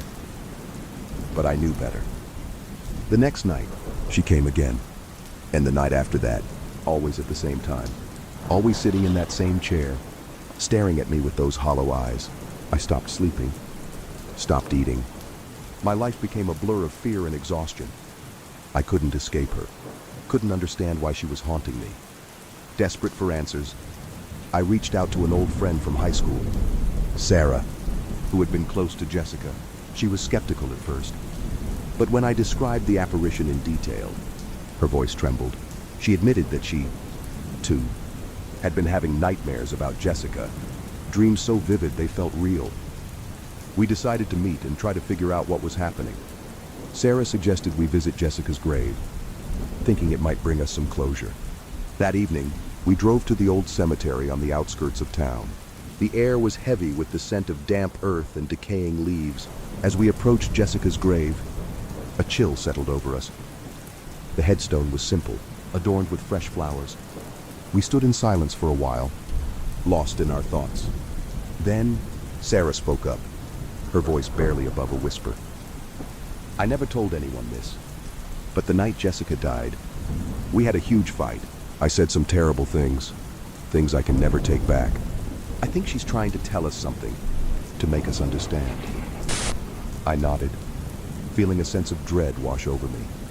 I realized that I, too, had unresolved feelings, regret for never telling Jessica how I felt, for never getting to know her better. Maybe that's why she was haunting me, why she couldn't move on.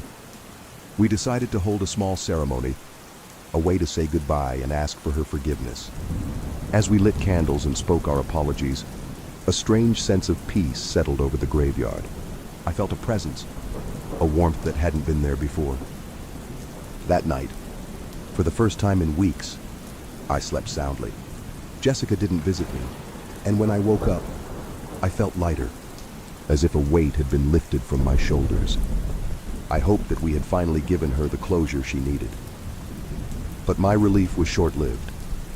A few nights later, the nightmares returned, more vivid and terrifying than before.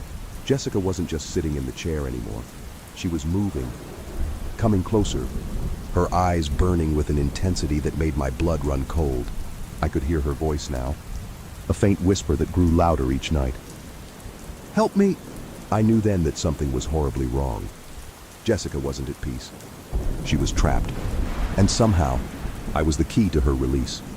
I delved into old town records, searching for anything that might explain her restless spirit. What I found chilled me to the bone.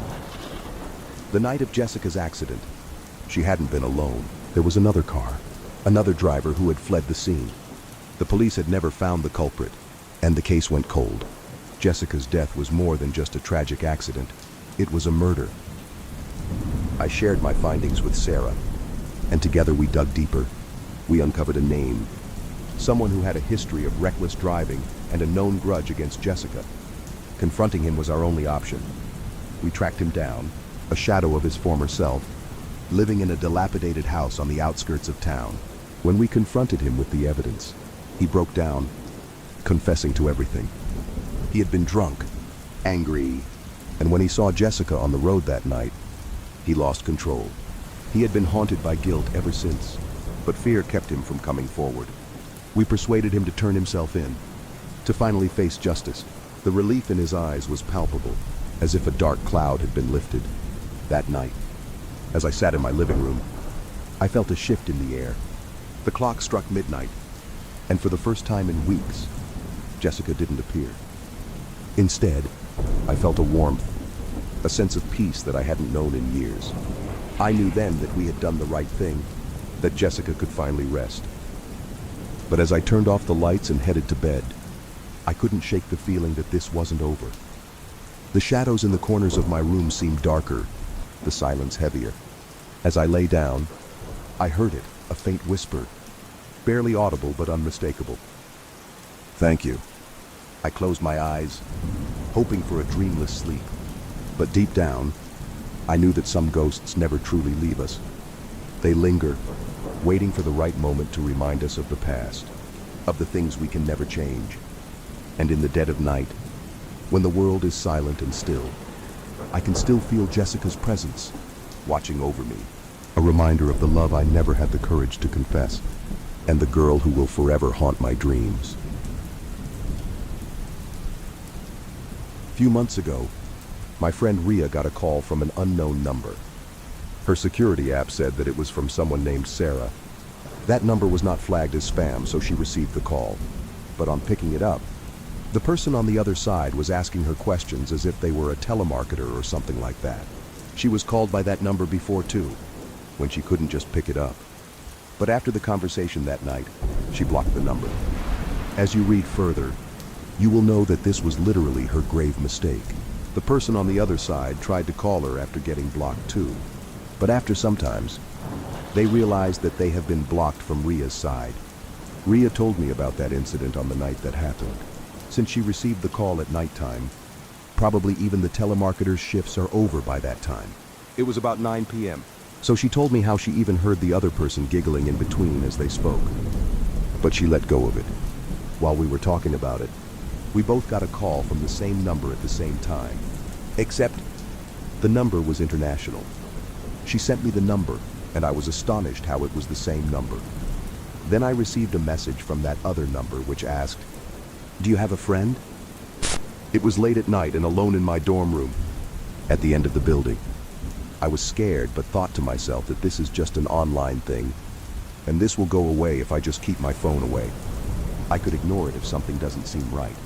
For my own sake, right? Or so I thought. I asked them for their identity, but they said she will call her again. Your friend can redeem herself, only if she picks up the call from Sarah first. Sarah is angry. I tried sending messages to them again, but they just wouldn't go.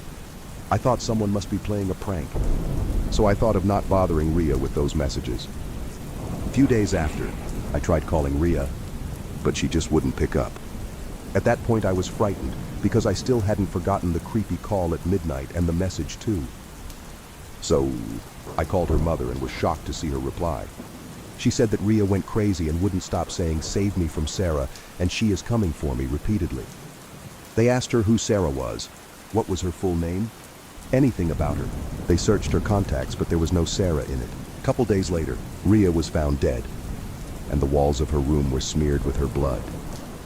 On the floor, there were ashes, shaped to write, "Sarah Jasper Evans just wanted to be friends." So she is taking away her friend's beautiful soul. Ria was cut from below her knees and from her elbows, probably so that she can't run away. She didn't have wounds that would be enough for a person to die. A team of detectives were appointed on the case. After that call I made to her mother, I received a text again, from the same country code as the one which messaged me at that midnight. It said, "She should have listened to Sarah." I replied again with the same question. "Who are you?" They said, "I can tell you who Sarah was." I read the message but didn't reply. A few minutes later, I get a text again. It was a long one.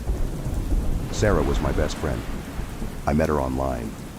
She was the most social person, at least according to what I could understand from her social media. But I was wrong.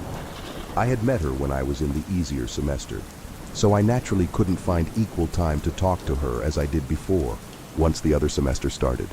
One day she broke down on the call and told me how lonely she was. I felt nothing but pity. She said I was her only friend, and she could not talk to her parents because they thought she was a disappointment, and she should be grateful that they are letting her stay with them. She told me how she would call random people just to hear someone talk. She was that lonely. She would call people as a telemarketer or anything. She liked people, but she couldn't step out to meet any in real life because her parents made her very conscious of her looks. The most courage she had ever shown in her life was when she got a job. She changed her name to Sarah Jasper Evans from Sarah Singh because she wanted to be unique, and she thought her last name was too common. She came from an Indian family. She hated people blocking her though. She would go to any height for getting herself unblocked. Once it so happened that a person from her school— okay, just leave this, let's not talk about it. But yes, Sarah could also turn violent sometimes. But she for sure valued friendship over anything. I think that is a lot that I told you about her. Now let's come to the story you want to know. Sarah killed herself. I know that because she sent me a message before doing so. It read, "Thank you for being my best friend. For life and beyond." I was scared receiving that. I thought that it might be a prank. Then I searched from the news in her area, and I found out that she had indeed died in a very disturbing way. But she didn't die alone. She took away another person with her. Her ex-best friend who abandoned her and blocked her. That shook me to the core. I couldn't believe that such a sweet person could do all this. It took me some days to process the grief of her death. A few months after that, I was pulling an all-nighter when I received a message from Sarah's number. "Hey buddy, remember me?" As soon as I saw the notification, I searched her local news again and found out that she had been cremated and her remains were put in a river. I was scared to ignore her. So I replied, "Sarah, it's not you, is it?" She immediately replied, "I need your help." She then gave me your number and asked me to send you those messages. I had no idea what was going on, but I just went with it because I was scared. She then ghosted me, yet again. Tonight, I got a message again. She asked for a final favor. The first message that I sent you. Sarah told me what happened, what she did with Rhea. She did it because Sarah figured that Rhea blocked her. She read it from your posts online where you told the world how nice your friend Rhea was. And she traced your number from somewhere and Rhea's from you. Just like you'd be wondering now. I never understood the how part too. I am so sorry for you losing your friend. Sarah was a very possessive friend. I am so sorry about everything. Hopefully Sarah lets me free now. But if you ever get a call from her, do not ignore her. Wish you the best. I was shivering after I read this message. My hands went numb. I saw the Polaroid photo of me and Rhea that I had next to my bed. Except the scribbles on it changed. "Do you have a friend?" The doctors told me it was a miracle that I survived. They said it was a 1 in a million shot, a bullet that should have killed me instantly, but somehow left me clinging to life. I remember the flash of pain, the darkness swallowing me whole, and then nothing. When I woke up in the hospital, everything was different. I was blind. The hunting trip was supposed to be a weekend getaway with my friends, a chance to escape the monotony of daily life and enjoy the peace of the woods. We had been laughing, sharing old stories around the campfire, when I felt it. A sharp, searing pain exploded in my skull, and then everything went black. When I finally regained consciousness, my world was shrouded in darkness. The doctors explained that the bullet had damaged my optic nerves irreparably. I would never see again. At first, I was consumed by rage and despair. How could this happen to me? But soon, other sensations crept in, things that made my blood run cold. It started with the voices. At night, when the world was quiet, I would hear whispers, soft and indistinct. They seemed to come from just beyond the edges of my perception, always slipping away when I tried to focus on them. I thought it was just my mind playing tricks on me, a side effect of the trauma. But the voices grew louder, more insistent. "He's coming," they would say. "He sees you." I tried to ignore them, but the whispers followed me everywhere. During the day, I would feel cold fingers brushing against my skin, fleeting touches that sent shivers down my spine. My friends and family told me it was just my imagination, that I was adjusting to my new reality, but I knew better. Something was wrong. Something was watching me. One night, As I lay in bed, the whispers became screams, terrifying, blood-curdling screams that filled my head. Drowning out all other thoughts, I bolted upright, my heart pounding, and felt a presence in the room with me. It was cold, malevolent, and it pressed down on me, suffocating me with its darkness. I reached out, hoping to find something, anything, to reassure me that I was alone. My hands brushed against something cold and clammy, like rotting flesh. I recoiled in horror, but the presence only grew stronger. I could feel it breathing down my neck, its rancid breath hot against my skin. "Leave me alone," I screamed, thrashing wildly. My hand struck something solid, and I heard a low, guttural growl. Panic surged through me, and I scrambled out of bed, stumbling blindly through my room. I could hear it following me, its footsteps heavy and deliberate. I fled to the living room, collapsing on the floor in a heap. The whispers returned, softer this time, but more insidious. They wormed their way into my mind, planting seeds of doubt and fear. I was losing my grip on reality, and I knew it. Days turned into weeks, and the hauntings grew worse. The visions started next. Even in my blindness, I saw them, dark, twisted shapes lurking in the corners of my mind. They would slither and writhe, their forms constantly shifting. Sometimes they had faces, ghastly, contorted faces with hollow eyes that stared into my soul. I stopped sleeping, too terrified to close my eyes. Every time I did, the visions would consume me, dragging me down into a pit of madness. My friends tried to help, but they couldn't understand. They couldn't see what I saw, hear what I heard. One night, as I Saturday in my living room, clutching a knife for protection, I heard the front door creak open. My heart raced, and I strained to listen. Footsteps echoed through the hallway. Slow and deliberate, I knew it wasn't one of my friends. They had all but abandoned me, unable to deal with my growing paranoia. The footsteps stopped just outside the living room, and I could feel the presence watching me. It was the same malevolent force that had haunted me since the accident, and it was getting bolder. I gripped the knife tighter, my knuckles turning white. "Who are you?" I shouted into the darkness. "What do you want from me?" The whispers answered, a chorus of sinister voices that filled my mind. "Your soul," they hissed. "We want your soul." I lashed out with the knife, swinging wildly at the air.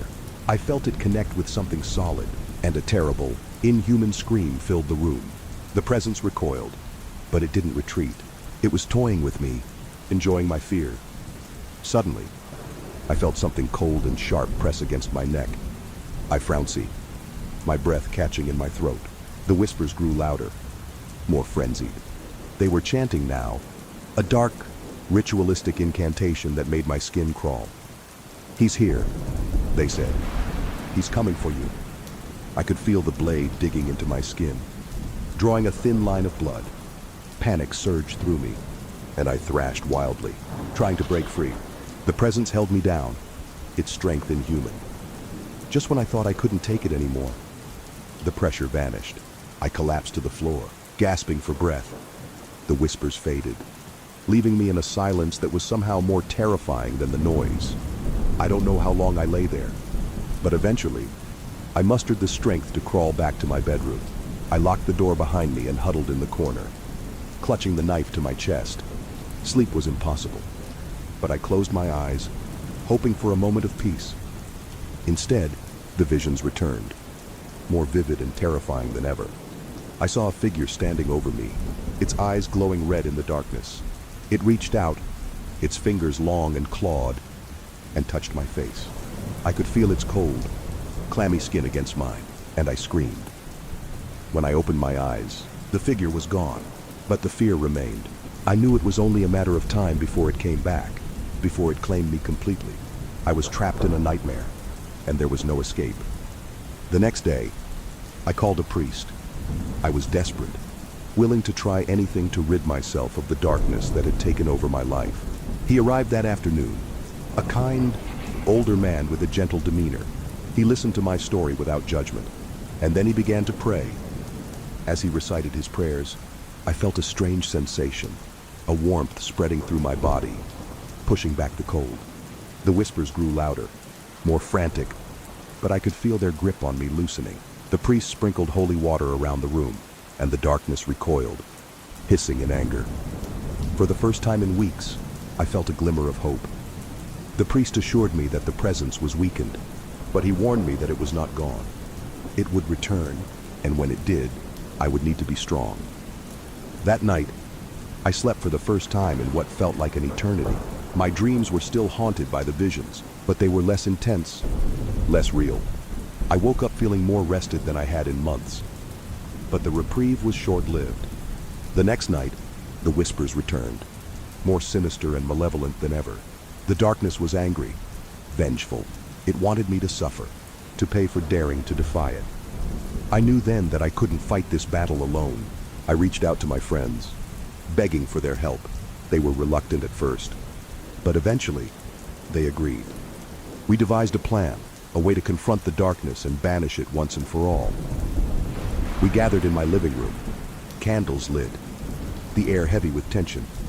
The priest joined us, his presence a beacon of hope in the encroaching darkness. He began to pray, his voice strong and unwavering. As the prayers filled the room, the whispers grew louder, more frantic. The darkness writhed and twisted, lashing out at us. We stood firm, refusing to back down. Suddenly, the temperature dropped, and a chill settled over us.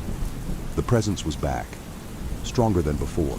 I could feel it, a palpable, suffocating force that seemed to fill every corner of the room. The priest continued to pray, his voice rising above the chaos. The darkness fought back, but we held our ground. My friends clung to each other, their fear palpable. The whispers turned into screams, a cacophony of agony that made my ears ring.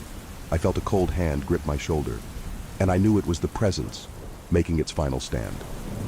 The priest's prayers grew louder, more urgent, but I could sense his doubt. The darkness fed off it, growing stronger, more aggressive. I felt a sharp pain in my chest, as if claws were digging into my flesh. "He's here," the whispers hissed. "He wants you." The priest sprinkled more holy water, but it did nothing. The darkness laughed, a deep, guttural sound that shook me to my core. I could feel its breath on my face, its rancid scent filling my nostrils. Just when I thought I couldn't take it anymore, the presence receded, leaving me gasping for air. The room fell silent, the tension thick enough to cut with a knife.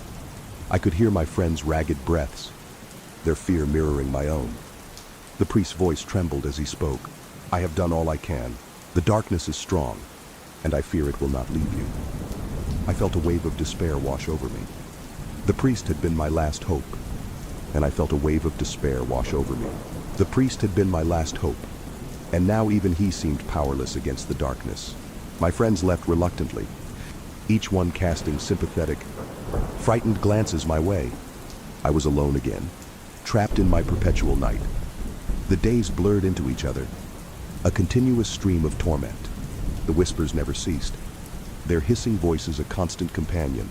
The presence lingered, always at the edge of my awareness, a malevolent shadow that never left my side. I tried to go on with my life, but it was impossible. The darkness was always there, watching, waiting. It mocked me, tormented me with visions that felt all too real. I saw twisted faces, eyes burning with malice, reaching out to drag me into their abyss. I felt their cold fingers on my skin, heard their hollow laughter echoing in my mind. One night, as I Saturday in my living room, trying to drown out the whispers with the static of the television, I felt it again, a cold presence that seemed to fill the room. My heart pounded, and I gripped the arms of my chair, too terrified to move. "Why are you doing this?" I whispered, my voice trembling. The whispers answered, a chorus of sinister voices. "Because you belong to us." I felt something cold and sharp brush against my cheek, and I flinched. The darkness laughed, a low, rumbling sound that seemed to come from all around me. I could feel it closing in, suffocating me with its malevolence. Desperation clawed at me, and I realized I had to do something, anything, to end this nightmare. I remembered the priest's words, his warning that the darkness would return, but he had also said that I needed to be strong. Gathering every ounce of courage I had left, I stood up, my legs shaking. "You don't own me," I said, my voice barely more than a whisper. "I won't let you win." The darkness roared, a sound that shook the very foundations of my house. I felt a cold wind whip around me, and the whispers grew louder, more frenzied. But I stood my ground, refusing to give in to the fear that threatened to overwhelm me. "I banish you," I said, my voice growing stronger. "In the name of everything good and pure, I banish you." The darkness shrieked, a high-pitched wail that made my ears ring. I felt a pressure in my chest, as if something was trying to crush the life out of me. But I held on, repeating the words over and over. "I banish you. I banish you." The pressure grew, the darkness closing in around me. I could feel it trying to pull me under, to drag me into its abyss. But I fought back, refusing to give in. And then, just as suddenly as it had begun, it was over. The darkness receded, the whispers fading into nothingness.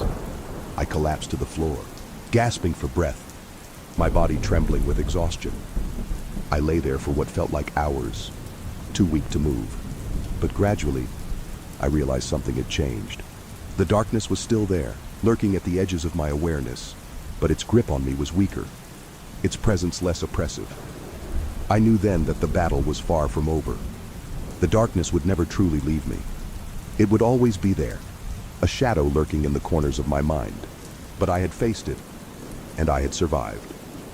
As the days turned into weeks, I learned to live with the darkness. The whispers were still there, but they were quieter, less insistent. The visions still haunted my dreams, but they were less vivid, less real. I knew I could never escape the darkness completely. It was a part of me now, a scar that would never fully heal. But I had found a way to live with it, to keep it at bay. And so, I went on with my life, blind but not defeated. The darkness was my constant companion, a reminder of the horrors I had faced. But I had learned to live with it, to accept it as a part of my reality. I knew the darkness would never give up, that it would always be waiting for a moment of weakness. But I had faced my demons and survived, and that was enough. Our nightmare began on a Thursday afternoon. My husband Jason and I were heading to Maine for a much-needed week-long staycation at his family's lake house. We hadn't had a proper vacation in ages, thanks to the COVID-19 pandemic and other life stresses. Little did we know, this trip would be far from the relaxing break we had anticipated. I overpacked as usual, stuffing the trunk and frunk of our car with everything we might need. Jason, ever the minimalist, packed only the essentials. We left Ohio around 2 p.m., knowing it would be a long drive to Maine. We mapped out our route, prioritizing charging stations, which unfortunately added extra time to our journey. A few hours in, Jason noticed we needed to stop at the next charging station as our battery was running low. I was relieved because I needed a coffee and a restroom break. We pulled into a generic gas station with a few charging stations beside it. Jason plugged in the car and went inside to get my usual coffee order. Meanwhile, I headed to the restroom. As I was finishing up, a man entered and looked at me with a creepy smile. Oh my, what a handsome young man, he said. I'm 31 but look much younger, often mistaken for someone in their late teens. I awkwardly thanked him and hurried out. To my discomfort, I noticed the man had followed me out of the restroom. I quickly walked back to our car where Jason was watching Netflix while the car charged. The man glared at me, making me uneasy, but I kept it to myself. We charged for another 30 minutes before hitting the road again. Around 8 p.m., I noticed a black sedan had been following us for the past hour.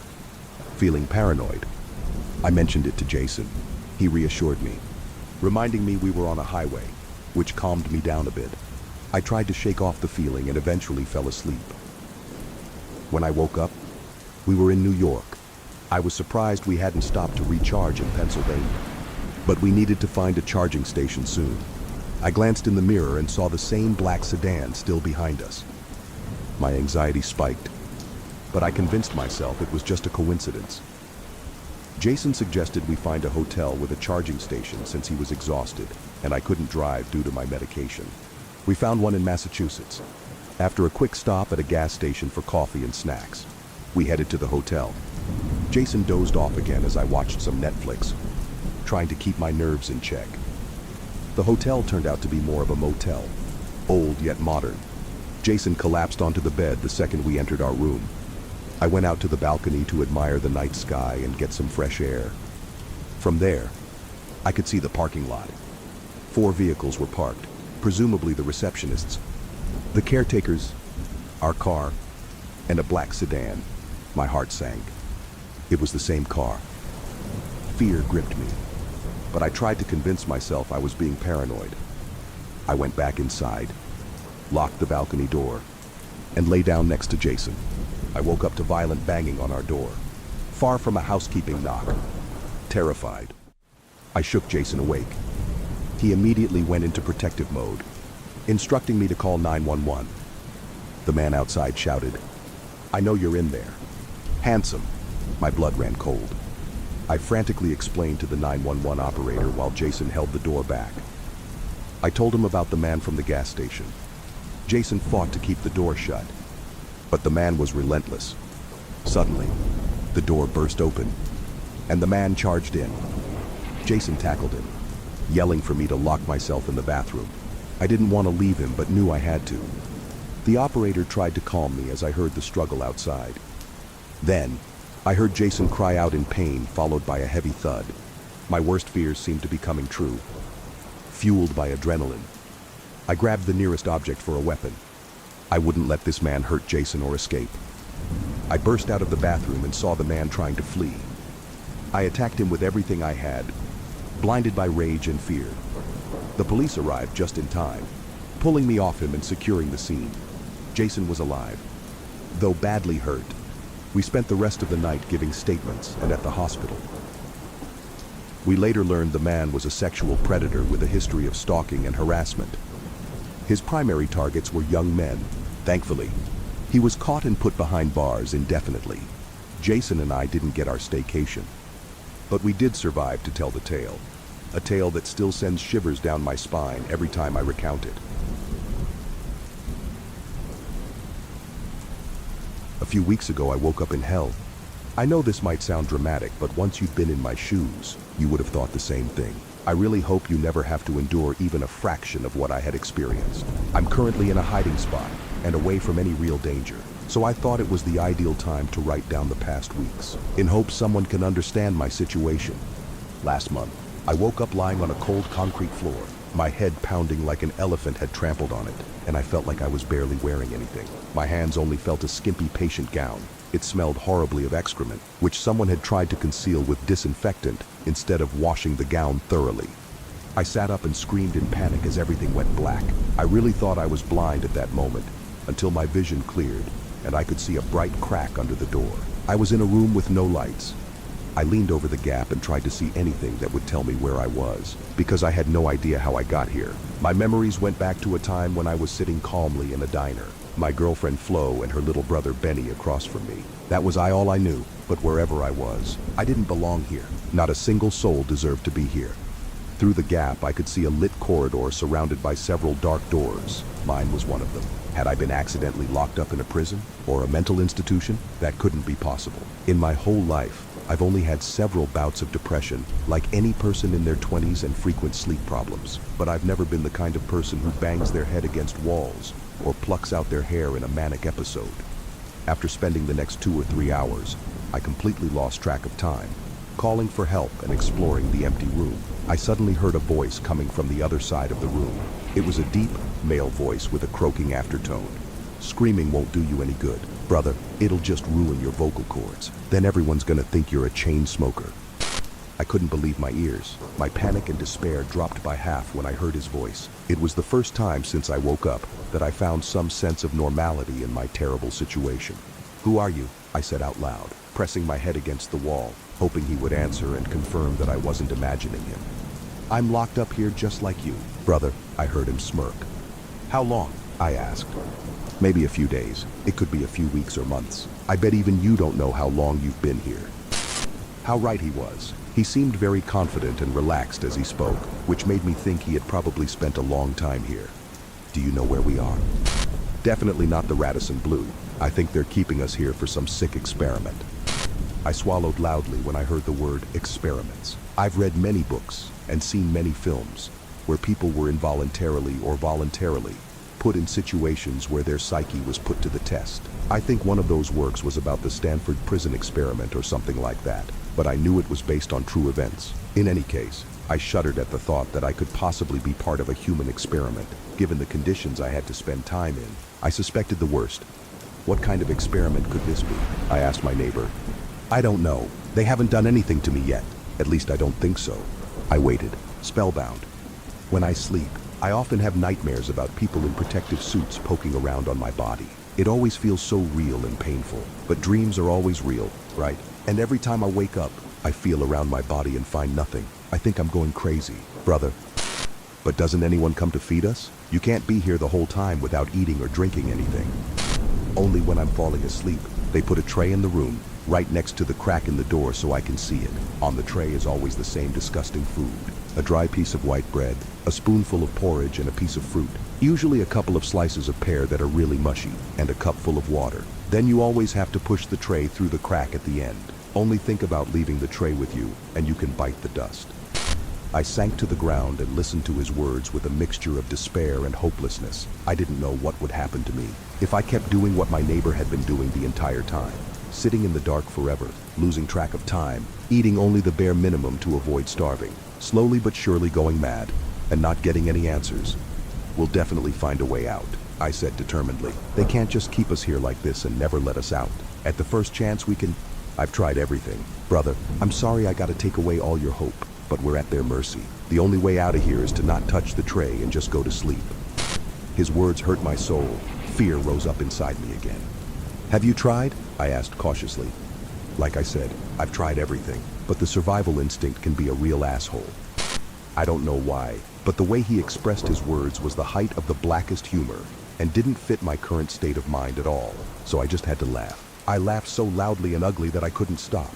In the distance, I heard my neighbor laughing as well, which only made the whole thing worse. I laughed like I've never laughed before in my life. Suddenly, I was reminded of the diner, my last known memory before I woke up here. In the memory, I saw myself laughing too, Flo and Benny joining in. It was like a Bill Burr stand-up show. I really enjoyed the moment, and I think my neighbor was glad that he hadn't lost his laughter after all this time. The two of us kept talking for a few more hours. Most of the time, we talked less about our precarious situation and more about things from our lives outside the room.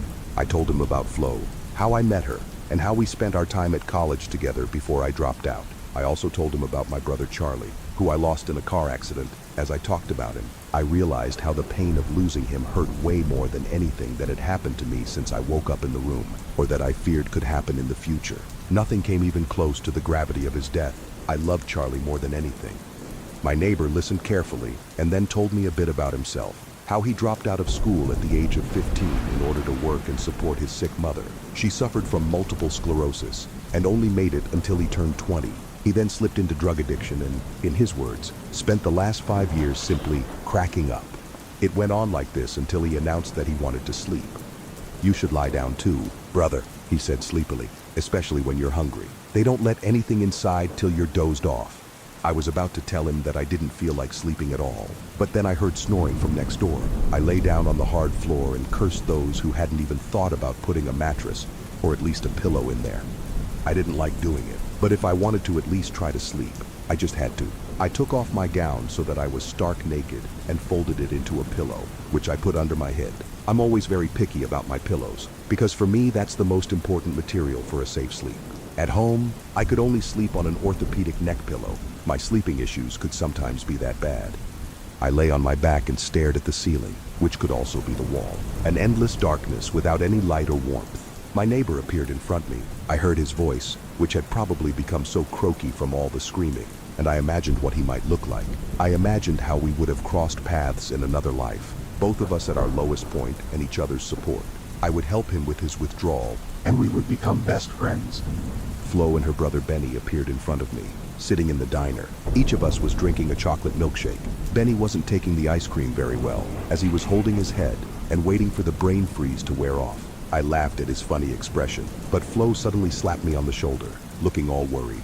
She stammered something I couldn't hear. She took Benny in her arms, as if he was about to throw up at any moment. For some reason, I still found this amusing, and I continued to laugh while Flo cried and held Benny close. Benny threw up something that didn't look like food or any other substance resembling puke. It looked like a turquoise and slippery tentacle. The suction cups looked at me like eyes and were so irregularly shaped that any trypophobic person would gag at the sight of it. The tentacle hung motionless in the air. Benny was choking with every second. Flo was sobbing and her eyes were getting redder and redder. My vocal cords were still only emitting laughter. A fat waitress suddenly appeared next to me and, completely disregarding the circumstances, placed a tray in front of me. On it was a dry piece of white bread, the smallest pile of porridge, a banana full of brown spots that I hate, and a cup full of water. The diner's lights went out as quickly as they had appeared. Flo, Benny and the tentacle disappeared from my sight, and my laughter stopped. I was back in the dark room where I had woken up today, or yesterday, or the day before, with no memories. Only the room was no longer as pitch black as usual, but faded into a grayish light emanating from the side of the door. My eyes rolled towards the door, where a pair of arms wrapped in latex gloves held a tray in their hands and carefully placed it on the floor. As he leaned forward, I dimly recognized that he was wearing a decontamination suit. As I became more awake and my mind clearer, I found myself faced with a grave dilemma. If I simply stood up and lunged at him, I would have a chance to get out of this place. But if I remained in this position and gave the impression that I was asleep, the man in the suit would leave me here alone with the gross food, and I would have to hope for another attempt, if it ever came. As the man in the suit pushed the tray towards me, he looked at me, and our eyes met, even though I was just staring into a gas mask with integrated eye protection. The man backed away and pulled out a walkie-talkie. I wasn't sure what he was saying because he was stammering so much, but it was obvious that he caught me awake. I looked at his legs and saw that he was shaking. He was scared. At that moment, I didn't care what he was so scared of, though. I wanted to take advantage of every chance I had. I got up from the floor and slowly staggered towards him, making the most disturbing expression on my face. The man walked backwards until he reached the wall and was at my mercy. The gray light completely surrounded me now, and I felt like I could see colors for the first time in years. I grabbed the man by his suit and shoved him into the room. His whole body was trembling. I looked him up and down. "Give me your suit," I said, mock croaking. He didn't hesitate and took off his green overalls and gas mask, until in the end, there was only a lanky boy in his underwear. He looked barely older than 20. He was sweating all over and I could see a small yellow puddle on his feet. Poor bastard. I put on the hazmat suit, the gas mask, and his rubber boots. In the suit pockets, I found the key to the room. Before I closed the door behind the boy, I said, "You'll be out of here soon." I would have liked to take more care of him, but he wasn't the one who was trapped here. I first went past my neighbor's door and knocked quietly. He didn't make a sound. I asked him if he was awake and could answer me. No response. I pressed my ear against the door and only heard his snoring. I tried to open the door with the key, but it didn't click. There was probably an individual key for each door in the hallway. I quickly whispered to him that I would be back soon and went down the hallway. It really felt like mental institution. There were the same dark steel doors on each side of the hallway. The floor was completely covered in concrete, and several fluorescent lights flickered on the ceiling. At the end of the hallway, I passed some empty hospital beds and cleaning equipment. I walked through a maze of more hallways made of nothing but walls, until I finally found a slightly open door from which strange noises were coming. I heard people mumbling, squeaking boots and clinking metal cutlery. I got closer and closer to the door until I could understand some things more clearly. A man and a woman were discussing something excitedly. "His numbers are dropping. We need to do it now. Do you really want to risk the possibility that he could be dangerous if you cut him open?" It worked with the last anomaly before it died. That was different. That anomaly was 58 years old and suffered from heart problems. We're dealing with a much younger specimen here, who is also still going through puberty. How long have you been doing this job? Have you ever been down the other hallways and looked at these creatures? Every day I have to bring this filthy food to the worst kinds of humanity and look at their faces. They may look different on the outside, older, younger, taller, shorter, or sicker and healthier, but at the core they're all the same.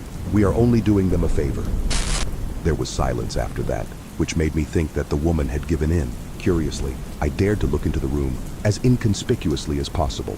Another man in a hazmat suit and a woman in a gas mask and surgical gown were bent over a hospital bed. The woman took a scalpel and worked on the body of the person who was lying motionless on the bed.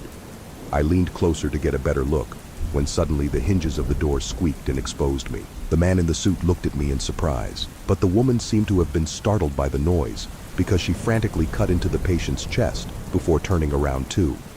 The patient suddenly woke up and screamed loudly, his chest heaving. At that moment I realized it was a little boy. He had curly hair and green eyes and loved chocolate ice cream more than anything. It was Benny.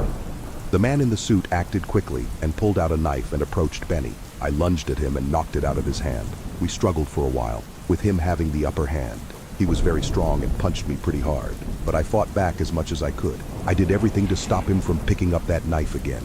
Meanwhile, Benny got up from the bed, still screaming and his chest bulging out. His screaming suddenly turned into a terrible wheezing sound, as if he was about to vomit his intestines out at any moment. The woman in the surgical gown approached him cautiously, but before she could do anything, Benny knocked her out of the way with full force, leaving her lying motionless on the floor. I was still fighting with the man, but finally managed to grab him under the nose and push it up, causing him to release me from his handle in pain. I quickly ran to Benny, although I didn't know what to do. "Benny, it's me!" I shouted, hoping he would recognize me, but the sight of him told me that I was standing in front of something completely different from Benny. I would only recognize this creature in my worst dreams. Benny's wheezing got louder, and eventually gigantic. Turquoise and slippery tentacles sprouted from his mouth, chest and eyes. I was frozen and didn't know how to feel. I knew that creature wasn't Benny. I knew I'd seen it in my dream. I knew it was real, and I knew it was my fault. Its suction cup stared at me again, uneven and disgusting. Before I knew it, it reached out and sucked itself onto me. The pressure was so strong that I felt like I was being sucked into a deep black hole, even blacker than the darkness it had to endure in the room. I didn't know how I had escaped from the black hole, because, as if I had woken up from a dream, I found myself in a different place. It was still dark. I was afraid that I was lying in my pitch black room again, but my eyes gradually got used to the ceiling light that shone the new room. I looked down and saw that I was strapped to a hospital bed with leather straps. I could also feel a bandage on my head. I was no longer in the green hazmat suit, nor was I stark naked, but was wearing a patient gown that covered my private parts better than the rag I had to wear in the old room. Panic shot through my head, but it only caused pain. I must have hit some hard object that caused the bandage. I heard a voice in the background. It was female and mumbling something. I followed the voice to the other end of the room, where the outline of a person was visible behind a matte window pane. She was holding a phone and talking. It didn't take long before she got up and came into my room. She was tall, slim, and had a light brown perm that peeked out from under a nurse's cap. Her nurse's uniform was pretty skimpy. In general, her outfit was very brief and sexy, as if she had just returned from a college Halloween party. She came to my bed and jotted something down on a clipboard, ignoring me. "Where am I?" I said without hesitation. Despite her appearance, she seemed trustworthy. Maybe it was because she reminded me a little of my girlfriend Flo. "In the infirmary. For now," she said monotonously. For now? Would she send me back to the room of darkness, where I had made friends with someone who had probably been locked up there for weeks? Where my last known memory had been a surreal horror scenario in the diner with Flo and her brother Benny. Then it dawned on me. Benny. Where's Benny? What happened to him? I shook myself around in the hospital bed desperately. The nurse recoiled slightly. She had a confused look on her face. "Who's Benny?" My girlfriend's brother, Benny Palmer. Something happened to him. Were you able to save him? I felt a lump in my throat and wanted to cry, but I thought it was best to stay strong. The nurse flicked through the clipboard. "There's no Benny Palmer listed here, only a Florence Palmer." I couldn't believe my ears. "Flo, that's my girlfriend." "Flo! Is she here?" "Calm down." The nurse took a step back. "I'm not allowed to tell anyone anything about that, and especially not you." Her mood changed suddenly. For a split second I still had hope that she would help me, but judging by the look on her face, she would rather have me whipped. "You're lucky we even had a room free for you. If it were up to me, you would have been thrown back into the dungeon where you would rot for all eternity." "Why would you say that? Are you serious? You killed one of our guards. He was just an apprentice and only 19 years old." Do you have even a hint of remorse? I was confused as to what she was talking about. Who could I have killed? My thoughts wandered back to the young man in the hazmat suit that I had locked up half naked in my dungeon. I knew I'd been suffering from severe headaches since I woke up, and the time in the dungeon had probably damaged my memory. But I was pretty sure I'd left the boy alive. I didn't kill anyone, I swear, I assured the nurse, even though it was pointless. Then who did? Her expression darkened. I swallowed hard as I saw her slowly approaching me, the clipboard put down. I tried desperately to somehow pull myself free from the straps, but I felt like a boa constrictor was crushing me. Next to me was a table with surgical instruments, including a pair of scissors. I twisted and pulled at my arms, trying to stretch them out and grab the scissors. The nurse had reached my bed by now and was towering over me. She may have looked like Mary Jane, but she was as threatening as Green Goblin. I braced myself for the next blow. The sister fell on top of me, but as it turned out, not to attack me, but because she was being attacked. Behind her, someone grabbed her, croaked a loud scream, and hurled her across the room, where she slammed against a locker and lay motionless on the floor. My rescuer was a tall, strong guy with a bald head. He was wearing the same dirty garment I had worn in the dungeon. He stared at me, grinning. "Brother," she was lighter than I thought. A rush of relief enveloped me, and I had to grin too. My dungeon neighbor had actually made it out. He took the scissors from the table and cut the straps so I could stand up. It felt great to be able to stretch and breathe normally again. My neighbor hugged me tightly and seemed relieved to see me too. "Thank you, man," I said. "Call me Reeve." "Thank you, Reeve. How did you even get out?" I asked curiously. "Long story, brother. To make it short, the little rookie who took over your dungeon played a big role in it. He set you free? That's one way to put it. I'm glad. The nurse said I killed him, and I almost believed it myself." "Nah, brother. You were still friendly with him. I did the rest." His last sentence made me prick up my ears. I pondered about what he meant by that until I had a dark idea. "You killed him?" Reeve put his hands on my shoulders. "If I hadn't done it, you'd still be strapped down here and being tortured. Believe me, that's what they do to you. They don't shy away from anything." I nodded and tried to appear understanding. I told myself that the young guard had brought this on himself, that he had chosen such an inhumane profession. "Let's get out of here," said Reeve, striding ahead. I looked over at the nurse again, who was still lying on the floor. A pool of blood surrounded her head, which had slammed against the locker. "Do you think she's still alive?" I asked curiously. Reeve crouched down next to her and checked her pulse. He nodded slightly, but before I could make a suggestion as to how we could stop her from running off and telling on us, Reeve got there first. He grabbed the scissors and stabbed her. There must have been about 10 stabs, but I couldn't quite tell at the time because the sight put in me in a trance-like state. The pool of blood grew larger, and the nurse's clothes became redder. Reeve stood up, completely covered in blood. "She won't run away now." Without saying anything else, Reeve left the hospital room with the scissors and waited for me. I stayed behind and processed the thought that the nurse was nothing but a holy corpse now. My gaze fell on the clipboard that was lying on the floor. Flo. My consciousness became clear again now that I knew what my real goal was. Benny was probably still in this hell, and Flo probably was too. I left the room and the two of us walked down another maze of hallways. Every now and then we looked into rooms that seemed to be empty and discovered more hospital rooms, operating rooms and cleaning closets. If there's an exit here, they've hidden it pretty well. We hid in a hallway so I could focus on the clipboard. I browsed through the documents. They were mostly records of people who were apparently being held here. Each person had personal information such as blood type, blood values, brain activity, and something I didn't quite understand, anomaly level. I kept turning pages until I found Flo's name. Her blood values seemed normal. Her anomaly level was 1. Whether that was a good or bad sign, I couldn't tell. There were even a few notes about her. Anomaly 23 refuses to eat.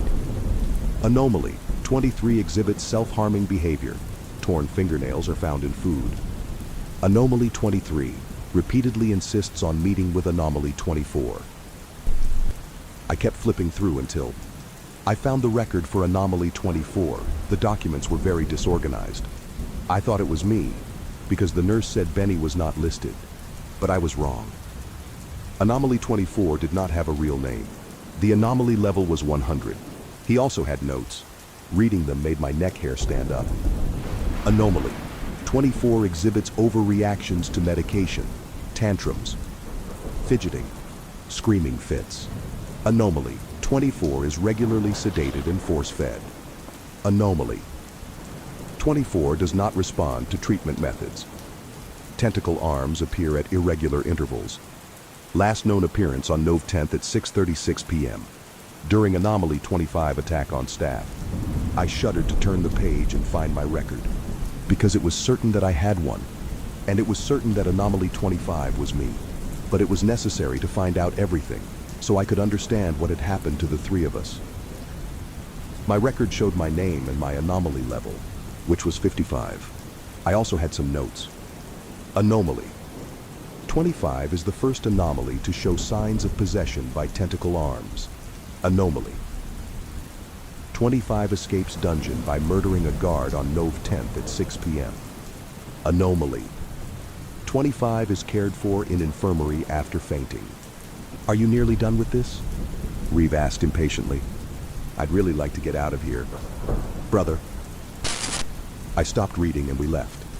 Unfortunately, there was no floor plan among the documents, so we just wandered aimlessly, hiding from possible danger.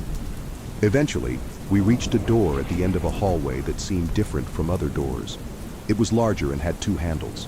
It was one of those entrances that you had to push hard to get into.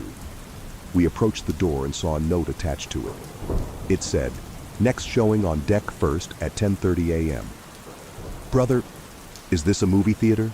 Reeve seemed very excited and forced the door open.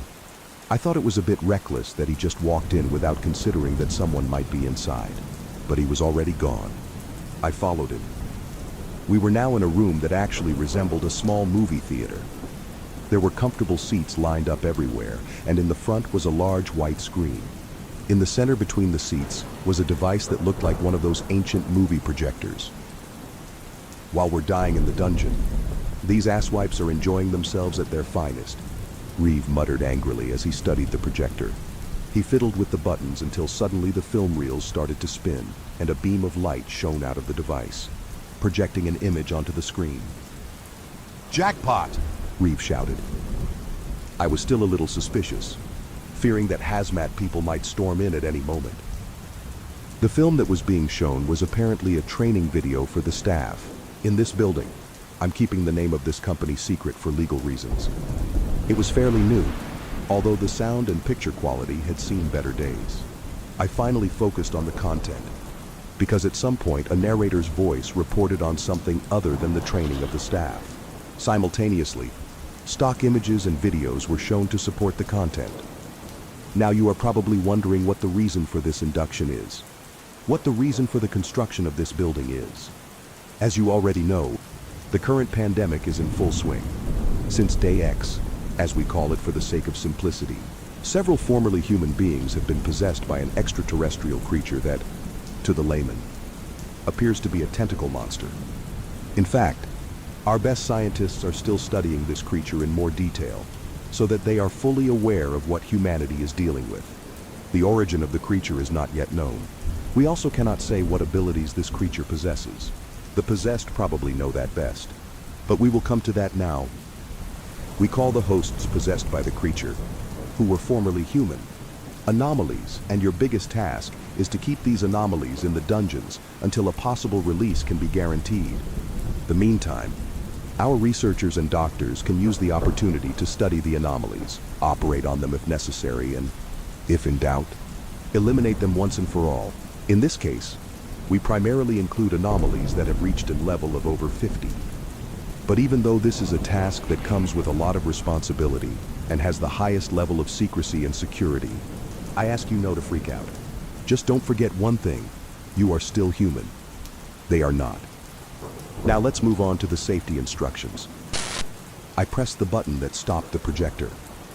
It took me a moment to process what I had just seen. At the same time, my head hurt again, so I had to sit down. "Are you okay, brother?" I wasn't feeling well at all. After what I had seen, my head was pounding so much that I felt like something wanted to come out. For a moment, I was terribly afraid that those tentacle arms might sprout out of me too. I didn't want to imagine what torture that would be and how Benny must have felt when this fate had befallen him. Then I remembered that Benny had an anomaly level of 100, and that I also had a level of over 50. But my head wouldn't allow these thoughts. It wouldn't allow anything and tried to push something else to the forefront. It cracked and shook inside me until finally saw something else in front of me. I felt like I was back in time. This time I was no longer in the diner with Flo and Benny. Neither was I at the point after we left the diner. I was much further back to a time when I was younger, when I was still happy, when my brother Charlie was still alive. Oh no, please don't. Please, just not here, please! What are you doing here? I couldn't go any further into this memory because a deafening scream clouded my mind. I was back in reality, and I wished it was a dream world. A man in a hazmat suit stood in front of the door and held up a gun. I held up my hands. Reeve left them down. Before I knew it, a shot went off and a bullet pierced my skull. A few years ago, I had a dog named Bear, a bit on the nose for a Newfoundland.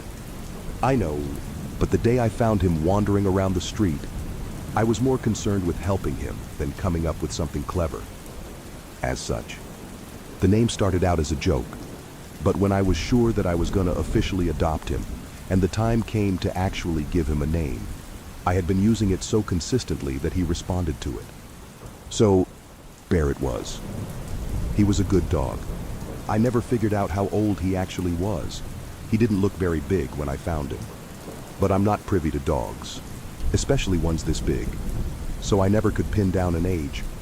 He was certainly a character. He barely ever barked. Would sleep on my floor instead of the expensive bed that I bought him, just my luck, and would randomly get explosive bursts of energy that transformed him from a dog into a battering ram. He alternated between being afraid of his own shadow and being willing to die for me, all over a squirrel that scurried in front of us while we were out on a walk. I bought him a red collar that just barely fit him, and he made it his mission to try and discard it in the funniest ways possible, like rubbing his neck against walls and scratching at it with his hind legs. Despite his quirks, I loved him, and he certainly loved me. If you really gave it some thought, he was odd in other ways than just his personality. I mean, on the day I found him, what was a Newfie doing in the middle of a toll road in the forests of California? I just assumed he was a puppy from a mill that got out, but it was cooler to imagine some crazy backstory for him. Bear, the vampire dog, who prowled the Six Rivers National Forest as its apex predator, was tamed one day by half a ham sandwich. It gave me a good laugh, if nothing else. It was a couple of years after I got Bear that I started dating a girl I'd met at a coffee shop a few miles away. We'd hit it off to the point that we were staying at each other's houses, and life was good. Bear seemed to like her, and since she had his seal of approval, she had mine. That's just how it worked. One day, I left her in charge of watching Bear while I ran errands. Given that he'd chewed through the bottom of a door the day prior, we were working on it. I couldn't leave him by himself, and since the grocery store was a few miles away from my house, I thought she shouldn't have any trouble with him. She was a vet tech, after all, and had given me plenty of pointers on how to deal with him. I got back an hour later and found my date on the couch where I left her, watching the next episode of the show we were binging. I was a bit pissed that she went on without me, but was more concerned with where Bear was. When I'd left, he was at her feet, sound asleep, now, though he was absent. I searched the upstairs first, in hopes that he was actually using the dog bed for once, but to no avail. I walked back downstairs and into the kitchen. hoping that he was lying on the air vent that he liked. He wasn't there, but I did find something that no pet owner wants to see. The chain on the back door was dangling, ripped out of the wall, and the door was pushed open. My stomach sank as I realized what happened, and I just sat there for a moment before my date walked into the kitchen and covered her mouth. She profusely apologized, and I wasn't really angry at her, sure. She should have been paying more attention, but I was sure that he didn't get very far. I'd assumed that he had seen a squirrel through the back door and broke out to try to get after it, and hoped he'd tired himself out and was lying in the shade under one of the trees in the backyard. Still, I wanted to do more than just hope, so I grabbed the flashlights I kept in the utility drawer, and we walked out into the backyard, hoping to find him. I lived on the edge of the aforementioned national forest, and Bear and I often went on walks through there, so if he wasn't out back, he was certainly in the woods. I knew the area well, but it was still a lot of ground to cover, and we didn't have a lot of time before it was pitch black. We searched for a few hours, and while I wanted to keep going, she was tired, and regrettably, I was too. We decided that he'd probably be fine for the night, and went back inside, intent on starting a new search bright and early. We spent all of the next day searching. We spent all of the next week searching. Hell, it almost came up on a month, and I was starting to recognize the lichen patterns on specific trees before I had to face it. Bear was gone. I had put up flyers with reward money and scoured every area of the woods from top to bottom. I was heartbroken, to say the least. I kind of shut myself off from the world a little bit after that. I stopped talking to the girl I was seeing. I didn't really blame her, but I couldn't build a relationship on a complete disaster like that. I started working from home instead of making the commute to the office, as even driving down the forested roads that I had spent hot afternoons frantically searching made me a bit queasy. I was a mess, and I didn't get over it for a long time.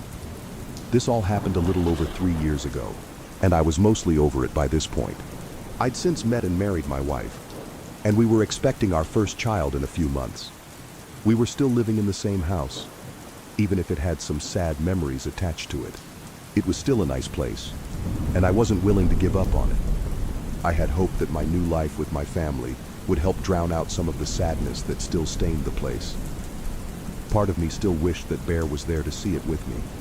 Ideally, that would have been the end of the story.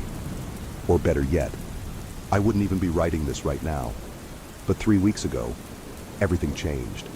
I woke up earlier than I usually would to get breakfast started, as it was a bit of a tradition between my wife and I to make pancakes every Saturday, and it was my turn that week. I was finishing up when I heard it, loud as day, a bark from the backyard. This scared the shit out of me, as it wasn't something I'd heard from the backyard in years. I moved the pancakes to a plate, shut the stove off, and peeked out the window as I was transporting them to the dining table. It sounds cliche, but I nearly dropped the plate onto the floor when I saw where the bark came from. It was Bear, standing in the middle of the yard. He looked remarkably clean, and it looked like he had finally managed to get the collar off. I started freaking out instantly, and yanked the back door open before running outside in just my bathrobe and slippers. I expected some fairy tale-esque reunion, with him jumping into my arms and knocking me down because of how heavy he was. I was ecstatic to see him, and I was expecting him to feel that same way. Instead of running towards me, he turned and ran towards the tree line, growling. He turned around and got into an aggressive stance, his tail still and his eyes narrowed. I was stunned, but I figured that he had been in the woods for so long that he was probably scared to death by seeing me again. Regrettably, he might have also felt that I'd abandoned him, but that was a possibility I didn't want to consider at that moment. He just needed some TLC, and he'd be my dog again just like that. I ran inside and grabbed the half-empty package of bacon from inside the fridge. I threw it on the stove and went back to the window, watching as Bear laid down in the yard. Oddly enough, he didn't lie in the shade under the trees, like he usually would have, but right in the sun. 3 years was a long time to be lost. So maybe his habits had been turned upside down by learning to survive. I put the bacon in a paper bowl and walked outside.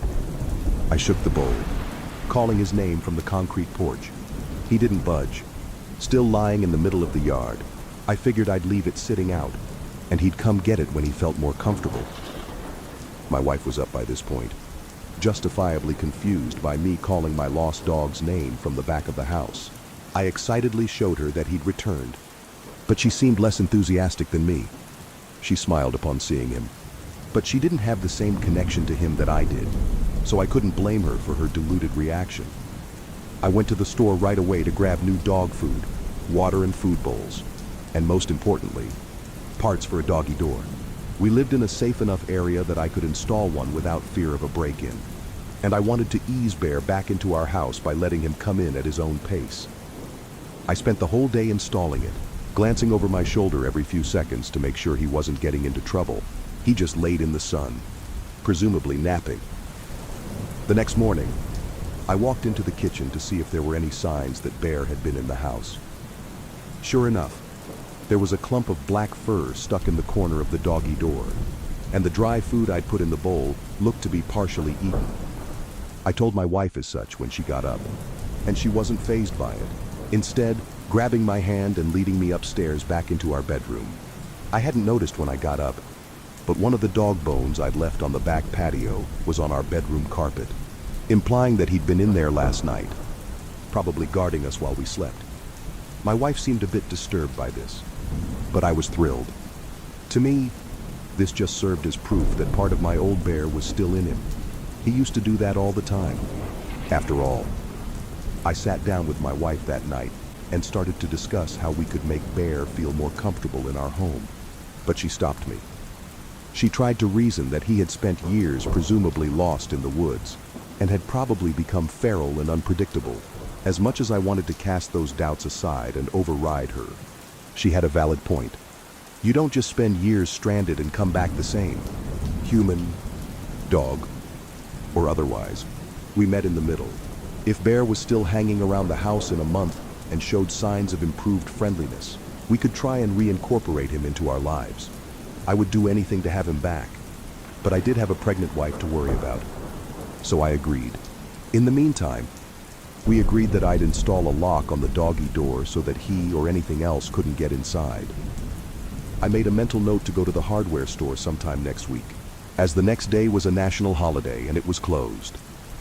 I abruptly woke up at around 2 in the morning and wasn't sure what woke me at first. I thought that I might need water, so I started to head downstairs to get some from the tap. When I got into the kitchen, I started to retrieve a glass when I heard what sounded like scratching on the siding of the house. it was loud and rapid, as if something was trying to claw its way through the wall. Puzzled, I turned to look out the window, and almost choked on my water when I saw Bear's head looking through the kitchen window. As soon as I saw him, the scratching immediately stopped. He wasn't panting or anything, despite the fact that it sounded like he was trying to dig through the wall moments prior. He was just sitting at the window, staring at me. Admittedly, in the moonlight, he looked kind of creepy, just looking at me, motionless. Before I could say his name to see if he would respond with a bark or any other noise, his head quickly sank below the window, in one fluid motion. Usually, when dogs dismount from a surface, they're looking over while standing on their hind legs. There's a moment where they remove their first front paw and sort of stumble under their weight before moving the other one. That didn't happen here, though. He just vanished without a sound. I was really creeped out by this point, but figured that he was just surveying the house to see if he felt more comfortable inside. I chalked his weird disappearance up to me being exhausted and it being too dark to fully see him moving. The next morning, I told my wife that I thought Bear was getting more comfortable around us, and recounted the events of last night. She seemed a bit unsettled, and switched the subject to the doggy door, but I was too excited to take that into account. I told her I was going for a walk in the preserve, put on my running shoes, and left the house. I was about 2 miles into the woods when I came across an open area that I hadn't seen before. Odd, because I knew these woods like the back of my hand, but maybe some campers had come and illegally set up for the night. Several small trees in the area were snapped at the base, possibly in an attempt to free up space for a tent. Maybe this had been here and I just hadn't noticed it. That was the theory I was operating on at first, until I looked down at my feet and noticed what was going on. There were white objects poking out of the dirt, which I thought were just pebbles when I arrived. Now that I had actually stopped to look around, though, I noticed that they weren't rocks at all, but little animal bones. I wasn't really fazed upon seeing this. Animals die in the woods all the time, and I'd probably just stumbled across a mountain lion's work. That would have made sense. Except for a few things. For one, the bones seemed to be arranged in some sort of pattern. It didn't look like any symbol in particular, just a set of interlocking circles.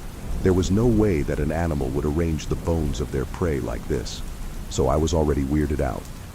But then I noticed that as the circles grew larger, so did the bones, to the point that some of them were bigger than my arm. I was sufficiently freaked out now, so I turned and went back the way I came, calling the Park Service's helpline on my way home. They told me that I'd probably come across an area frequented by deer, and subsequently predators looking for a quick meal, and that it probably wasn't anything to be concerned about.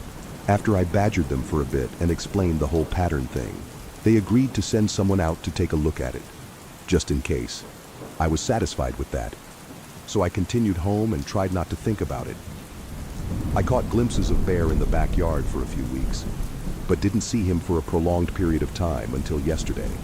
I was sitting outside by our fire pit, reading, when I noticed his head poke out from behind one of the trees lining the path of the preserve. I couldn't see the rest of his body, and that confused me, considering that his head was 6 feet above the ground. Given that my kitchen window was about the same height, I figured that he was once again standing on his hind legs, probably after some critter in the tree, and I couldn't see his body because of the angle. That explanation made sense to me, so I didn't really pay him any mind. If I chose to ignore him, maybe he'd feel like I wasn't a threat and would be more comfortable around me. At this point, I'd try anything. I looked up again 2 minutes later, and he wasn't at the tree anymore. I figured that whatever he was after jumped out of the tree and he'd hightailed it after them. So I went back to reading. The snap of a twig moments later grabbed my attention again, and I looked up to see his head poking out from behind another tree 50 feet away. He was at a different angle now, but I still couldn't see his body, which should have been impossible considering how fluffy he was. I couldn't tell from the newly increased distance, but I swore I saw a single one of his paws wrapped around the tree, almost like how a person would put their hand around a door frame for stability. I wasn't sure if I was just seeing things, but I wasn't in the mood to read anymore. So I went inside.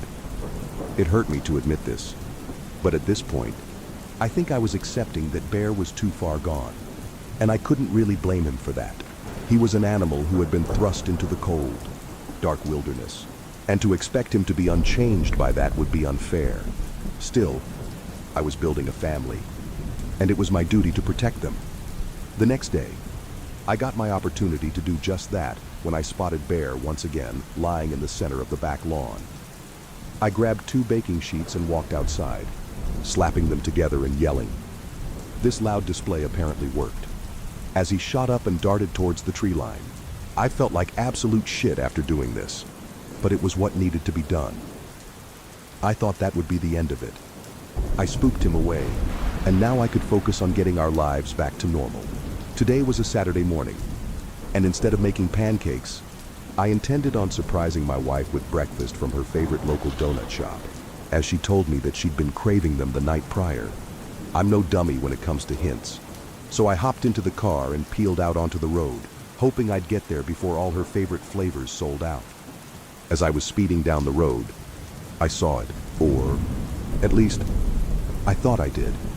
Under one of the trees on the side of the road, I saw Bear. He was standing on his hind legs, with no support. He didn't move his head to look at the car, or even show any kind of reaction to me passing him. He just sat there, doing nothing. I slammed on the brakes, and thank God there weren't any other cars on the road at this time of day, because I would have caused an accident. I looked into the rearview mirror and saw nothing under the tree. I jumped out of the car, looking around like a madman, and saw nothing. The woods were silent, save for the sound of wind and twigs snapping in the distance. I got back into the car and took a moment before driving again. What I'd just seen, I wasn't sure, and I was having a full-blown panic attack as a result. After I took some deep breaths, reason returned to me. And I figured that I was seeing things that weren't there, in dark places in the light of dawn. I resumed driving, albeit at a much slower pace than before. I couldn't exactly focus my full attention on the road. When I got to the donut shop, I was met with a pleasant surprise. In line in front of me was the vet tech that I'd been seeing years ago.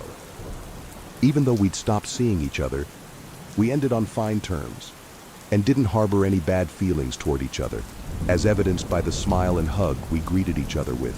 She asked to grab a couple of coffees and donuts to catch up for a little bit before I returned home, and I agreed, wanting to get my mind off of things. She had done well for herself. She was a full-blown vet now, and had been for some time. She was married and had a son, and gave me a bunch of jokey warnings about parenthood. The subject turned to pets, and even though I didn't want to sour feelings between us, I just couldn't keep my mouth shut about Bear. I told her everything that happened, save for what I'd just seen 15 minutes ago. I wasn't even sure if I'd actually seen it. She looked concerned while I talked, and tried to interject a few times, but I just kept spilling my feelings. When the floor was finally hers, she hesitated for a second, and then spoke. "That's impossible." "What?" I really didn't want to tell you this, because I didn't want to hurt you more. But a few months after we stopped talking, someone brought Bear into our office. He was hit by a car, and we did everything we could, but there was nothing we could do.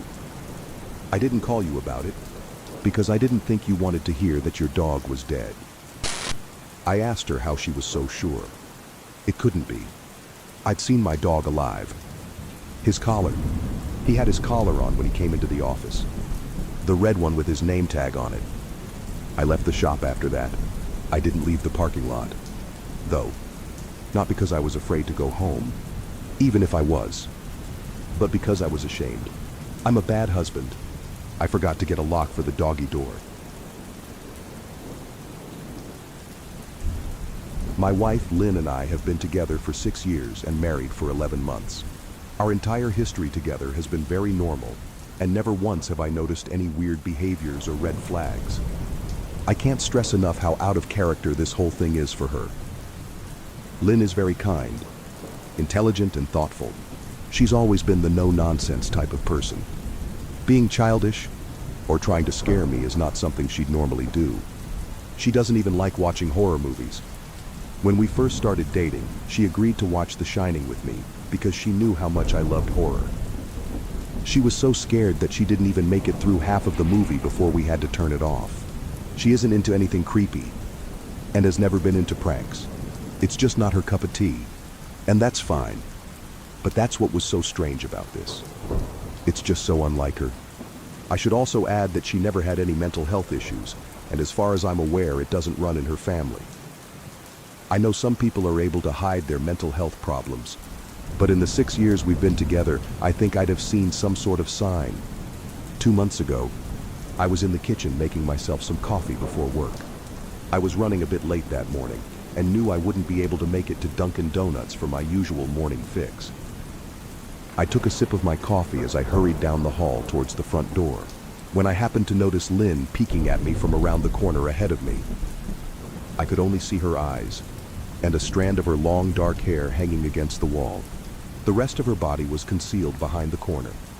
I nearly spilled my coffee when I saw her. I did burn the shit out of my lips. "Geez, Lynn," I said, wiping a few drops of coffee from my pants.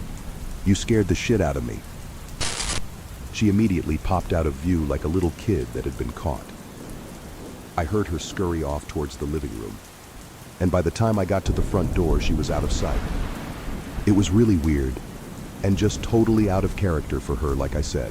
But I also found it kind of funny that she was being more playful and a little less serious. I shouted that I loved her, and called her a weirdo. As I shut the door behind me, I heard her laughing. Her behavior was a bit odd, but it certainly wasn't something to call a priest over. I forgot about it by lunch, and by the time I got home, she was her normal self. I didn't bring it up, and neither did she, and life went on. The next incident happened 3 days later. It was around 2 a.m., and I had woken up to get a drink. I was standing at the kitchen island, jug of OG in hand, when I felt a strong feeling that I was being watched. For whatever reason, I looked down at the floor and saw my wife's smiling face staring back. She was peeking at me from the other side of the island, staring up at me with wide, unblinking eyes and grinning like the Cheshire Cat. I screamed. I'll admit it. Not out of irritation, but fear. For some reason at that moment I was scared. At the sound of my scream, Lynn scuttled backwards out of my view, her hands and feet smacking the tile floor as she hurried out of the kitchen on all fours. I didn't run after her, or even yell after her. I just stood there frozen in shock, wondering what fuck had possessed her to do that. It took me a little longer than I'd like to admit to go back upstairs, but I eventually did. When I got to our bedroom, Lynn was lying on her side, asleep, or at least pretending to be. I stood there for a while, watching her breathing to be sure she really was asleep. I had the feeling she might jump out at me the moment I got into bed. But she didn't. I climbed into bed and she didn't even move.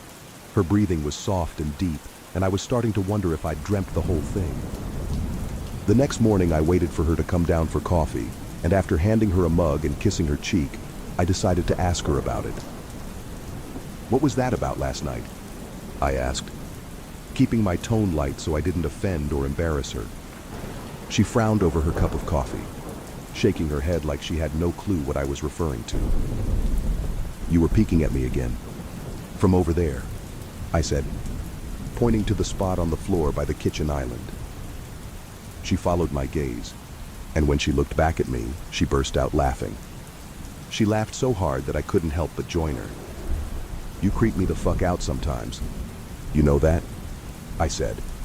She giggled and set her cup on the counter and wrapped her arms around my neck. "You creep me out all the time. So I guess we're even," she teased. We said our goodbyes and left for work. As I drove, I kept thinking about how creepy it had been seeing her grinning at me from behind the island like that. The sounds her hands made on the floor as she crawled away. I told myself she was just trying to be silly, just trying to join me in my love of all things horror. It's not like I was afraid of her, but it still didn't sit right with me. I started seeing her peeking at me more and more. Sometimes she'd be peeking out from behind the couch or living room curtains. Once she even managed to get inside her grandmother's old trunk that sits at the foot of our bed. I might not have even known she was there at all had the trunk's old hinges not given her away. She'd had the lid propped up just enough so that only half of her face peeked through. She'd been grinning like an excited toddler. It was unnerving. I didn't even know what to say to her. All I could do was stare. When I finally found my voice, I asked her why on earth was she doing this. She didn't answer, but she had slowly closed the lid, shutting herself inside the trunk. I just walked away, feeling disturbed. I didn't understand why she was doing it, but it clearly made her happy. I just hoped she would tire of the game quickly. Lynn didn't peek at me for the next 2 weeks. I started to think she was done with her weird prank, and I was relieved.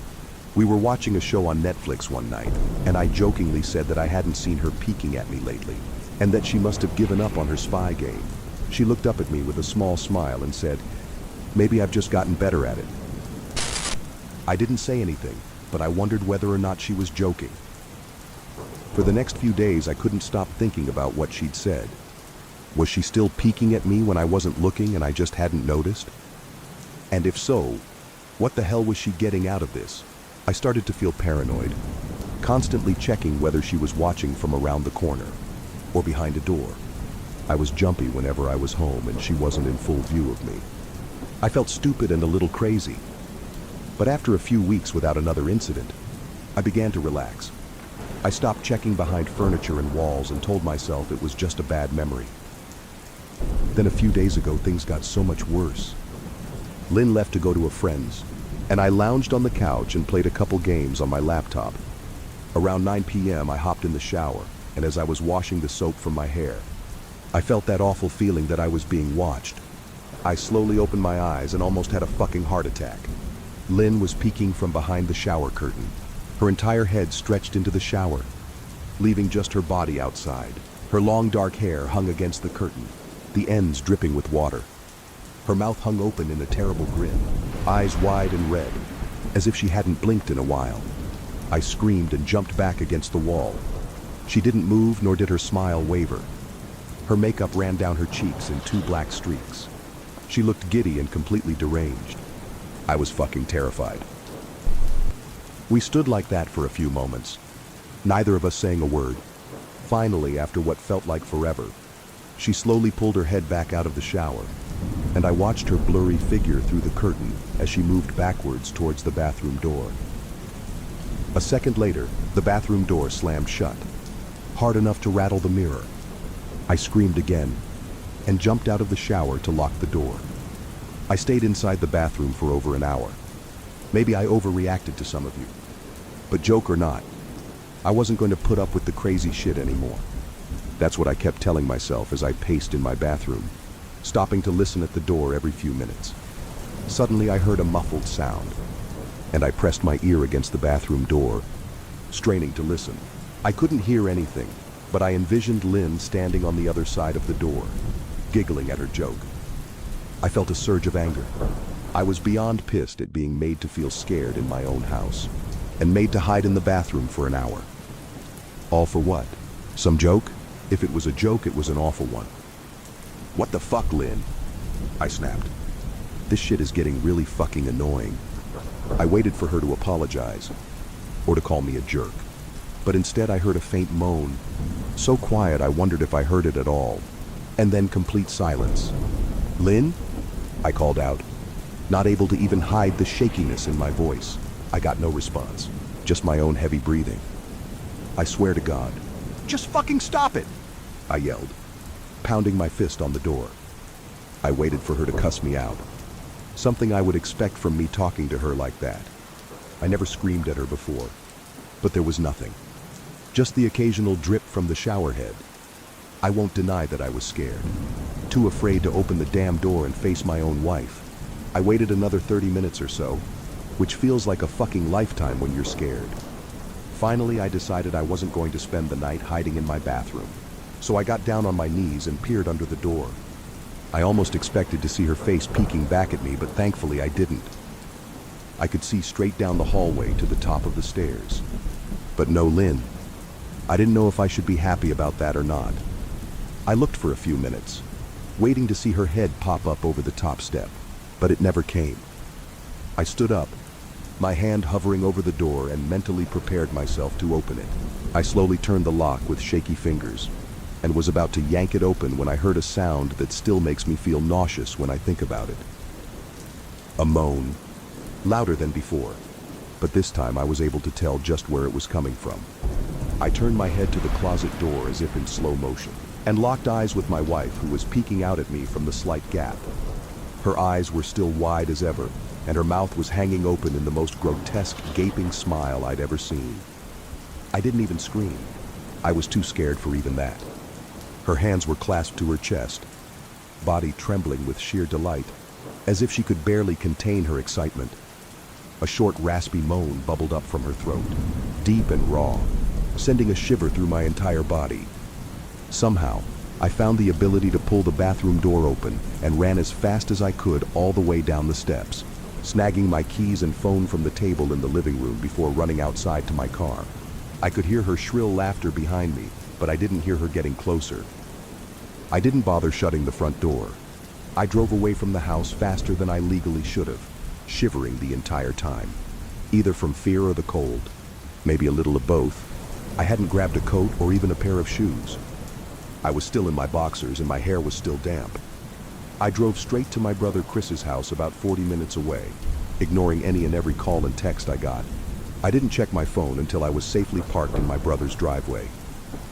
Lynn had called 4 times and sent a flurry of texts, all wondering where I'd gone and why I left like that. I threw my phone at the dash in a rage, furious at her nonchalant attitude. My brother and his wife were surprised to see me, especially dressed in just a pair of boxers, but told me to stay as long as I needed. Chris lent me some clothes and asked me what happened. I told him Lynn and I had a fight, but didn't get into the details. I didn't want him to think I was overreacting, leaving my wife over a prank, even if it was a strange one. I mean, hadn't I encouraged her for years to lighten up instead of being so serious all the time? I had wanted her to relax and loosen up, but this was definitely not what I'd had in mind. I tried to sleep on their sofa, but my brain wouldn't let me sleep. Every time I closed my eyes, I saw Lynn's face staring at me from inside the closet. Knowing she'd been in there with me the entire time made my skin crawl. She'd never left the fucking bathroom at all. Instead, she slipped inside the closet and slammed the bathroom door shut to fool me. The mere thought of going back home gave me anxiety. I tossed and turned, unable to sleep. Chris ended up giving me a sleeping pill, so I was able to get a little rest. My sleep was filled with terrible dreams, all of Lynn's smiling face. I woke up just as the sun started to rise. My sore body ached from the sofa, and I felt drained. I knew I'd have to call Lynn at some point, but I didn't know what to say to her. I wouldn't be going home unless she gave me her word she'd never do any more creepy shit. I just wanted my wife back. Her normal, serious self never looked so good to me. I was contemplating calling her and telling her that when that familiar feeling came over me, I was being watched. I was staring at the ceiling, my heart in my throat. I didn't want to look away, but the longer I ignored the feeling, the worse it got. My eyes drifted away from the ceiling almost on their own. Her face was pressed up against the window beside the couch, staring down at me with that same gaping smile. Drool dribbled down her lips, leaving 2 long streaks down the glass. I didn't know how long she'd been there, but something told me she'd been there quite a while, possibly all night. I didn't bother screaming, though I was afraid anger trumped any fear I felt at that moment. I jumped up from the couch and pounded my palm against the glass. "Lynn, are you crazy? What the hell is wrong with you? Just go home," I shouted. "Now." She didn't move, and her ghastly expression never changed. If anything, her smile only grew, as if she had never been more elated. I could hear Chris and his wife moving around upstairs, as if Lynn could hear them from her place outside. Her head twitched slightly in their direction, and she began to close her mouth slowly. Chris called my name from upstairs, obviously concerned. I turned to see him and his wife Rebecca hurrying down the steps. When I turned back to the window, Lynn was gone. The only sign she'd been there at all was the 2 streaks of drool still dripping down the glass. I tried explaining to Chris and Rebecca about waking up to see Lynn watching me through their window. They were skeptical. Who wouldn't be? Chris and I went outside to the spot in front of the window, but there were no footprints in the dirt, just a slight indent. Animal probably. Chris guessed, and I didn't argue. He and Rebecca assumed I dreamt the entire episode, but they didn't understand, and I was too tired to explain it to them. I called out of work that day and turned my cell off. I didn't want to face Lynn. Just talking to her was too much for me at that point. I really started to believe something was irreversibly wrong with her. That no matter what promises she made, we'd never be the same again. The thought saddened me to my core. I cried most of the morning. By noon, I figured I was ready to confront her, give her one last chance to explain herself. I could at least give her that after 6 years, I told myself. I turned my phone on and saw the dozens of texts she'd sent, all from a seemingly concerned wife. "Can we talk? I love you. Please call me. I'm really worried. Can you answer?" Just come home. And more of the same. All texts telling me she loved me, and she wanted me home. How worried she was. Not a damn one addressing the crazy shit she pulled. Like she hadn't been acting like a character from a Stephen King book. Even her texts were different. She normally texted novels just to tell me to pick up a loaf of bread. You'd think she'd have more to say to me after her bizarre shenanigans. I know it probably seems childish to some of you who are miles away from this situation, but if you saw the way Lynn had looked at me, how she scampered away on all fours like some wild animal, grinning at me from inside the closet like a lunatic, then I think you'd find my reaction was warranted. I ended up staying with Chris and Rebecca for another night. I didn't wake up yesterday until afternoon, and thankfully I didn't see Lynn's face watching me through the window. I don't want to pry, because it's not my place. But is this fight something that can be mended? Rebecca asked. She'd made us both a sandwich for lunch, and I knew she wanted to breach the subject without seeming to be nosy. I don't know. She's like a different person, I said. choosing my words carefully. I still wasn't ready for her or Chris to know the full extent of the batshit craziness I had been dealing with. People change, Ben. But she's still the same woman you married. Maybe you both just need to talk through your issues. Whatever's going on, I'm sure it can be fixed, she said, ever the peacemaker. I think it's beyond that now. I don't think talking would help. I just don't trust her, I said. The words stung in my heart. I missed and loved my wife, but how could I live with someone like that? Living in constant fear didn't sound too appealing. Lynn loves you. She has to be absolutely crushed, she said. I don't know about that, I said. Well, she certainly seemed like it to me. I've never seen her so upset. Very much unlike the Lynn I know, Rebecca said, shaking her head sadly. It took a full minute for her words to really sink in, and when they did, I felt dread worming its way through my skin. Wait, what do you mean? You saw her? You saw Lynn? I asked, my mouth suddenly dry. Rebecca nodded casually as if that fact wasn't nightmare fuel. Maybe for her it wasn't. She stopped by this morning just after Chris left for work, she said, cleaning the plates from the table. I didn't see her car though. Maybe she took an Uber or something.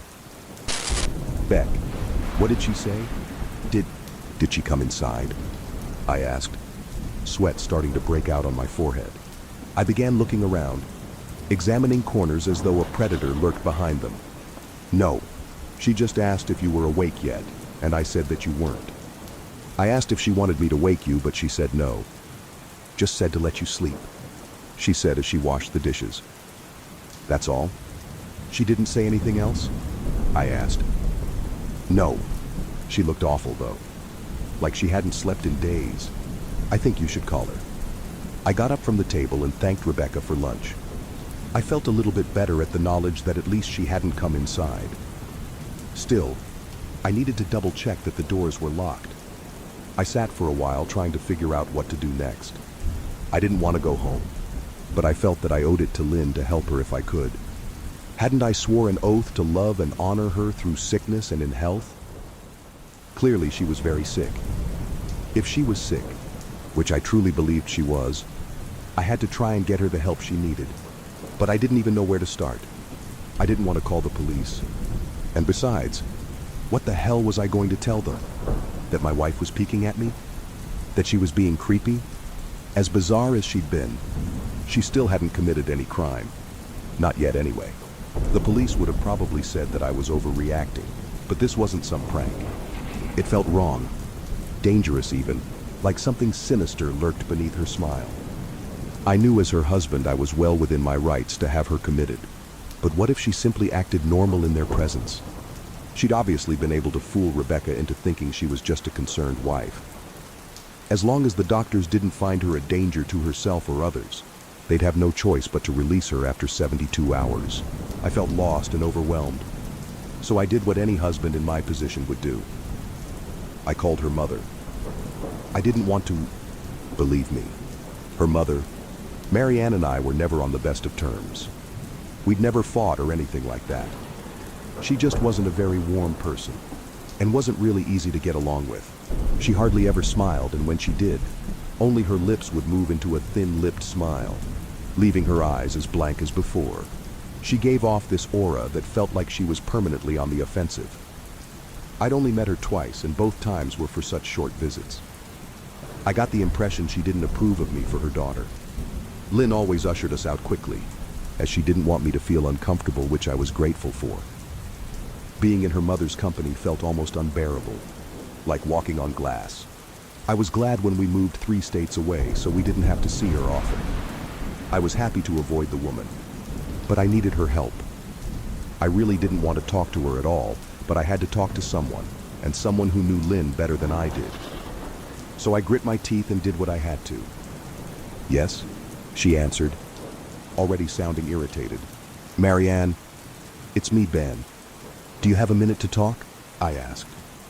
I could hear her cluck her tongue in irritation. I'm in the middle of writing some checks, but if you insist, I suppose I can spare a moment. What is it that you want to discuss, Benjamin? She said, coolly. It's about Lynn. She's been acting strangely, and I was wondering if you had any idea whether there was something. I was quickly interrupted. It's a bit difficult to follow your rambling, Benjamin. What is that you want from me? She asked. I could almost see her standing there in her thin sweater and slacks, tapping her fingernails impatiently on the table. I wanted to know if you'd ever noticed any odd behavior, or possibly any mental health issues, I asked. There was a long, uncomfortable pause that I couldn't tell was because she was just thinking, or something else. Finally, after a few seconds, she spoke. I'm not sure if this is one of your jokes, Benjamin, but if so, I don't find the humor in it. Now, I do have business to attend to, as I've said. So if you don't mind, she said, but I cut her off before she could get rid of me.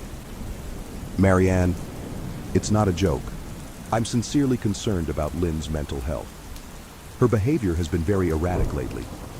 I'm very worried about her, and I figured as her mother you would be as well. I said, my frustration evident in my voice. If you're truly concerned, then I suggest you get the health professionals involved. I don't know what you expect of me, she snapped. I could tell she was seconds away from hanging up, and for some reason, I was desperate not to let her. I had the feeling that she knew a lot more than she was letting on.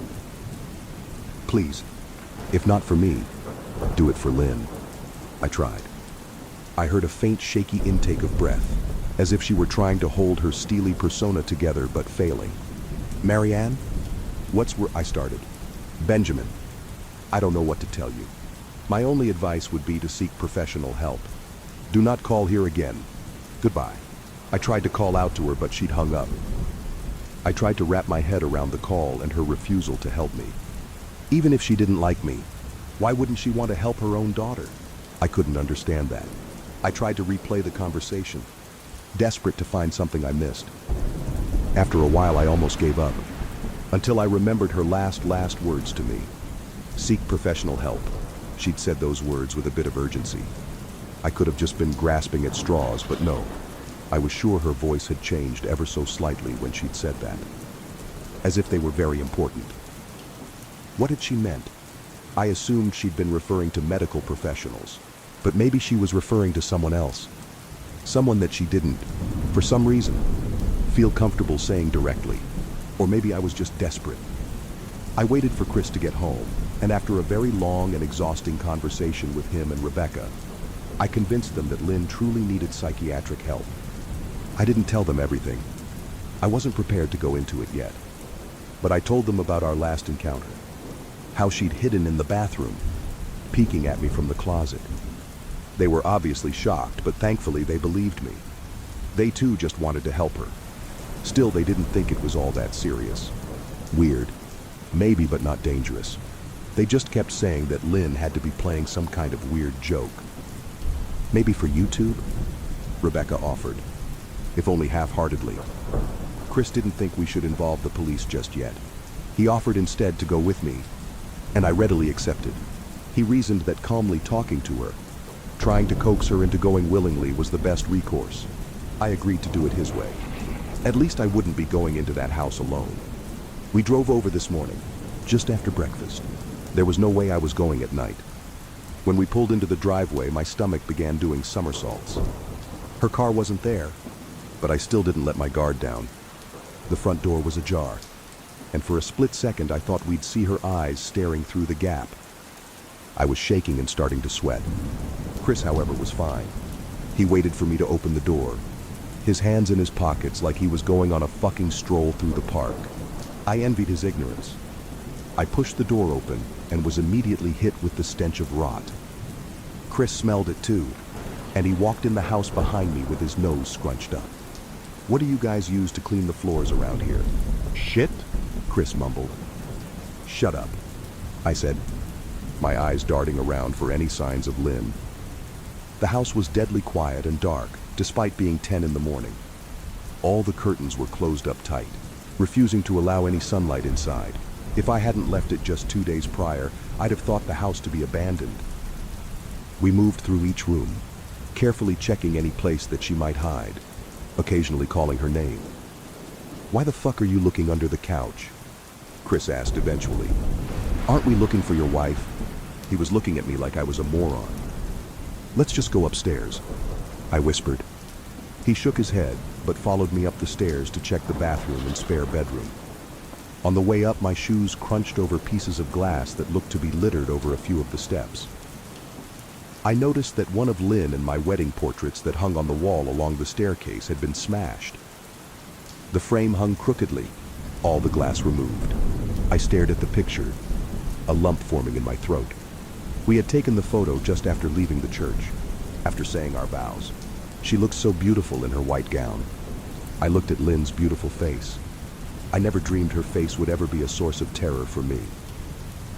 We climbed the rest of the steps and checked the spare bedroom, but it looked completely untouched. I was hesitant to go into the bathroom, my fear from that night coming back to me all at once. Chris noticed and offered to go in by himself, but I couldn't let him do that.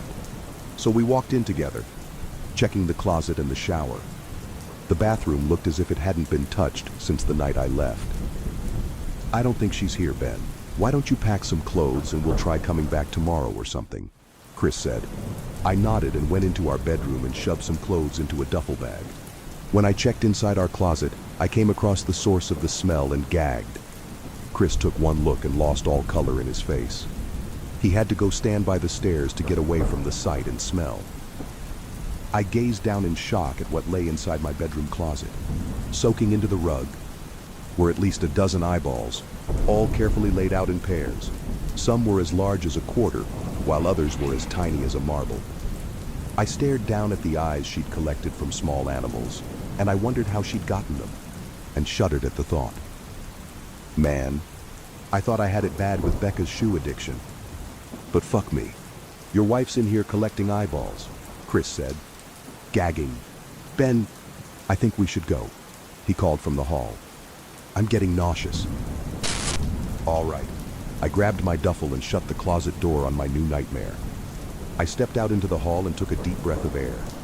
I could taste the rot on my tongue and I couldn't help but gag. Who the fuck lines up eyeballs in their closet like that? Chris mumbled. I tried to tell you she needed help, I said. She doesn't need help. Ben, she needs a fucking exorcist, he said. You coming or what? I can't stand the smell any... His words died in his throat, and his eyes grew wide with fear. I didn't ask him why. I could feel it. Someone was watching me, and I didn't think it was the eyes in the closet. I turned around, my eyes slowly scanning the bedroom.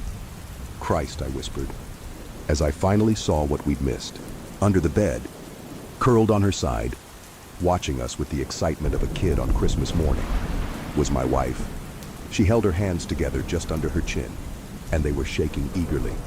Now that she knew she'd been found, I could hear the quiet noises she was making, a sort of hiccuping sound in her throat, as if the excitement was just too much for her.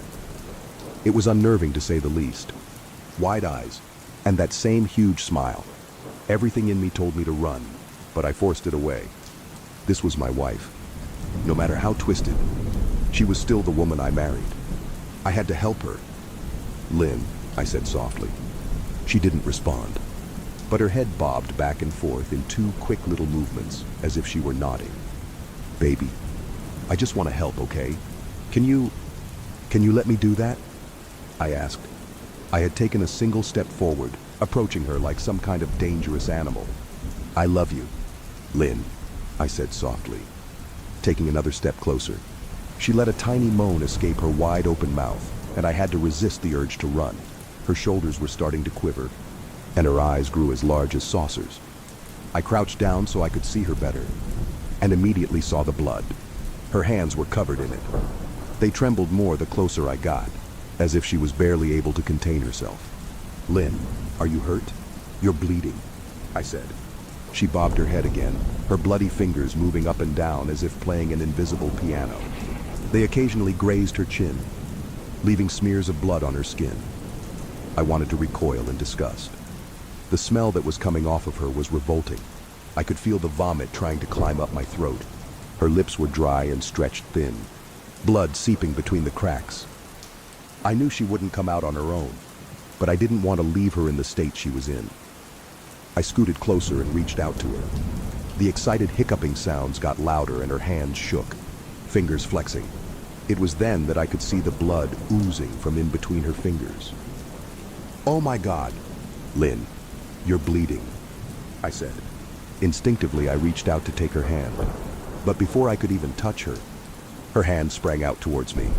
A sharp pain shot through my arm, and I fell back on my ass. My arm burned, and I could see the blood dripping down onto the carpet. I looked back at her in shock and saw her grinning madly, her fingers clutching a large shard of glass. "You all right in there?" Chris asked from behind me. I turned my head slightly and nodded to him, cradling my arm to my chest. When I turned back to face Lynn, I saw that her focus had shifted. She wasn't looking at me anymore, and she wasn't smiling anymore either. She was staring past me, her eyes glaring at Chris the way a hungry lion might stare at an antelope. Her mouth was still hanging open, but it was twisted into a snarl. I got to my feet and began walking backwards down the hall, afraid to take my eyes off her. "Are you bleeding?" Chris asked. The moment the words left his mouth, Lynn started fast scooting out from under the bed, the glass shard still in her fist. "Chris, run! Go!" I yelled. He must have been too afraid to move because a second later I felt my back bump into him. He was still standing at the top of the stairs, staring at the horror that was my wife. Lynn had crawled completely out from under the bed and stood in the bedroom doorway, her face twisted in rage. Her whole body was visibly tense. Blood ran down her fingers and onto the floor. "Jesus!" "Lynn," Chris said. "You, playing hide and seek?" I reached back and pushed him towards the steps. "Move your ass, Chris," I said as quietly but firmly as I could. Lynn bobbed her head in fast, sharp motions, and began to grin, stretching her mouth open wider and wider so that her chin seemed to touch her chest. I heard Chris mutter a prayer, and then he was running down the stairs. I stood at the top of the steps, stuck between the love for a woman who clearly needed serious help and self-preservation. "I only want to help," I said, choking back tears. Her eyes focused on me once again as she slowly lifted the glass, holding it out in front of her. And then she started sprinting towards me, grinning with utter excitement. Thankfully, my body took over, and I flew down the stairs, skipping 2 or 3 at a time.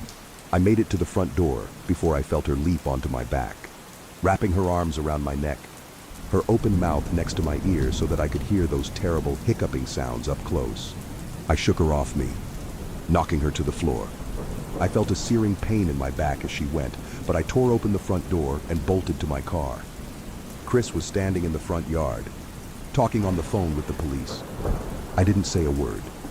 I just ran to my car and jumped in. Chris took the hint and followed me, still on the line with 911. I watched the rearview mirror. Sure, I'd see her there, running after us. But I never did. I went straight to the ER and got 11 stitches in my arm and 3 on my back. The police asked a lot of questions and went back to the house to do a search. But of course, Lynn wasn't there. They advised me to stay with a friend or relative for a while and to file a restraining order as soon as I could, but none of those things would matter. Somehow I just knew. I dropped Chris off at home and went to a motel an hour away. I wanted to put as much distance between me and Lynn as I could. This is where I've been for the last 4 hours. I thought maybe the police would find her. Maybe they'd get her the help she desperately needs. But now I don't think so. Because 40 minutes ago I got a text from an unknown number. Just 3 words. "I found you." And a picture attached. The picture was dark and grainy, but I instantly knew what it was. There was no mistaking my wife's eye. I started typing this out immediately after. I don't know what to do. I'm alone and scared, and I can't help but feel that I'm being watched. This happened about 5 years ago, back when I was going through hard times and was homeless. I used to live in Denver, CO, which is where this took place. There are several cemeteries in the Denver area, but there's one on the outskirts of Denver that's very large and very old. I think it may be the oldest one that's still being actively used. Before I became homeless, I didn't know much about this area. I had always gotten a creepy feeling around there, but didn't know why until I was on the streets. After that, I heard from many different people that it's got lots of underground tunnels, and some homeless people live in these tunnels, But in the deeper tunnels, there is cult activity. These tunnels have secret entrances all over the area. And the homeless that live around this area avoid some of these spider holes because people have been known to disappear near them. Mostly women. This area has a river going through it, alongside the graveyard. One side of the river has a darker feel than the other. It's eerie over there, and smells like death. Anyways, one time, I was wandering the area with a few other acquaintances. We had nowhere to go, and decided to hang out in the abandoned part of the graveyard. The older side. It had just gotten dark and it was windy. It was also fall, so it was cold. We were huddled up against gravestones to block the wind. One of the people I was with knew the area better than me, and he had warned me to be very vigilant. I figured this was, so we didn't attract the attention of security or police or fellow homeless, but I later found out why he was so anxious about the area. It was probably around 1:00 p.m. We had sort of all been just sitting in silence, trying to stay warm, hoping the night passed quickly when I heard my acquaintance whisper, "Hey, heads up, keep quiet." I had already been quiet, but I immediately tensed up, assuming he spotted security or something. But as I looked around, I saw in the distance some small, flickering lights, appearing here and there all around the graveyard. It's like people had been spread all around the large graveyard, and they were all holding lighters that they flicked on, which only then showed they were all over. After my eyes adjusted a bit, I recognized they seemed to be candles. I looked harder, and could sort of see the outlines of people holding these candles. Jay whispered, "We gotta go." We clumsily started grabbing the few items we had around us. Jay came right up next to me and said, "Follow me, and don't look at them." I was thinking, WTF. Me and our other friend quickly started following Jay, moving at a quick walk straight to the break in the fence where we had come in. I was stupid enough to look behind me and saw the lights divided by figures continuing to appear all around us, and they were walking to the middle of the graveyard to stand in a circle. I passed by a few, and saw out of the corner of my eye they were wearing black cloaks. I could feel the menacing presence and stares, like they were daring me to look at them, but I had an overwhelming feeling that if we left them alone, that they would leave us alone. One thing that haunted me afterwards was the way they seemed to move towards the middle. They moved quickly and smoothly, like they were gliding and just seemed to morph out of the darkness. My instincts were on high alert. I knew whoever they were pure evil. We got the hell out of there. And once we got to the fence, we full-on sprinted for a few blocks. Jay didn't explain much. He just said to avoid those people. And don't look them in the eye, or they could have power over you. I definitely had gotten that feeling from the encounter. I asked why they weren't scared of cops or security, and he said basically that they got away with stuff. They did, because the authorities didn't want to risk looking into it, because they didn't want to be targeted. I don't know how true this is, but I do know what I saw and felt. I have had several scary experiences during my time in Denver, and some other stories about this area. So you guys let me know if you want more background or want to hear the other things I've experienced divided by heard about this area. Me and my fiance were planning a trip to Utah for about a month. It was kind of an impulsive decision, but she wanted to visit her dad's grave in Delta, Utah. We just returned back home to Colorado today. Looking back on the trip, nothing went right, and so many weird things happened. On the way to the Airbnb we booked in Manti, we saw many angel numbers. She's very spiritual, I'm a little skeptical. But everything felt normal for the most part. One thing I noticed was how many deer signs I saw, but I hadn't seen a single deer at all. Once we got to the Airbnb, I personally started to feel weird. I know that town is very Mormon, and I've never had any problem with them. I think everyone has a right to their own beliefs, and I respect it. But the way the town felt around the temple was eerie to say the least. While we're in the Airbnb, something felt off. She used her pendulum to try and talk to her dad, but a spirit wouldn't let her get through to anyone. This spirit was Mormon, and she told us to leave and we weren't welcome. I felt a gut-sinking feeling at this point, and I asked her to ask if me reading a portion of the Mormon Bible would make the spirit more comfortable with us staying there. She said yes, and I read a small bit before we left to get dinner. We decided to get Denny's right outside Manti. When we walked in, the servers kind of just stared at us for a good few minutes. Until I stared back for a while, that's when they decided to come and give us a table. I had a weird vibe from the people there, but I didn't make a fuss, because I'm sure we looked different, especially in a small town coming from Denver. Once we got our food, I almost immediately felt sick after eating. I took only 3 bites before feeling sick. I thought maybe it was because we had been on the road literally all day. But as soon as we got back to driving to the Airbnb, I threw up. We instantly chalked it up to car sickness, until I had my fiancée try a piece of my food, and she began to feel sick almost immediately as well. Yet her food was perfectly fine, and we got almost the exact same meal. We decided at that point not to eat out anymore and to use the money for food on groceries, so we left once more. We went to the nearest Walmart, and that experience was mostly normal besides the stares and weird glances we got. As we drove up to the Airbnb, my stomach began to sink again. I swear I saw what looked like a human face inside a bush next to the garage door. I felt a cold sweat, but we decided to go inside and just try to relax. Once we were inside again and getting ready for bed, we saw bugs over and over again, almost like the cottage was infested with spiders and earwigs. At that point, my fiancé and I decided we had enough of that town, and we booked a hotel room for that night. It was around 11 p.m.-ish when we left, maybe a little earlier. The hotel was about 40 minutes away. The drive was all right at first until it took us to a dirt road with nothing at all around us. At this point, my mom had called us worried about us being out late in a foreign state. We stayed on the phone to calm our nerves. As we drove, a series of events played out. First, a black cat ran right across the road in front of our car. I was more freaked out about this because of that old saying on top of everything else that had happened that night. As we drove, there were no streetlights or signs, and my phone kept losing service, so we relied on Apple Maps to get us there. A little ways in, I saw a huge cow sitting on the side of the road just laying there. There wasn't a single other cow around him, or any other animal for that matter. And looking back on it now, I didn't see its eyes. The car lights didn't reflect his eyes, and he was really close. Almost seconds after, on the other side of the same road, I saw a giant white figure that almost resembled a horse, but the legs were too skinny, and it had no head, and it moved almost like it glided.